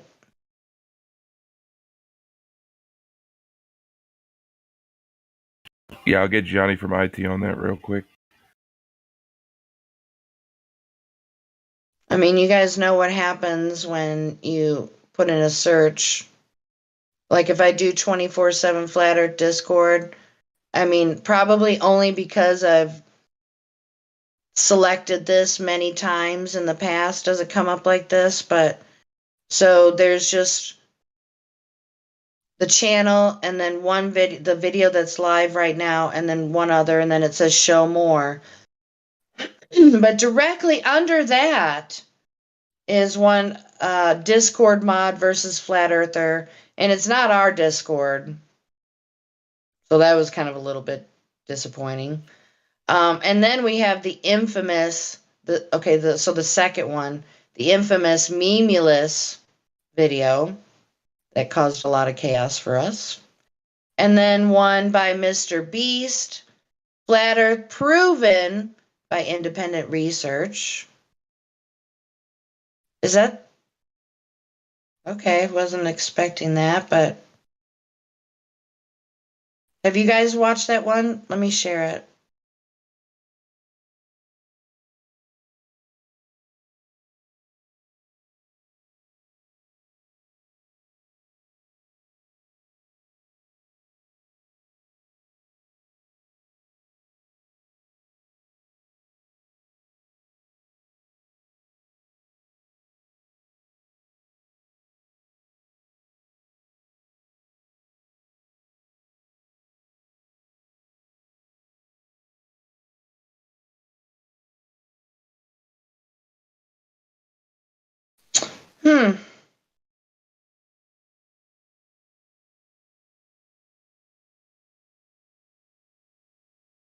Oh, and then just a little bit down, just a tad bit more, a YouTube channel called Big Think, and we got a big ass thumbnail of Neil deGrasse Tyson, and it says "Shutting down flat earthers." Hello, welcome back. Hey, What are we talking about now? Neil deGrasse Tyson. No, actually, I did a search. I put in a search 24/7 Flat Earth Discord, and I was scrolling down to see what I found. Right here. Science man, eh? Yeah, we got Neil deGrasse Tyson shutting us down on YouTube. We got 4 minutes on it. I mean, I think we would be allowed to play this on the live stream if we stopped periodically to discuss. I mean, that's called fair use, is it not, you guys? Yeah, that's fair use. I'm a lawyer. Okay, that's great. What, So I don't know if Neil you want smoked that grass, Tyson? Yeah, the video I just posted. So, did you hear me when I said a second ago? I just put in for YouTube search 24/7 Flat Earth Discord, and then I got our channel, and then the live, and then one other, and then a drop down says show more, and then it has the Memulous video and a video that looks like Flat Earth Society, and pretty interesting. My search results. Hey Jenny, I looked this up on DuckDuckGo just to see what would come up because that's obviously not Google. And look, the first message is 24 Flat Earth Discord 2.0 Discord server. Cool trollable server. I'll give it a 5 because of how much you control. Oh, is that hilarious? I like it. Alrighty. I think maybe a better word than him using the word trolling is probably just came in here ridiculing, I mean,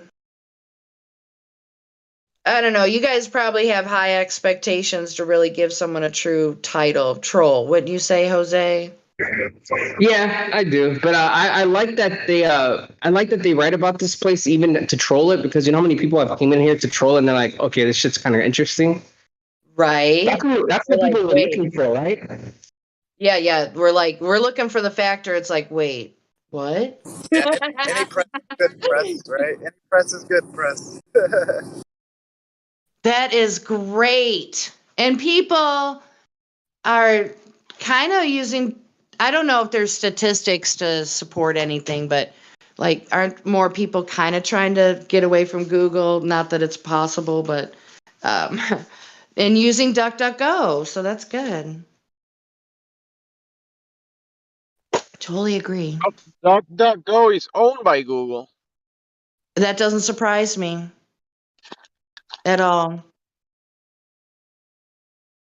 And in fact, vaguely and very loosely kind of wondered about that. I'm like, come on, how can we? Yeah, if it seems too good to be true, more than likely it is. That's my simple approach.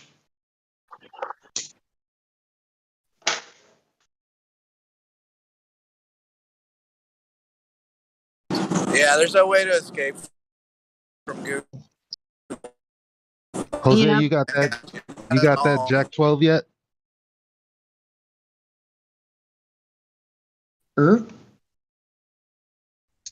Not yet. Not yet.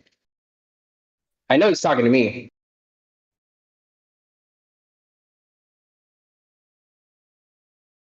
Hey, Elijah, I was just talking to Jenny how me and you are all up on the Facebook side of the debate for Flat Earth. Tell her your experience of debating people on Facebook about Flat Earth. Nice. Okay, will do. Just give me a couple of minutes to get outside with the clear reception. Hey, you're good, dude. Thanks. Story time, y'all. Yay. Can't wait. I always love to hear what Jose. Oh my gosh, this is so refreshing, you guys. I don't know how long it's been since you've been in here like this, Jose, and Indio, and it just seems we hear more Memulus too. And I kind of like the change. I'm always one for change. I've always been against the phrase, well, we've always done it this way. It's like I've always been abhorred by that. So I think we're going in the right direction. I'm sure some might not agree, and that's okay. But waiting on Elijah for him to tell us about his Facebook stories. Popcorn. Hey, real quick though, yeah. you know who else is in there besides me, Elijah, is Witsit. Witsit's all It's over there. Elijah. Like trolling Ben Shapiro because Ben Shapiro posted an article of how Elon Musk is gonna save the ISS. And I was just like, "Are you fuck?" I just trolled the shit out of it, and I see Austin Whitsitt in there. Like his message was literally on their mind. And I was like, "Hey, bro, I found you in the wild." He's like, "This is wild." That's so awesome. I love it. Okay, the favorite thing to do when I hear Witsit talking with a Glober, and he's like shooting stuff at him right one after another. You know that one animated GIF of Cat Williams where he's looking around confused? I picture that person like reacting like that, and it just makes me giggle every time, all the time. I love listening. Yeah, that's funny.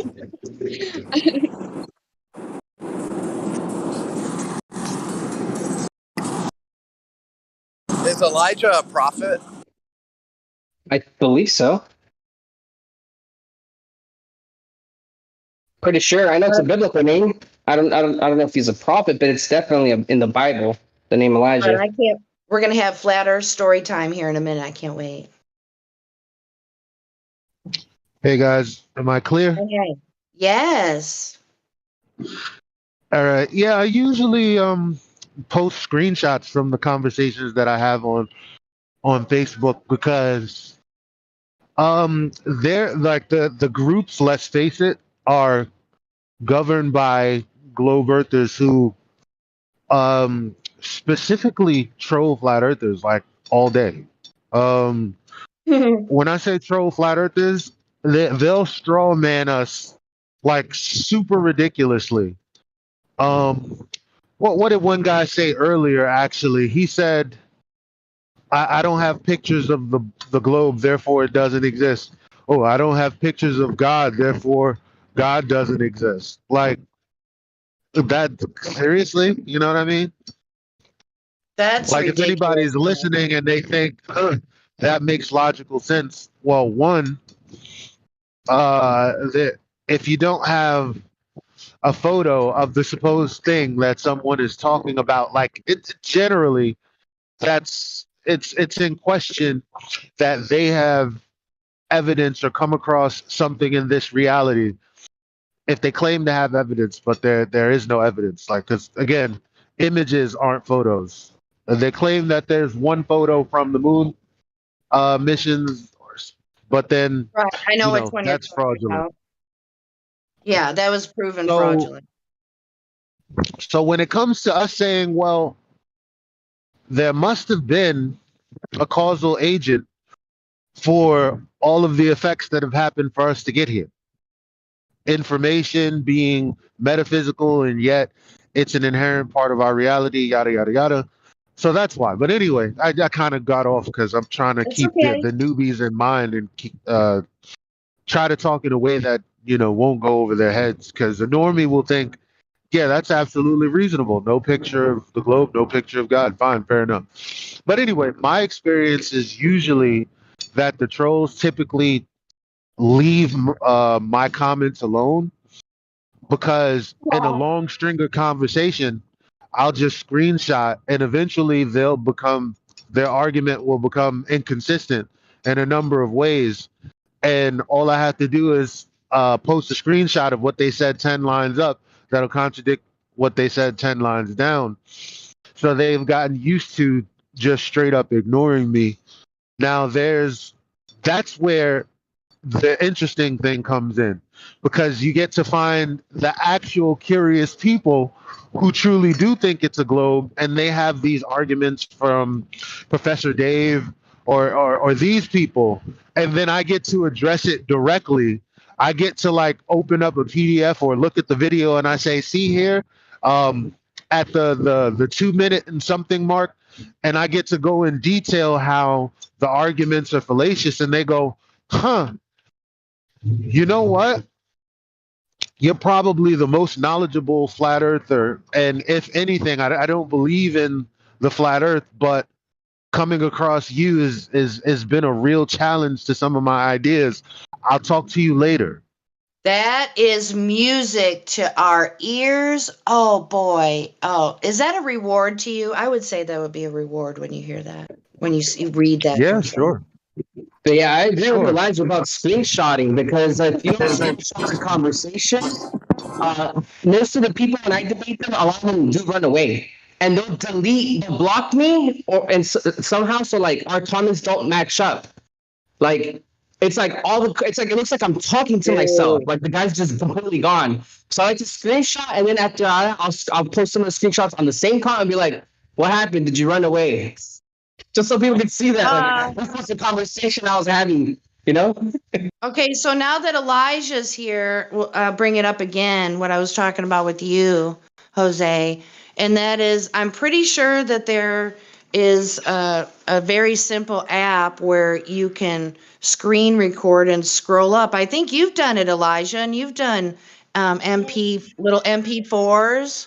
Yeah. But, It to comes go with my over the phone. comments instead of screenshots, um, I mean, I think that would be gold for us people that don't like to go to Facebook. I mean, just Yeah, you so can. we can glean from what you experience on where people are in their logic. And then, when you call someone out in a, intellectual way, the benefits are just awesome, right? Because you're making Yeah, progress. You're making progress. we get evidence of our victories out on the battlefield, right? Mm-hmm. Yes. Because we can replay those, and then some random person can have the same experience of the original person you were capturing their comments. So it's like two birds with one stone times infinity. I don't know if that's the right reference, by the way, but it sounded good. Infinity birds by one stone. Infinity birds! I love it.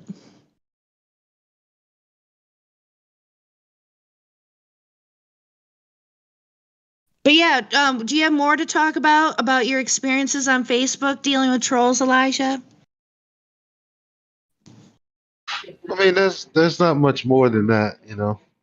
It's just an interesting experience. You Some had like you'll realize that most people aren't even aware of the current isn't aware of the conversation, because the one of the last conversations that I had is about this guy asked for one proof that the globe model is wrong. And I said, the horizon is not geometric. And he said, what do you mean? And he posted a PDF with like Eratosthenes. And I was like, yeah, the result that he got can be tested and validated. And when you look at the horizon, it's not geometric. Well, where are you getting your information? Well, if you just Google distance to the horizon formula, it includes the radius of the so-called globe. And then so from there, all you have to do is use the formula to determine where your horizon would be. And all you have to do is have something in the distance that'll give you a reference. Yep. And from there, you'll realize that the horizon is not geometric. So did And he then he have an said, well, I'm epiphany? talking about pure geometry. And I'm like, Theoretical. yeah, me too. Theoretical geometry. Is that what you meant? No, pure geometry. Oh. You know, But straight lines. but Oh, you're talking about yeah. Euclidean versus Wait. non-Euclidean. Yeah, Right? so is that getting into ignoring the fact that there's not a curved adjacent, right? You'd have to do that. No, I'm just talking Oh. about yes. But geometry just basically the tangent to the tangent point. At that point, yes, they don't have that to beg the question of a sphere in celestial navigation. That's true. You can't have the curved adjacent, and that's not even. They don't even claim to have a curved adjacent because all of their computations uses a plane. Whether you get it from the center of the Earth from the equatorial plane, which is nobody takes the reading from there, whether you Yeah. get it from the top. So, Huh. I'm trying to let that soak in. I mean, I did, but you know what I mean? It's a well, yeah, it's easier if you follow along with the diagrams. So Well, you no, would I have to mean like actually look at a globe earth to try to explain how it's done. right. But then you would also have to have knowledge of how it actually is done, and you can tell, okay, this is what Eli means when they claim that the argument is about this, but clearly it can't be about this because in these manuals right here, and the people on YouTube who have dedicated a lot of time to teaching new navigators how to do this, they're saying the same thing Eli's saying, or whoever, you know. Right. Mm-hmm. So, most people, including myself, well, everybody, we weren't taught in school how to calculate the curvature of the earth. Don't you think that would have been great to get students motivated how to do math to a real world application? What better thing to get people, to young people interested? Sounds like a Because I perfect remember field when I trip to was in me. school. Yeah, I remember when I was in school, we used to say, when are we going to ever use this in the real world? Especially when we were in geometry class. So it's just kind of interesting to reflect back on my years of indoctrination. I mean, you should be able to do it. I would imagine if I should be able to do it by hand. But, we do use a I don't know if I could do the calculations by hand. I guess if I invested enough time and Yeah, I've got an it's been answer a for the while. hypothetical question that you had. When are we going Okay. to reuse? Well, if you study your eschatology, you might realize that we are probably heading into the end times. That's And what, well, well, it's just my theory. sure. And so, following the nuclear holocaust, or whatever you want Your to call audio it. is kind of. Is it just me? I can't What's barely wrong? hear you. Yeah, I kind of second that. I was thinking it, Is that but any better? Yeah. Yes. Okay, all right. So, like I was saying, the hypothetical question is: when are we ever going to use this stuff we learned in school? Now, half of it we can just throw out because it's bullshit, but the other half's pretty good. And like I was saying earlier, it's my theory that we're heading into the at least one phase of the end times, right? And following the collapse of society and nuclear bombs and stuff, they're going to need people like us who can rebuild, possibly without the help of computers, right? So, Right. so we're going to need to be able to know how to do all this stuff by hand, manually, to rebuild society. That's just kind of what came to mind when you asked that question. Really? Yeah, smoke another one, dude. Come on, man. Hey, I'm driving. I can't be smoking right now.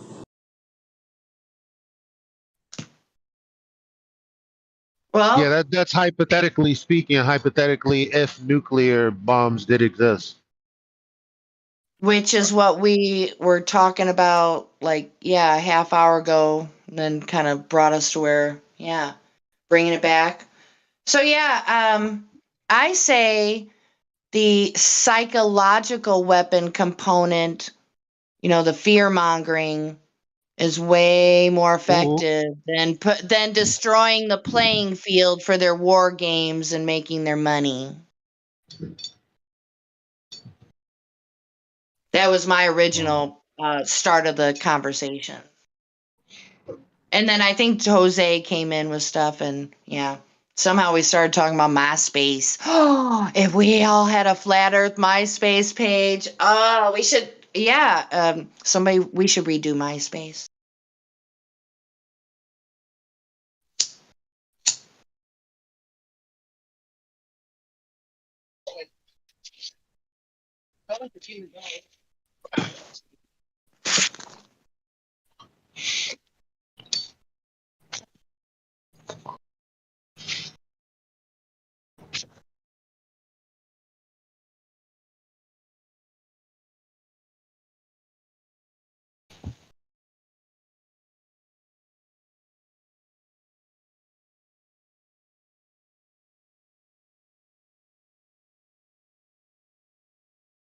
So when you and or Jose, Elijah, when you guys go on, if you still go on Facebook, is it just like the NASA Facebook, or where do you guys go usually? For me, I'm in a Flat Earth Society group run by Globers. And there's a Flat Earth Friends group also run by the same people. And those moderators have tried to get me to join the moderation team because, well, again, I'm the only Flat Earther who they can't say they can't say things like I'm disrespectful. They can't say things like I don't actually address arguments because I'll just post screenshots. So oftentimes when people come at me and I tag a moderator, they come to my defense because they're like, no, actually, he's one of the flat earthers that will give you an answer. Right. That's And cool, it'll be dude. logical. I like that. I mean, we've had a handful of Globers here that have had that status, so I got you. Mm-hmm. Any other ones notable of mention? Not that I know of. Flat Earth groups, the actual ones. Okay, I do. 1 second though. This is for. Do I call Or them? do a screenshot of your groups that you'd go. I mean, if it doesn't intermingle with It's for personal life. Elena 709.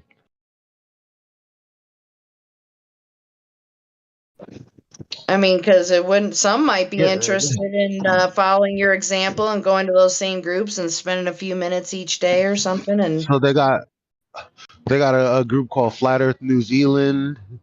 That's a pretty nice. good group. They have a group called what is it? Enoch Square Earth. Really like that group because they do a lot of observations, especially south of the equator. Wow. Mm.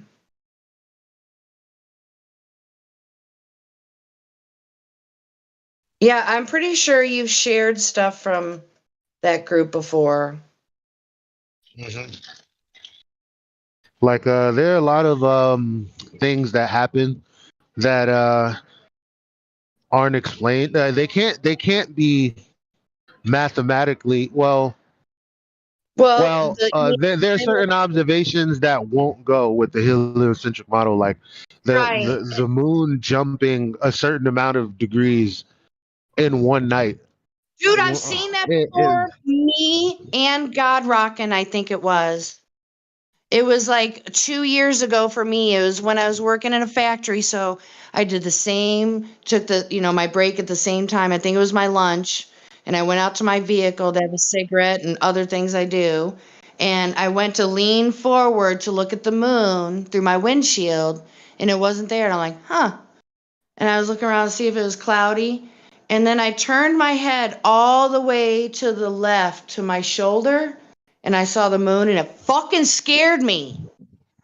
I'm like, what? It moved that much in that time period.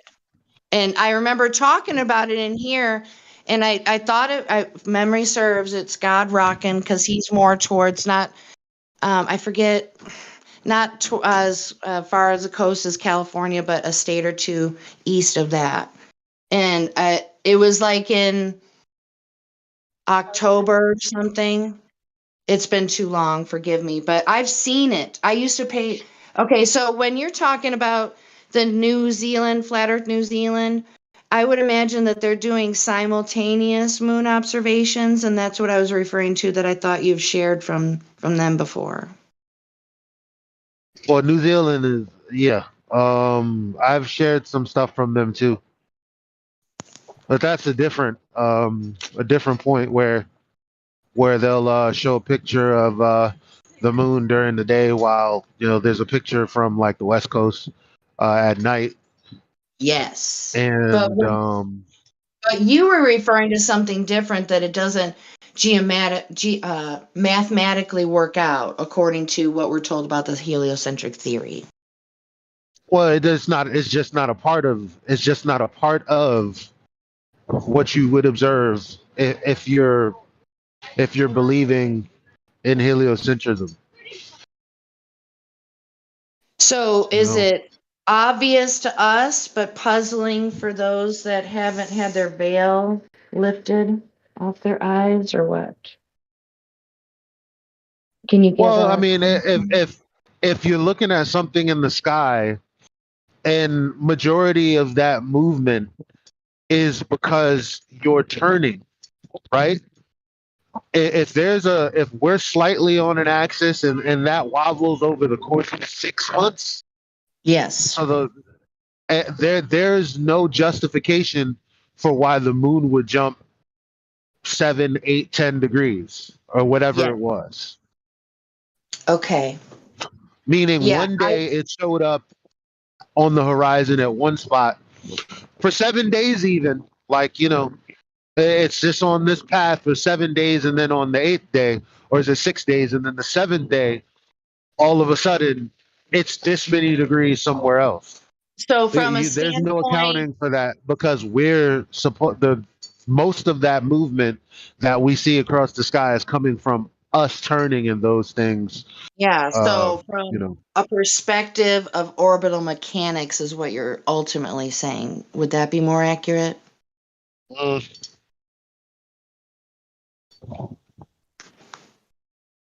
Maybe. Okay. Or just the velocity of what it's supposed to be traveling. No. Okay.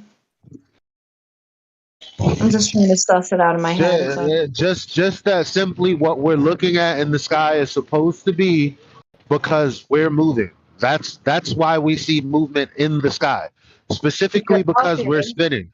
There's not going to be a deviation from that spin. Not too much of it. As a matter of fact, it's noted how much deviation there would be. And based on that, there's nothing that would account for that kind of change over one day. Dude, I love that. It's hard to conceptualize this because it's not really happening. Well, what I'm talking about But I does think a actually lot of the happen, time, but then when you try to conceptualize how the Earth is spinning and how you're seeing that yeah. happen, that's where the problem comes in. Yeah, but I think I understand what you're getting at, though. It's not about the movement of the moon, it's the movement of us, allegedly.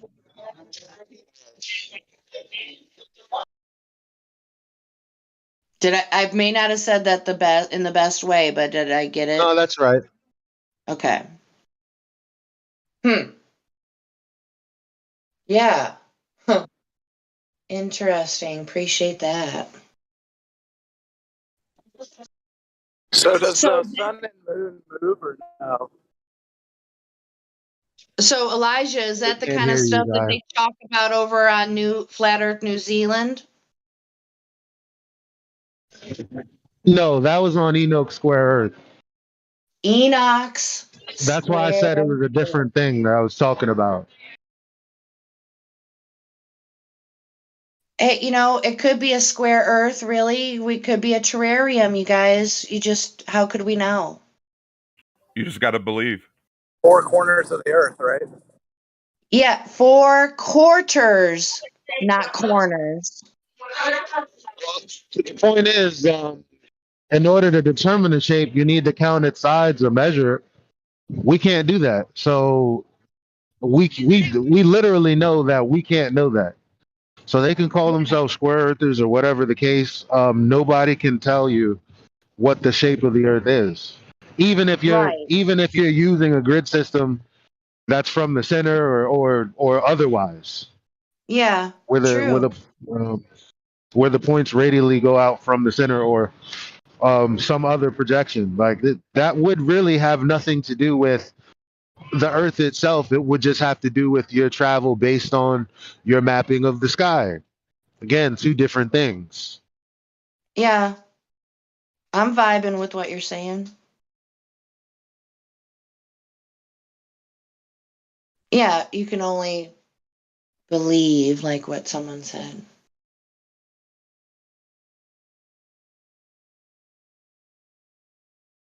I mean, but to talk about that, maybe it's a terrarium. I mean, there you got your gas pressure and containment. Self-sustaining. We've demonstrated that ourselves. I think that's a little bit odd.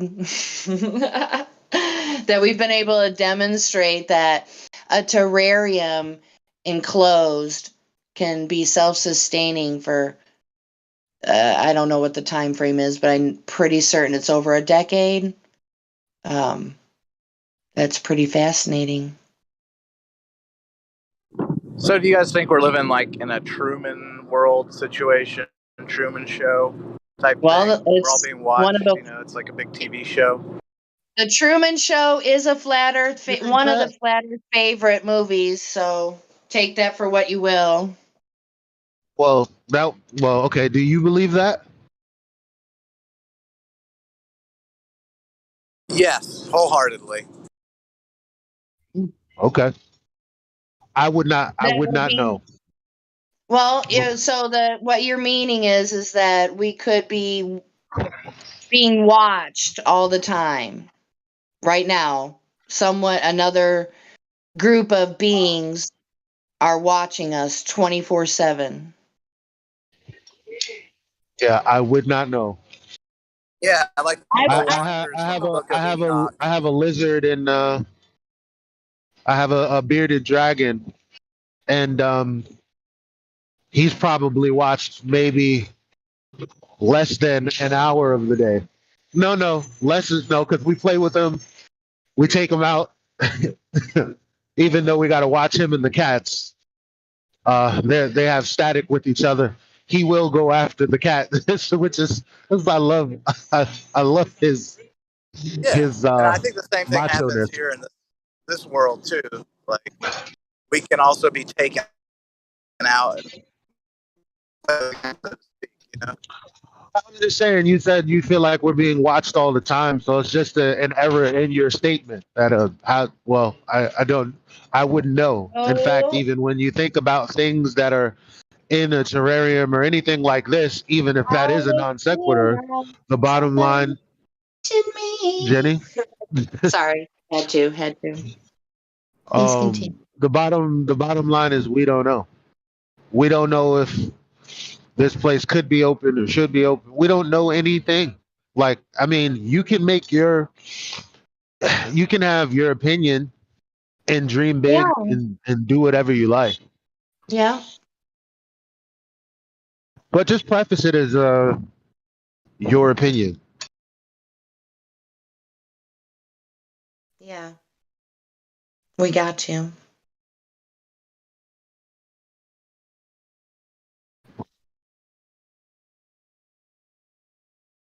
All right, yeah, thanks for the feedback. That was awesome. Appreciate it. Say again? I think he was What'd you saying he say? appreciated you. Thank you for the feedback. I like that. Yeah, no problem.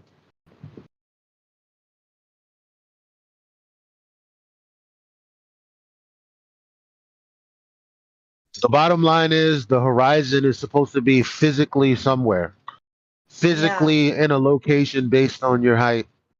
That's not true.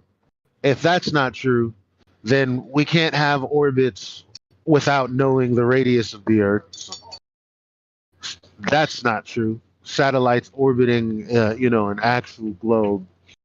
None of this stuff is true. Us living, in an infinitely expanding vacuum or a place with uh, much lower pressure than the air that we're breathing now.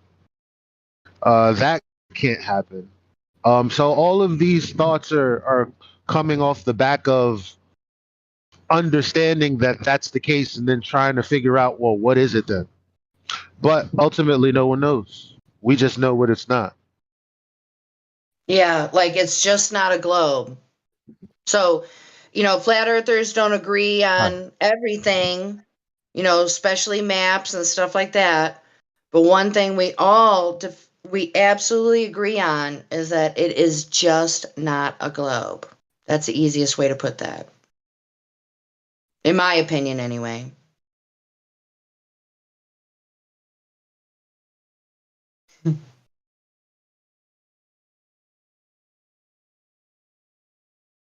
Well, I don't know about you, but I'm driving up a hill right now. It's not too flat. It's a topographical plane. You dig?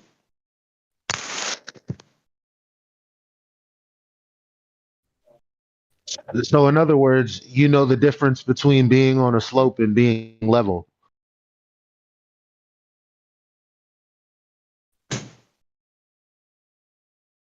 Nope. Well, you just expressed to us that you were going uphill. There's no reason to say that unless you know that you've traveled on a pretty level road as well. Without that reference, your comment is like ineffectual.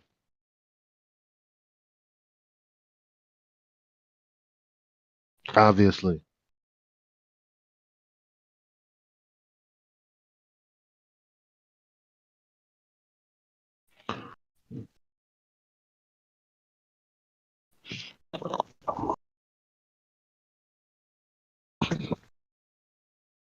It's working.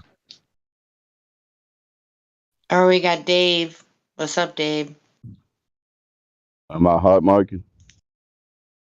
My bad. Oh, you might have been moving your phone or something. It's all good. I want to give the official Glober rebuttal to the points that Elijah raised and you confirmed here last few minutes. Here's the official Globe Believers rebuttal. Y'all ready?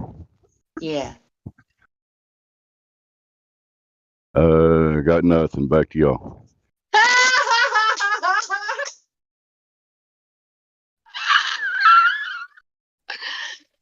Uh, it's not difficult to amuse me, but thank you. Thank you. That was good. That's like pointing to an empty chalkboard and saying globe earth proofs. I was just being honest. If you think about it. Ooh, Forex memes, please. He's on the fence, you guys. When was the last time you guys talked to him? And we got passerby. Oh, maybe not. Yeah, we'll have to pass that person by. This place, I'm telling you what.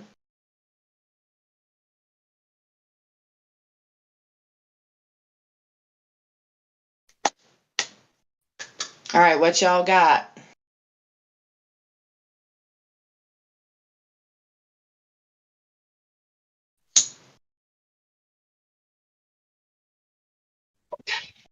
Well, you know how globe earthers say, show your model? Oh, yeah, I haven't heard that in a while, but yeah. Mm-hmm. Like typically when they say show your model, they mean a 2-scale model, right? Because, correct me if I'm wrong, but when they talk about a globe earth projection, I don't know why it's called a globe earth projection, but let's go with that. Globe earth projection. Typically they'll say, hey, look, if you take a look at this representation here, then these distances don't match. This is not to scale. Or look at the land masses. They don't match. This is not to scale. Right. Right? So, but ultimately, there's no such thing. That for a globe, for sure, you have a to scale model of the heliocentric model. Absolutely not. Which would be everything in our solar system, which isn't everything in the visual universe, so called, but just with the heliocentric um, model, they don't have a to scale model, but they don't have a to scale model of a globe either. And that's why So, I tried. I'm trying to get to a very long point that I'm trying to make concise, if you don't mind. Of course not. So with that being said, since they don't have a to scale model, and no one has a 2-scale model, then the next best thing would be a conceptual model, right? So the globe is a conceptual model that doesn't have anything to do with real world scales. Mm.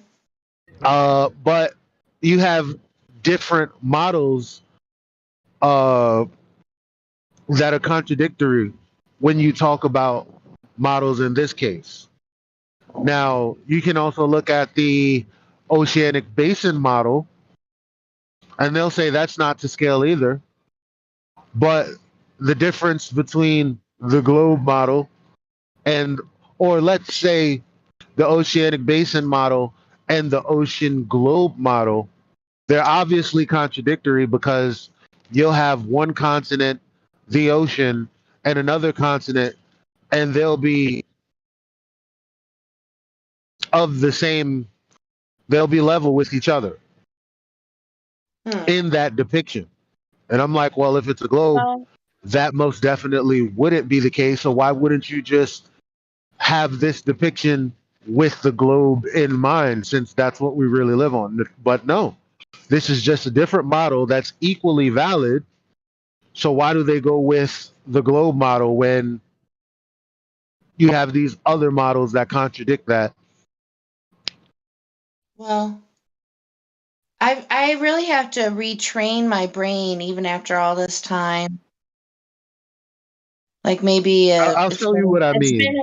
well, no, wait, it's been like about a year since I decided, in the respects that it's not a model, exactly what you're talking about here. I only refer to it as the old heliocentric theory because that's all it is. We can't even, like if somebody uses the word model, you have to stop the conversation right there and say, where has it ever been exhibited to scale? Right, but And then we're gonna. my point is, since scale is not a factor, since that's the case, then why the desire of one model over another? Since the two things that I posted in the live stream, they have the same value. So why pick one conception over the other? I see. Is the point I'm trying to make. Okay. Like, that's a question to a Glober. How could they answer? Because it doesn't have to do with scales. So what else can they answer? I mean, how else can they? How can they answer? Is what I'm saying. Well, I think you're asking an impossible amount of proof, right? You're asking to show them, asking them to show you a model to scale, which is physically No, I'm not. impossible unless That's they. exactly what I'm not talking about. Oh, not you. If you want to, Not you. if Not you you. I'm talking so about so you're other not people. addressing what I'm saying No, at I'm all. talking about what I've heard on this channel. People ask, "Show me a model to scale of Earth," and that's impossible. You can't ask people to show you something that's impossible. Nobody showed you a model on here because we don't have one. Sonny! Yeah, that's the thing. Nobody on here asks for a globe model until globe earthers say we have a globe model. Where's your flat earth model? So in that context, we I only see. ask because they believe that there is something like that, but there isn't. I see. I see. Well, I think you're hot mic'd.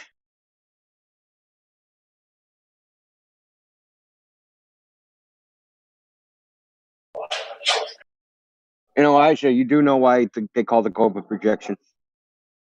The nautical almanac. The globe is a projection of the celestial sphere. Right. It's an upper projection. It's not down. But that's what I'm saying. I don't know why they call it a globe Earth projection because it's a celestial. It's the projection of the sky. Yeah, because it doesn't match 1 to 1. And they've known this since the 17 or 1600s. That if you take the what do they call it? Astrogeodetic latitude and longitude, it doesn't exactly match like what you measure on the Earth. It'll be off a little bit.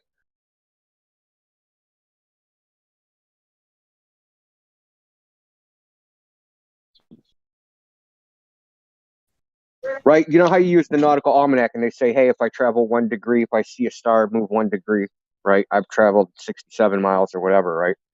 When they actually map that on Earth, right? Through through surveying triangulation networks, and they measure the same distance on the ground, it doesn't come out to match. Yeah. You mean it doesn't pass the smell test? Doesn't pass the measurement Well, test. the error comes in because of their presupposition that there's 60 or 67 or however many miles in a degree. That's why the error is there in the first place, because of their presupposition. Nothing to do with actual reality. Yeah, well, I mean, there's something like 150 different datums, and there's a Chris Matra or Matra, something like that. He's a surveyor from out in Colorado. They did that. They did that FE core with Bob Nodell, where they did the leapfrog triangulation. So he participated in that, but he's been a surveyor for something like 30 years. And if you look at the surveys things, like the survey markers, you can look up the sheet on them on the survey marker. But each survey marker will have a different scale factor. And that scale factor is like, you could actually think of it as a different radius.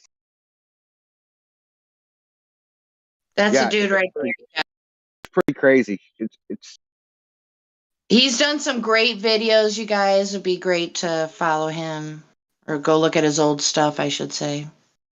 So each datum, so they'll have a datum for so we have the North American datum, and then there's Britain actually uses 3 different datums, right? Datum means is the horizontal line, right? So they make up some horizontal line somewhere, and they measure everything off that horizontal line, and that's what the survey is.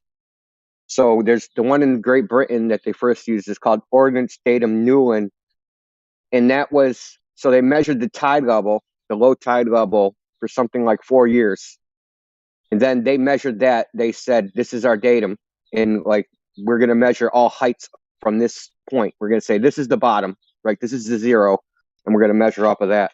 Baseline, in other words. Yeah, the baseline, exactly. So this is the baseline from which they're going to measure. So it's different everywhere. So it's like there's, like I said, there's like 143 different datums, and they use different scale factors. So it's like a scale factor is like, okay, so you have a mile. It's supposed to be between these two geodetic markers, but we're going to use this scale factor to kind of like fudge the number. So it ain't going to be like a mile. It's going to be like 0.998 of a mile. And then some other datum have some other scale factor.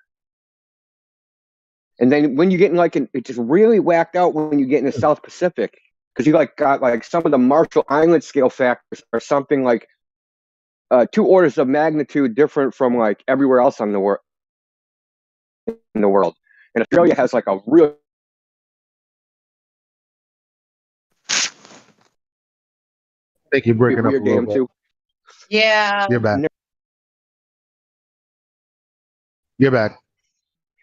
They're just full of it. Yeah. Anyway, the point is that, all these different datums, they're trying to, how they say you can't project a flat surface onto a sphere. Yeah, you're right. But they do so much fudging, right? So if there's an error, you're never really going to be able to detect it because the error is smoothed out. Like, so you're going to measure between 2 points, like say New York City to Buffalo. So like if there's a 3 mile error, no one's ever going to notice that. Right? So you wouldn't notice an error unless you did some like long distance measurement. But the thing is, they fudge each measurement all the way there. So by the time you get to, like, say, New York to LA, you can't actually measure, you can't actually calculate that error because it's smoothed out within a whole bunch of different measurements. Mm-hmm. Yeah. So if you say it's a mile, but too many different variations. Like 1.1 miles, and then the next one it's supposed to be like 0.1 mile, and then you say it's 0.9 miles, and you just keep fudging. So instead of the map, you make the distortion everywhere. So instead of having large distortions at the edge, you have a little teeny distortions everywhere throughout the whole.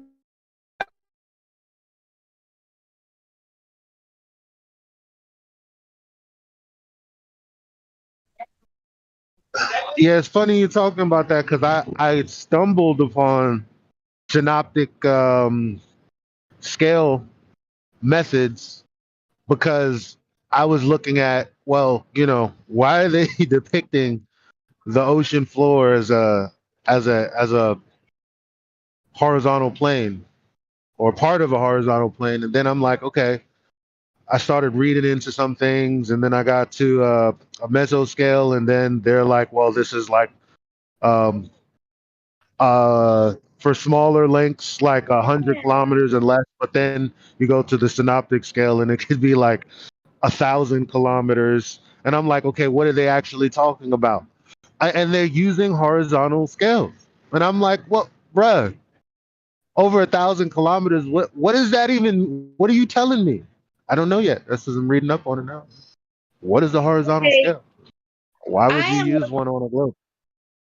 I'm looking at Chris, his YouTube page or whatever, and I thought I remember him having this amazing video with the title something to the effect of "The Waters Above," and now I don't see it anymore. Surprise, Is anybody surprise. else? Like, damn it. So maybe he set it to private, or I don't know. Does anybody else remember seeing that? Nah.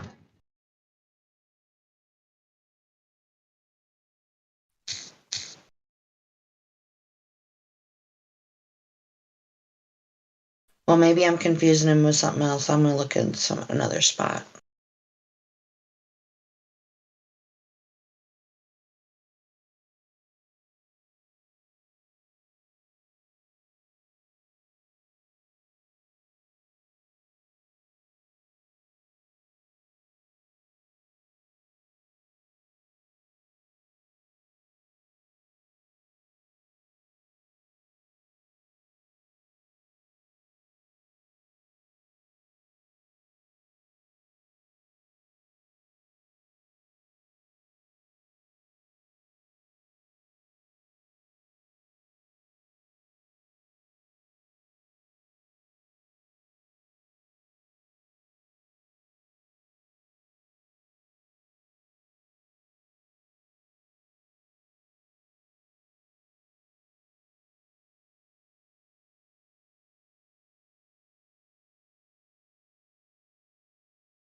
So I'm scrolling through my videos, right, that I've saved and I don't ever look at.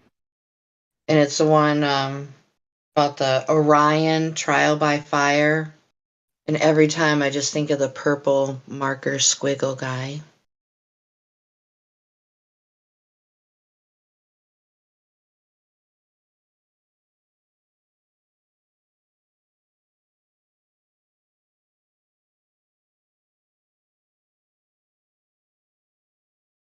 Yeah, he says we must solve these challenges before we send people through this dangerous region of space. I'm paraphrasing, but That's that pretty guy's darn close. one of my heroes. Yeah. That awkward moment when you debunk NASA, the guy you're working for. Anyway, Dude, I think we have a meme for that somewhere floating around.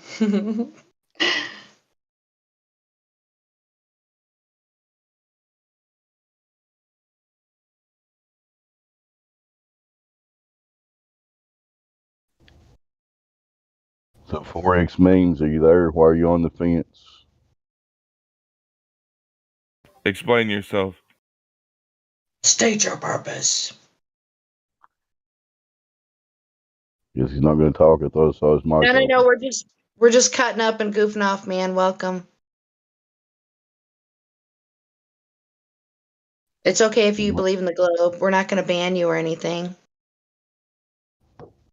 We all used to believe that shit, but when you take a step back and look at it,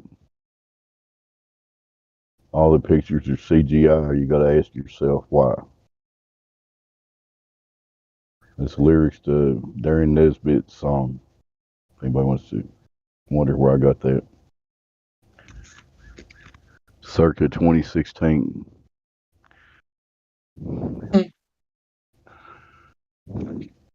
Back to you, Jenny.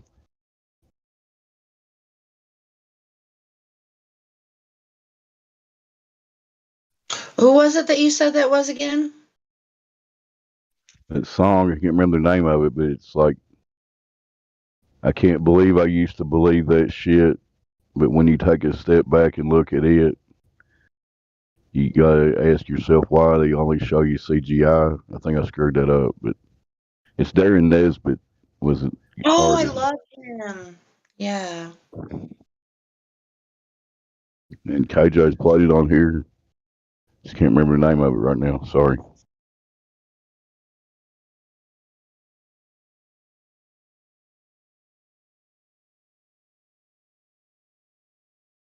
Ooh, okay. So I put in my It's Just Not a Globe folder playlist. I put most popular. And this is the one that came up. Hold on, I'll show you. This is number 2.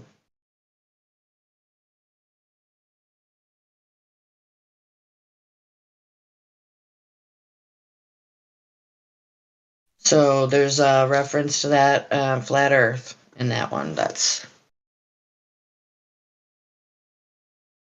play that. It's only 1 minute long, you guys. Oh, number 1 is flat earthers versus scientists. Can we trust science? Ground.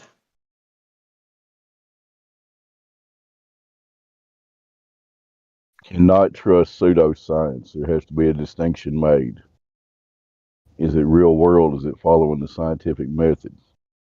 Then you put natural science on it. Just my opinion. Well, we don't need science to figure out what we're standing on. Yeah, what is question is a measurement issue, correct? Has nothing to do with cause and effect methods of scientific method. And one of the tenets of pseudoscience or scientism that it's just calculations posed as measurements. And the masses don't, well, we're starting to question how it all works.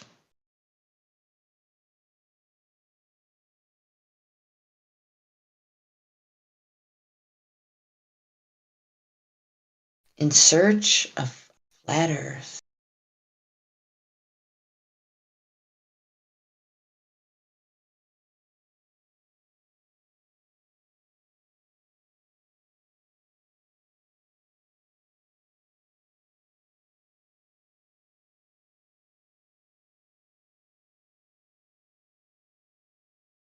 Oh, this is a pretty interesting video that some don't even remember how this got put in here, but the 20 questions that flat earthers can't answer, according to Holy Kool-Aid.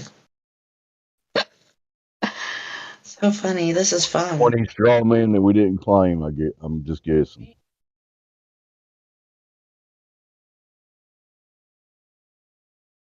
Okay, Elijah is putting out a coincidence.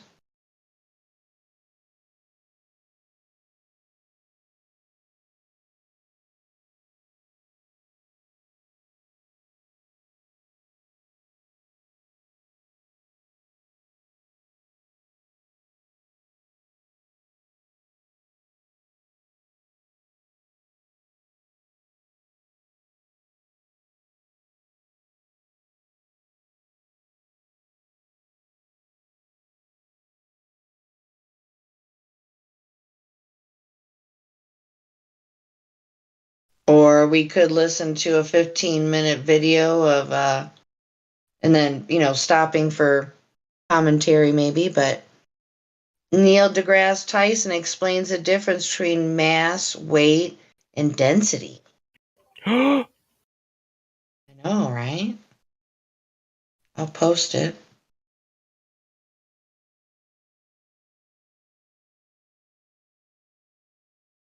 The world according to Neil deGrasse Tyson. Is that the guy that makes chicken? I do not know. The guy that makes chicken, Is that the same Tyson? I do not believe. I would not know. I'm That stumped. would kind of piss me off if it was. I don't know why, but. Oh, wait. Okay. All right. I was confusing Chris with somebody else, and I found the video I wanted. Oh, it's a miracle, you guys, because I have so many videos saved. It's. Hallelujah. All right. Here we go. Dan Dimension.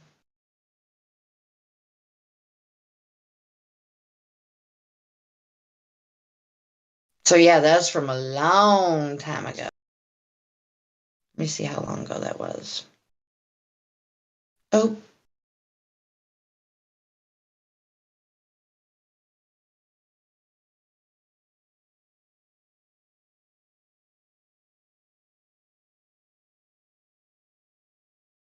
Three years ago.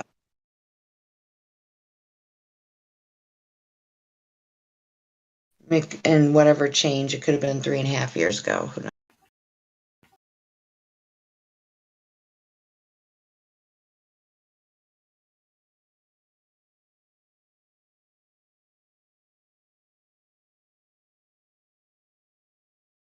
But yeah, with the Chris Van Matry channel, there's a lot of videos that he did with the approaching sun.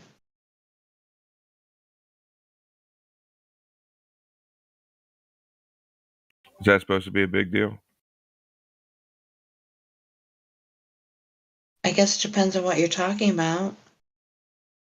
So the one that Indio posted, one of his videos,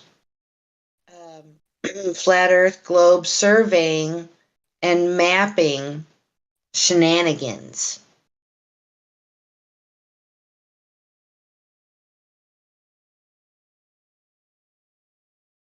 So I guess this is Houston. We have a problem. Getting it out. So yeah, I would say that would be a problem.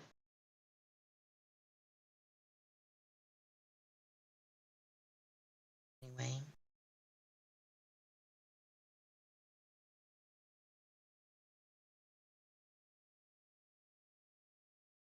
I don't know everybody's voices, so who was that was talking to me a second ago? You don't want to know. It was in the eyes of a passerby. I'm gonna Turn around and tell you why you were always there for me. Love it. Somewhere in the eyes of a passerby. He's not taking this subject seriously, though, are you, passerby? The radius doesn't work. What's the radius number? Everybody knows. What do you know? It's 3959. Correct. Good job. Good job. What's the distance to the sun in the heliocentric model? I'm focused on the Earth. I could care less about the distance to the sun. Good answer. Good answer. We're doing good so far, everyone. This is great. Wouldn't you agree, Dave? Then you go to ninjutsu classes, Dave. You should know this. What's the moon's diameter? Who cares? Another sky question. That's actually a passing answer. What's the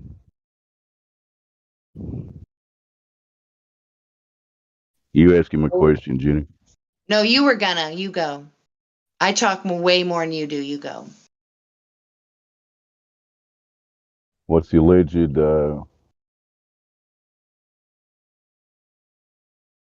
how deep in the earth have we drilled down to? It's besides the point. No, we're talking about Earth now. Whoa. Yeah, we're talking about Earth now. So if you don't know, I'll tell you. But I was curious if you know. You can go deep, but the surface is still level.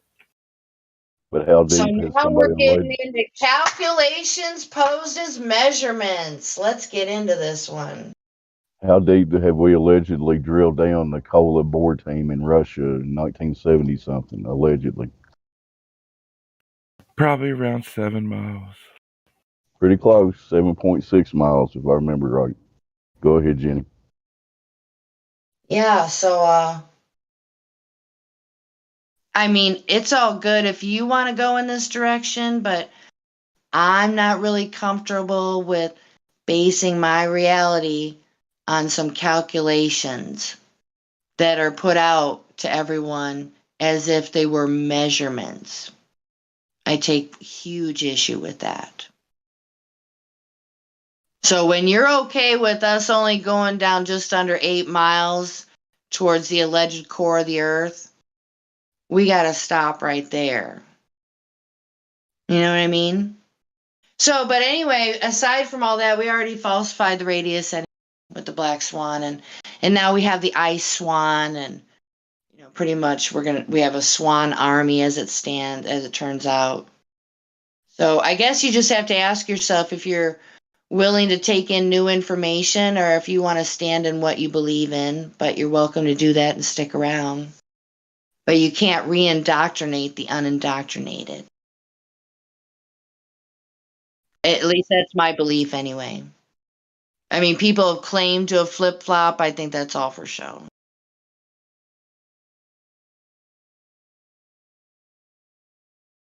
That's all I got. What do you think, man?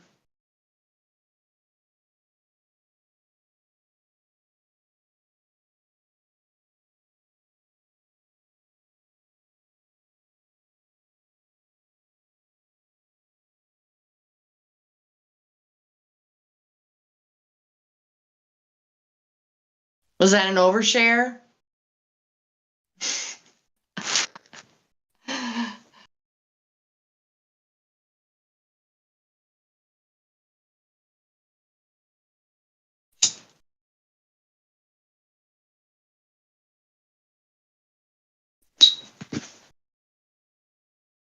Sorry, Jenny, I had to mute up. I'm getting an oil change right now. I'm engaging with this. It is all good. Getting an oil change. All right, being a responsible automobile owner, quote unquote owner. Yep, I put lots of miles on my little Chevy. I drove it to the levee the other day, and you know what? The levee was dry. What? The levee was dry? Is that normal this time of year, you think? I don't know. I counted the levee, but there was only one levee, and it was dry. You Sounds like guys- it sounds like Eworon. Like, Right? Did you know? Did you know that the mercury was Osiferous was carrying whatever across the river?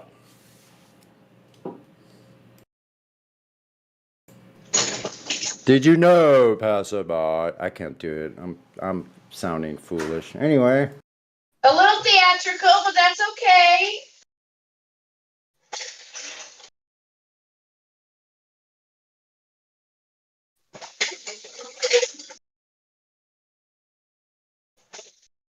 Yeah, we got projects to do today. Laundry, vacuuming, Yay! and straightening up, mounting a mount for my big screen to get my studio ready. Nice, dude. So I can have my tracks up there on the big screen with my playback Go, Sonny. system Go, and all my Sonny. amps right around here all set up. Get ready for music production. I'm just taking my time doing it.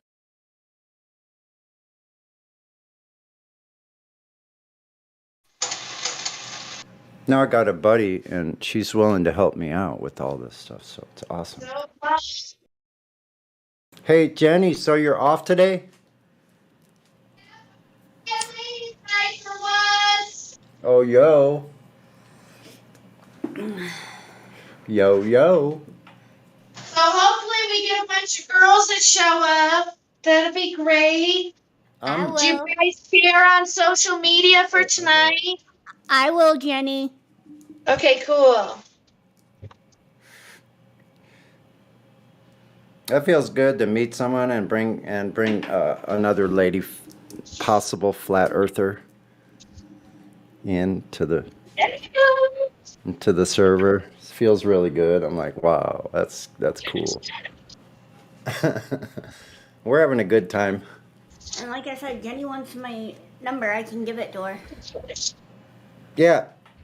Well, you'll be able to. So Jenny. Yo.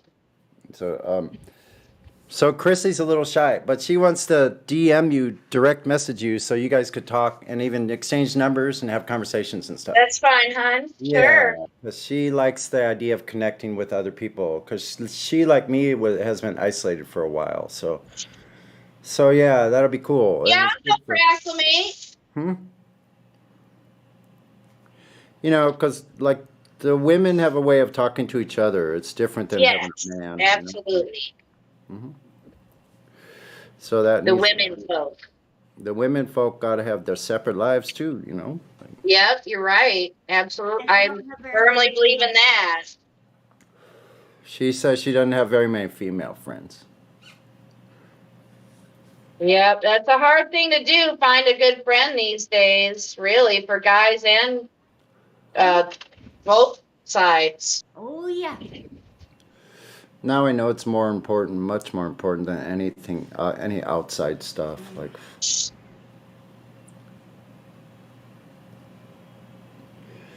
it's funny because like what I thought I wanted was nothing that like it wasn't. It didn't line up with what I really needed, and then somewhere along the line, God gave me what I needed instead of what I wanted. Love it. Excuse me. Wow. You just remind me of that old Color song. I guess you're just what I needed. I needed someone to feed. I like that. Yeah.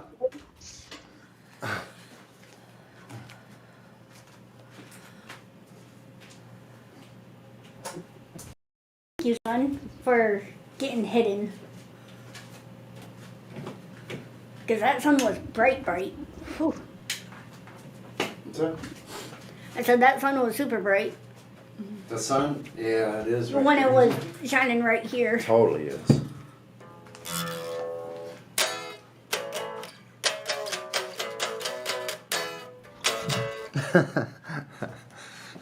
Oh, that's hit me with your best shot. That's right. I love Christina's voice, by the way. That was I'm not Pat trying to put her on Benatar, this. wasn't it? I'm Sorry, not trying Pat to. Benatar. Yeah. Oh, thank you, Jane. Go ahead. Go ahead. What'd you say, Jenny? Oh, sorry to talk over you, Dave. Anyway, so her voice reminds me of my daughter's childhood friend, and her name is Maggie. Oh, wow. So I used to call her Magpie, Maggie Kins. I miss her. I should probably text her. She I had probably a still has the niece same named phone number. Megan. But yeah, anybody messes with Chrissy, they'll have me to deal with. So you better spread the word. Just saying. I'm glad I got a friend like Jenny. You're so cute. I appreciate you.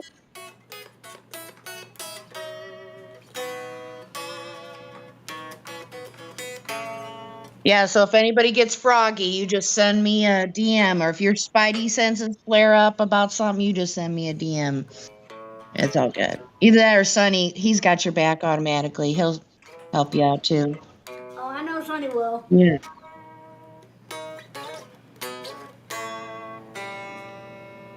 But yeah, I think without getting specific or going down any kind of rabbit hole of discussion, I like the vibe of our server now.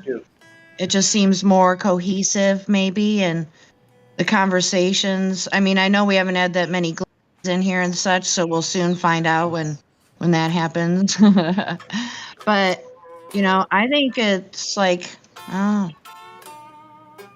like maybe we should be 3.0 now. 3.0. Whoa. Mm-hmm. When am I off base on saying that foo woo woo stuff, you guys, or What'd you say?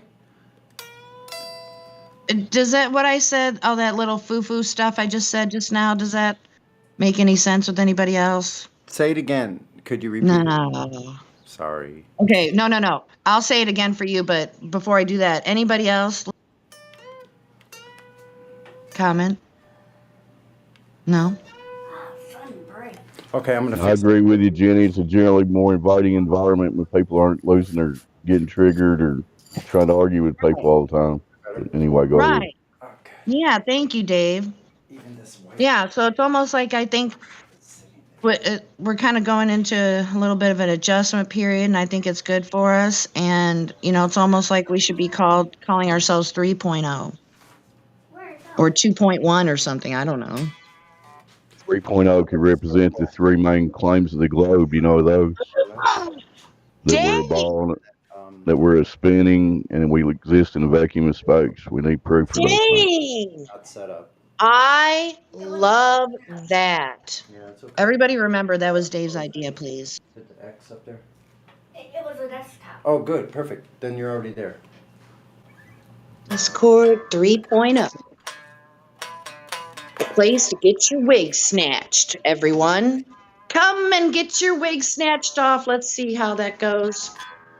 I just gotta do the login. Come on down. You're the next contestant on the Flat Earth is Right. Who wants to join? Play the game. You can leave at any time, no obligation. You can remain in the Matrix. You can remain in the Matrix if you wish and stick around as long as you're polite. That's all you gotta do. If you want to act a fool, then we got a special place for you. Trained volunteers to help you through your process. Don't make me act a fool up in here. What? Jenny's trying to crack. Jenny's trying to crack us all up. Okay. Well, I mean, this is the kind of stuff we should go in VC check-in with people so there's no misunderstandings. A little server orientation. You do certain things will happen to you. Shouldn't have to. Well, it's saying I have to. Okay, hold on. So the choice is up to you on how you navigate through our server here. I'm gonna fix all this. I did that. Kind of like one of those old books, the Choose Your Own Adventure. Kind of like that. I had done the login and it said to do We're that. gonna get it so it maintains it on there, and I think we just here. Let's see. We'll get this. My laptop being stubborn. Okay. Type in the first part of your email. So does anybody listening have something they want to bring, share, stuff to talk about? Letters only, and see what happens. Is that your email? Okay, just type in your own email. Just put it in. You remember the password and all, right? Got it written down, don't you? I can't. Good. Awesome. It's kind of a slow Friday morning here on the plane. Well, on the Discord. we were talking about the radius a few minutes ago or whatever. What radius? Yeah, GeppyGet just posted an image. What radius was that again? The radius, the supposed The radius. Okay, what? Okay, where were? Hold on. Yes.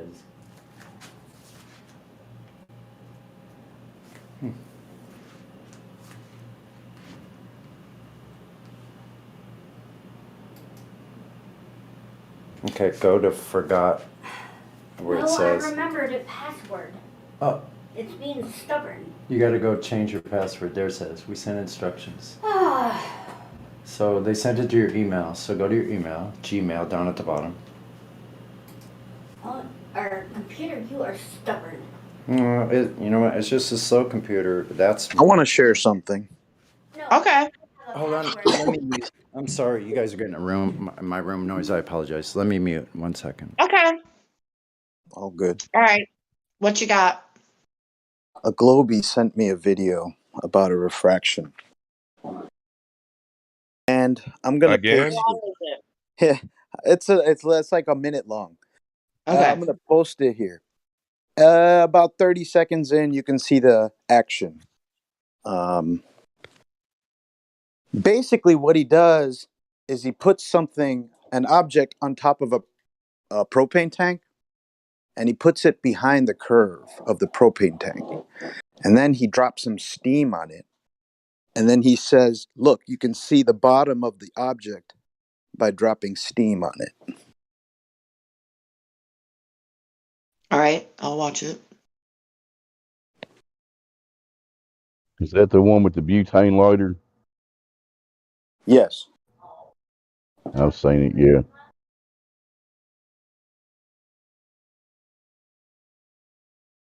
Is the atmosphere made of butane?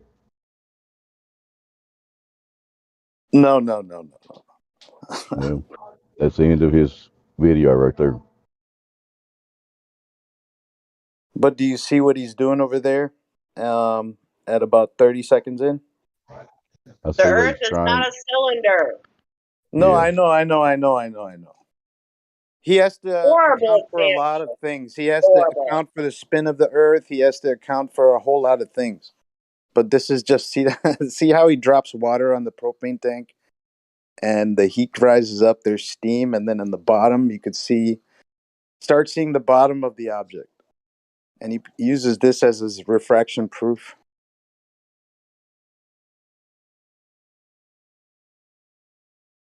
All right, I watched all what you're I'm saying. talking about. So that matches any atmospheric possible condition like 0%, what he's showing you there, right? All right, some It just person. seems to be some guy in his basement with a propane tank that's hot. He put something behind the curve of the propane tank, dropped some water on it, let the steam rise, and all of a sudden you could see the bottom of that thing. That's all it is. So I went back to him and I'm like, you have to account for so many things, like the spin of the Earth and water sticking to it and that object like that. And then you have to have the steam. I mean, you have to account for so many things. It doesn't work. Yeah. It's Although this obviously this not right a here scientific is experiment. Sorry, go right. ahead. We don't live in a butane tank. No, I know, That's a but fact. Yeah.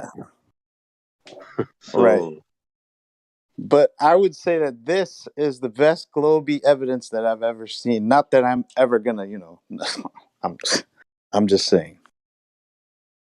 it's not good evidence. So you're saying it's their best Small attempt to try to scale. represent something that they're not actually representing? Yeah. Okay. Ooh, there's a really extensive comment from someone genuinely trying to investigate what he's doing. And at the very bottom, his last thing he said, and he said, additionally, have you done this experiment using letters or something that would reveal whether the effect is inverting the object or not? Reiterates flipping it upside down. Yeah. So it's That's also quite, he's got a couple of paragraphs. There's not, and it's, there's not, well, there's 339 comments to this video. Right. And my answer to the guy really was the true experiment would be you get a globe, you put water on it, you make that object on there, you spin it, make everything stick together, and then do that steam thing, whatever. That would be more sensible. Yeah, this is horrible. This is like using a car to represent the globe and how it goes through space. I mean, it'd have to be get real. I mean, this is horrible. I don't like it. I don't know why. I mean, like you said, you'd have to use a sphere. It's like, Okay, cool. Yeah, I just wanted to bring wait. it up for discussion. Let's No, no, no, cancel it. no. Okay, so so I understand where you're coming from. What do you like most about the video? I guess that would help me. I don't. I mean, the only thing I like is something I've never seen before is that thing that they show right there. If you put steam on a propane tank, you can see something behind. So what seems like what's behind the thing. That's the only thing. Okay, that It could doesn't be prove to something. me globe curvature. It doesn't prove to me globe.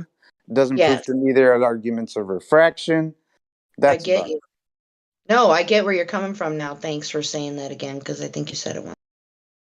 Yeah, you said it well. All it proved is it does whatever it does in that video in other special conditions, right? That's the only thing it proves. Yeah, it's just it seems to me just some guy doing it in his basement. Whatever conditions are there. Yeah. So, can you think about in what way it would be worthy of consideration to as something for us to use? Well, in the Glober's mind, that's reason the horizon is 10 miles further in the Black Swan, for example, and all the other examples. They reason that stuff like that is why the horizon's moving around. So that's mental gymnastics on their part. That's not my Yeah, problem. because the oil rigs aren't moving around, so I don't know what they're on about. That never made sense to me without getting all wrapped up in technical shit. I mean, does that maybe I'm not what I just said didn't make sense with what you said, Dave. I take that back. I don't Yeah, know. that makes 100% sense. You got physical items like those oil rigs. Everybody knows they're there. So they would be affected by this magic refraction too, wouldn't they? They would be I floating mean, around or whatever. Yeah. so there's some disconnect with the idea of an apparent versus a geometric horizon around a curve. So it's just something that's not clicking, probably because they believe in scientism. So I guess, it's for purposes of those listening that want to absorb the information, but, you guys already know how it works. It's just a back and forth. They always come up with some reason. Whether it can be backed by anything is another question. Right, Dave?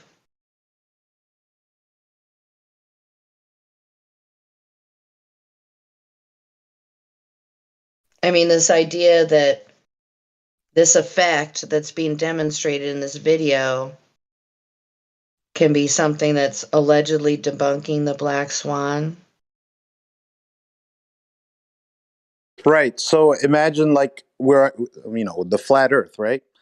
And imagine there's like it's a hot day and vapors coming out of the ocean. Wouldn't it make some kind of an effect? Right? That the globies are misconstruing, oh yeah, it's just refraction. But in reality, what's happening is it's on the flat Earth, the vapors are rising, and maybe it's causing that kind of an effect where you can see things a little bit higher than they are. That right there could be proof of the flat Earth, right?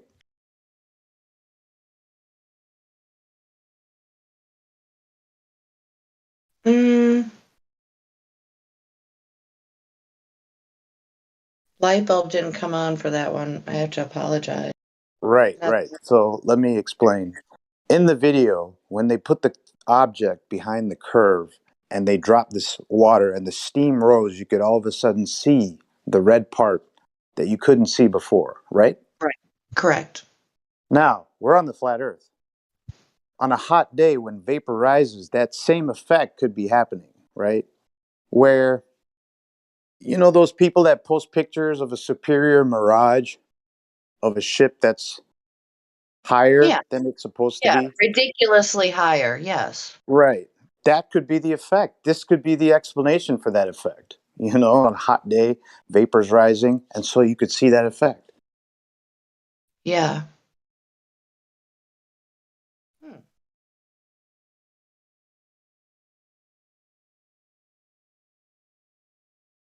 But, the fact remains, aside from that the oil rigs do not move.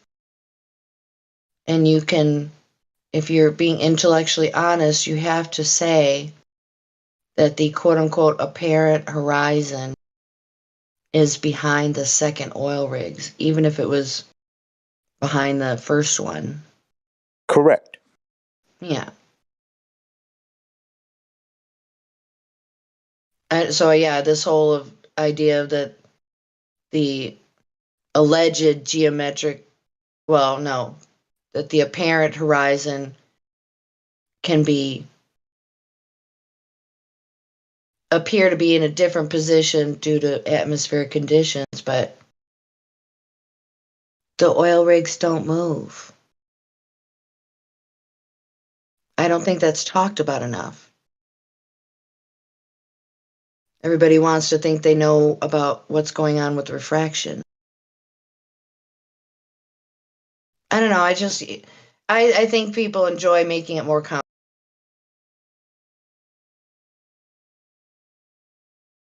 And I'm not being like mean spirited. I don't know, maybe for their, I don't know, it benefits others listening, hopefully. I guess short story.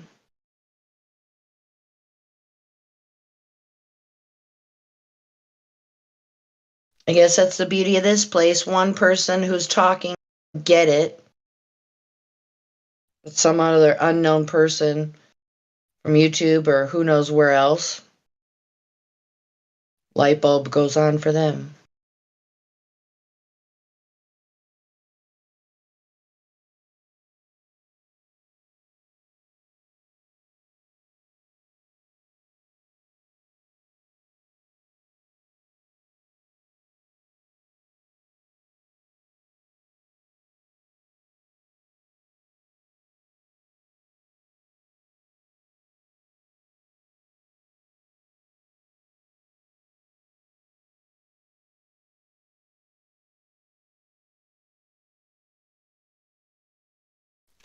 Pigeons. He's deafened and muted. I haven't seen pigeons in forever. Oh, he's just VC verified. Oh, sus.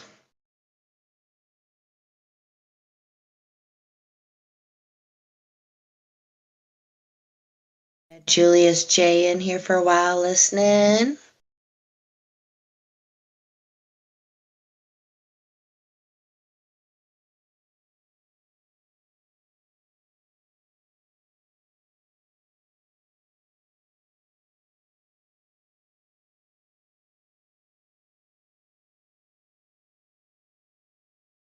Hey, KJ.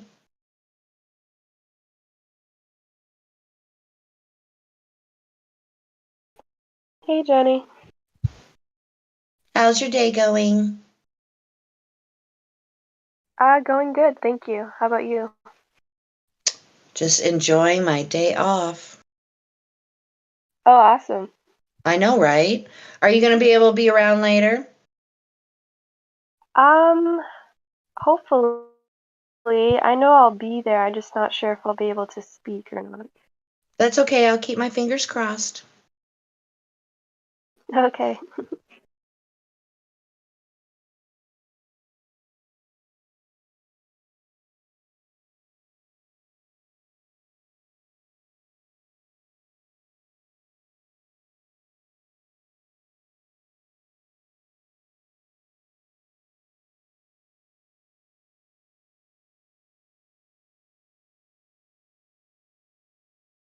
I don't know about you guys, but I'm waiting for pigeons to undeafen. Hey, hey, hey. It's Jay. And then we have Paza in here.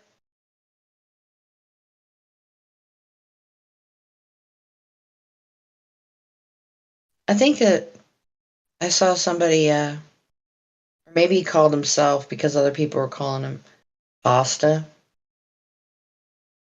Maybe when people said Paza, it sounded like pasta. I don't see it, but okay. Yeah.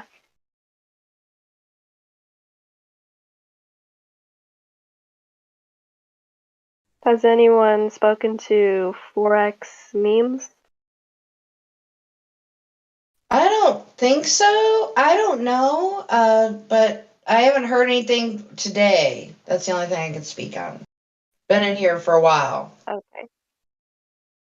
But yeah, I guess if people that are fairly new to the server don't know that they can just slide right in here and start talking.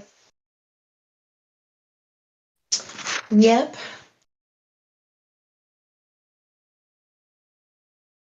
So 4x, 4 times the memes, please.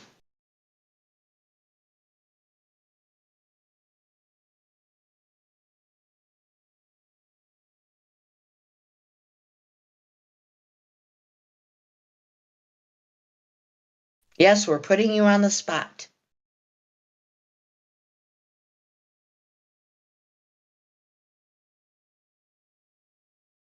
You know, I have to say that there's far too many times when a conversation is going well, I just go with it and I don't look at my phone.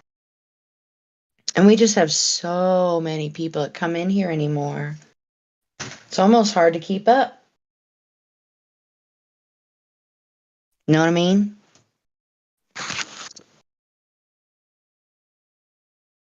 Yep.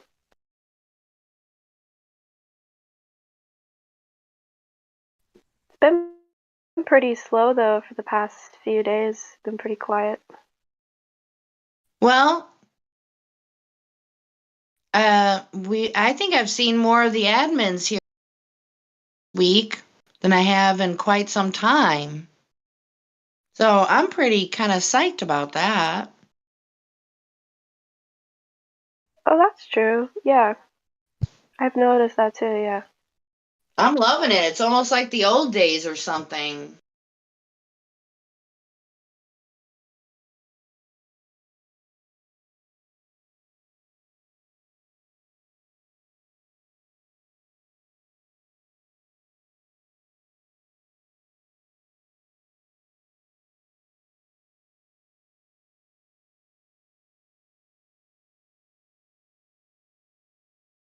Okay, so KJ, I might have something. Let me look and see.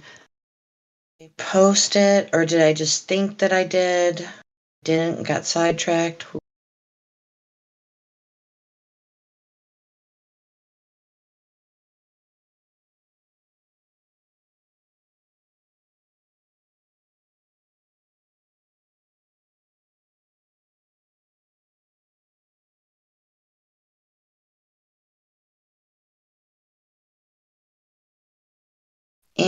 And no, I didn't. Oh, wait, I know what I did. Okay, never mind.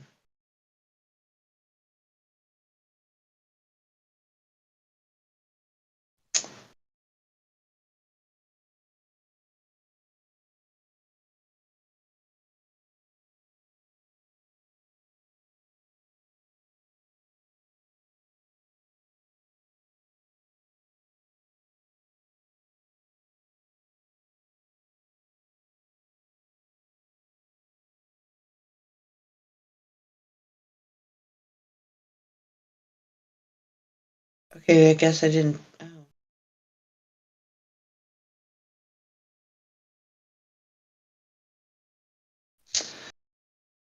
Rewind and delete that.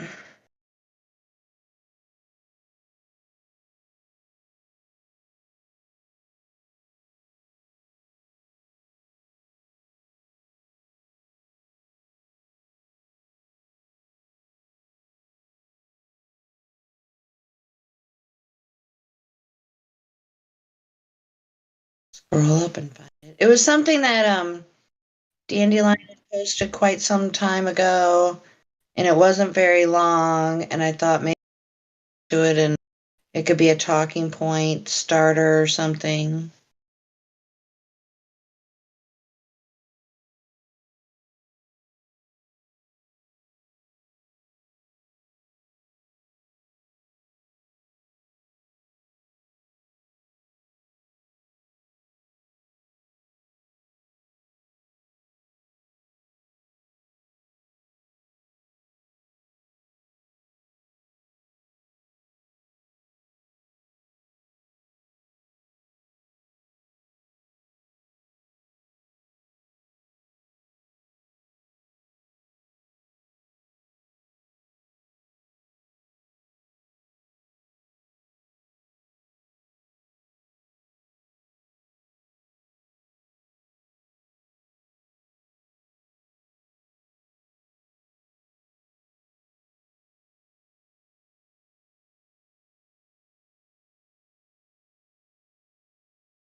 Off topic, I just want to mention I'm paying $3.60 a gallon for gas. It went up 30 cents the last 3 days.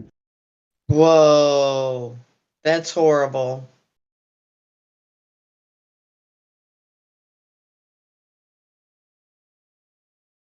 On a flat earth, they're charging us for gas. What do you think, Jen?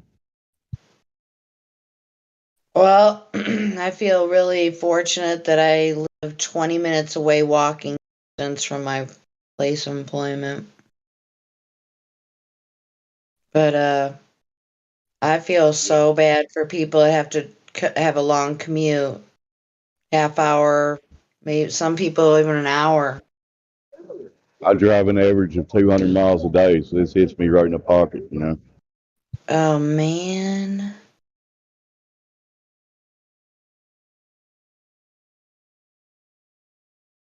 I'm so glad I don't have to drive like that much.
Good. Now remember. Hey, Paz, are you here?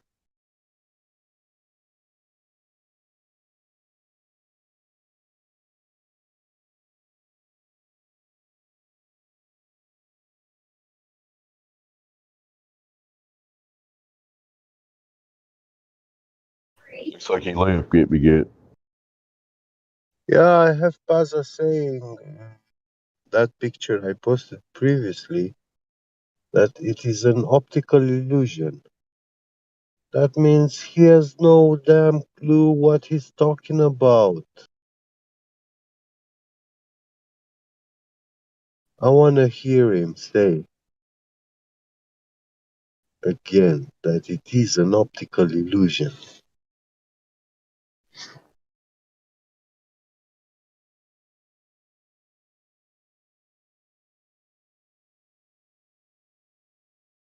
Curry's paradox is an optical illusion. Lol.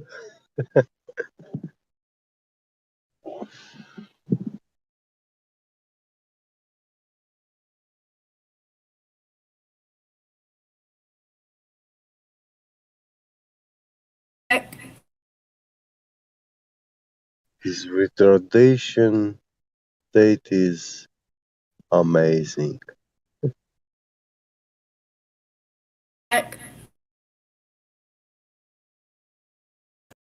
That working?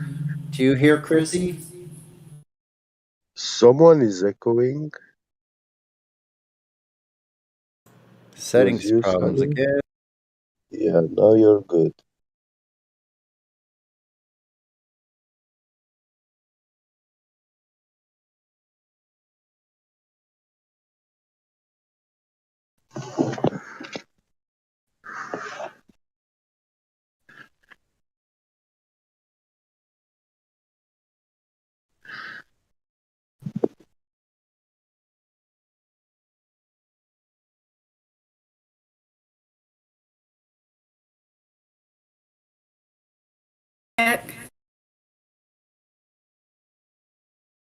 Are you checking in, Jenny?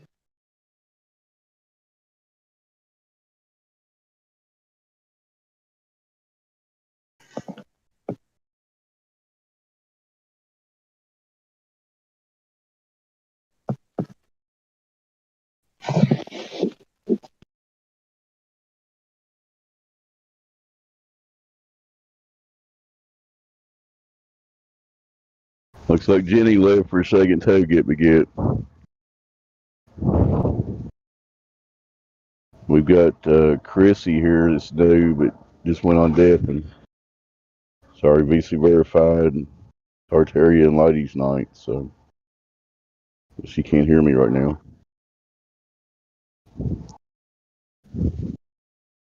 What's up, Get Me Get? You got anything?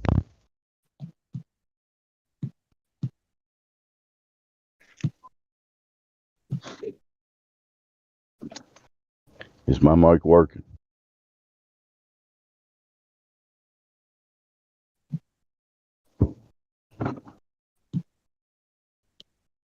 Do not know.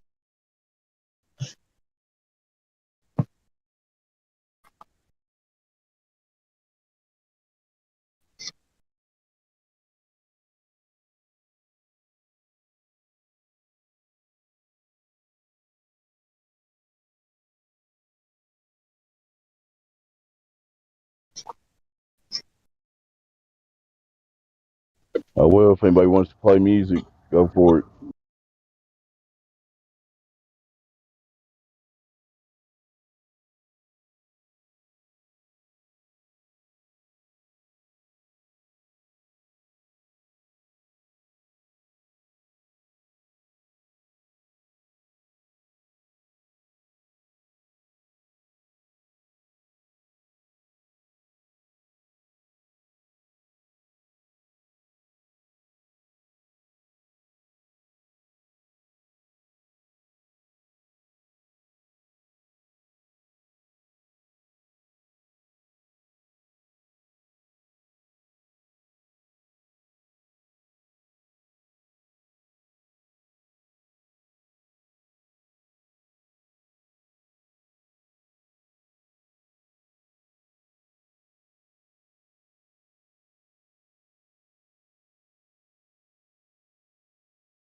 Yeah, my mic's working. I just want to say hi to Chrissy. So you doing? How you doing?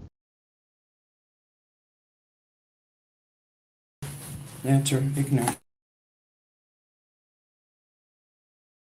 Oh.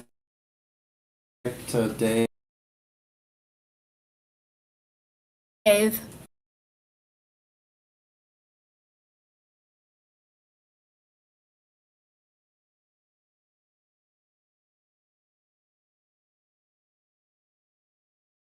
Done, but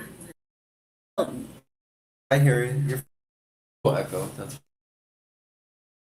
is coming through my speaker.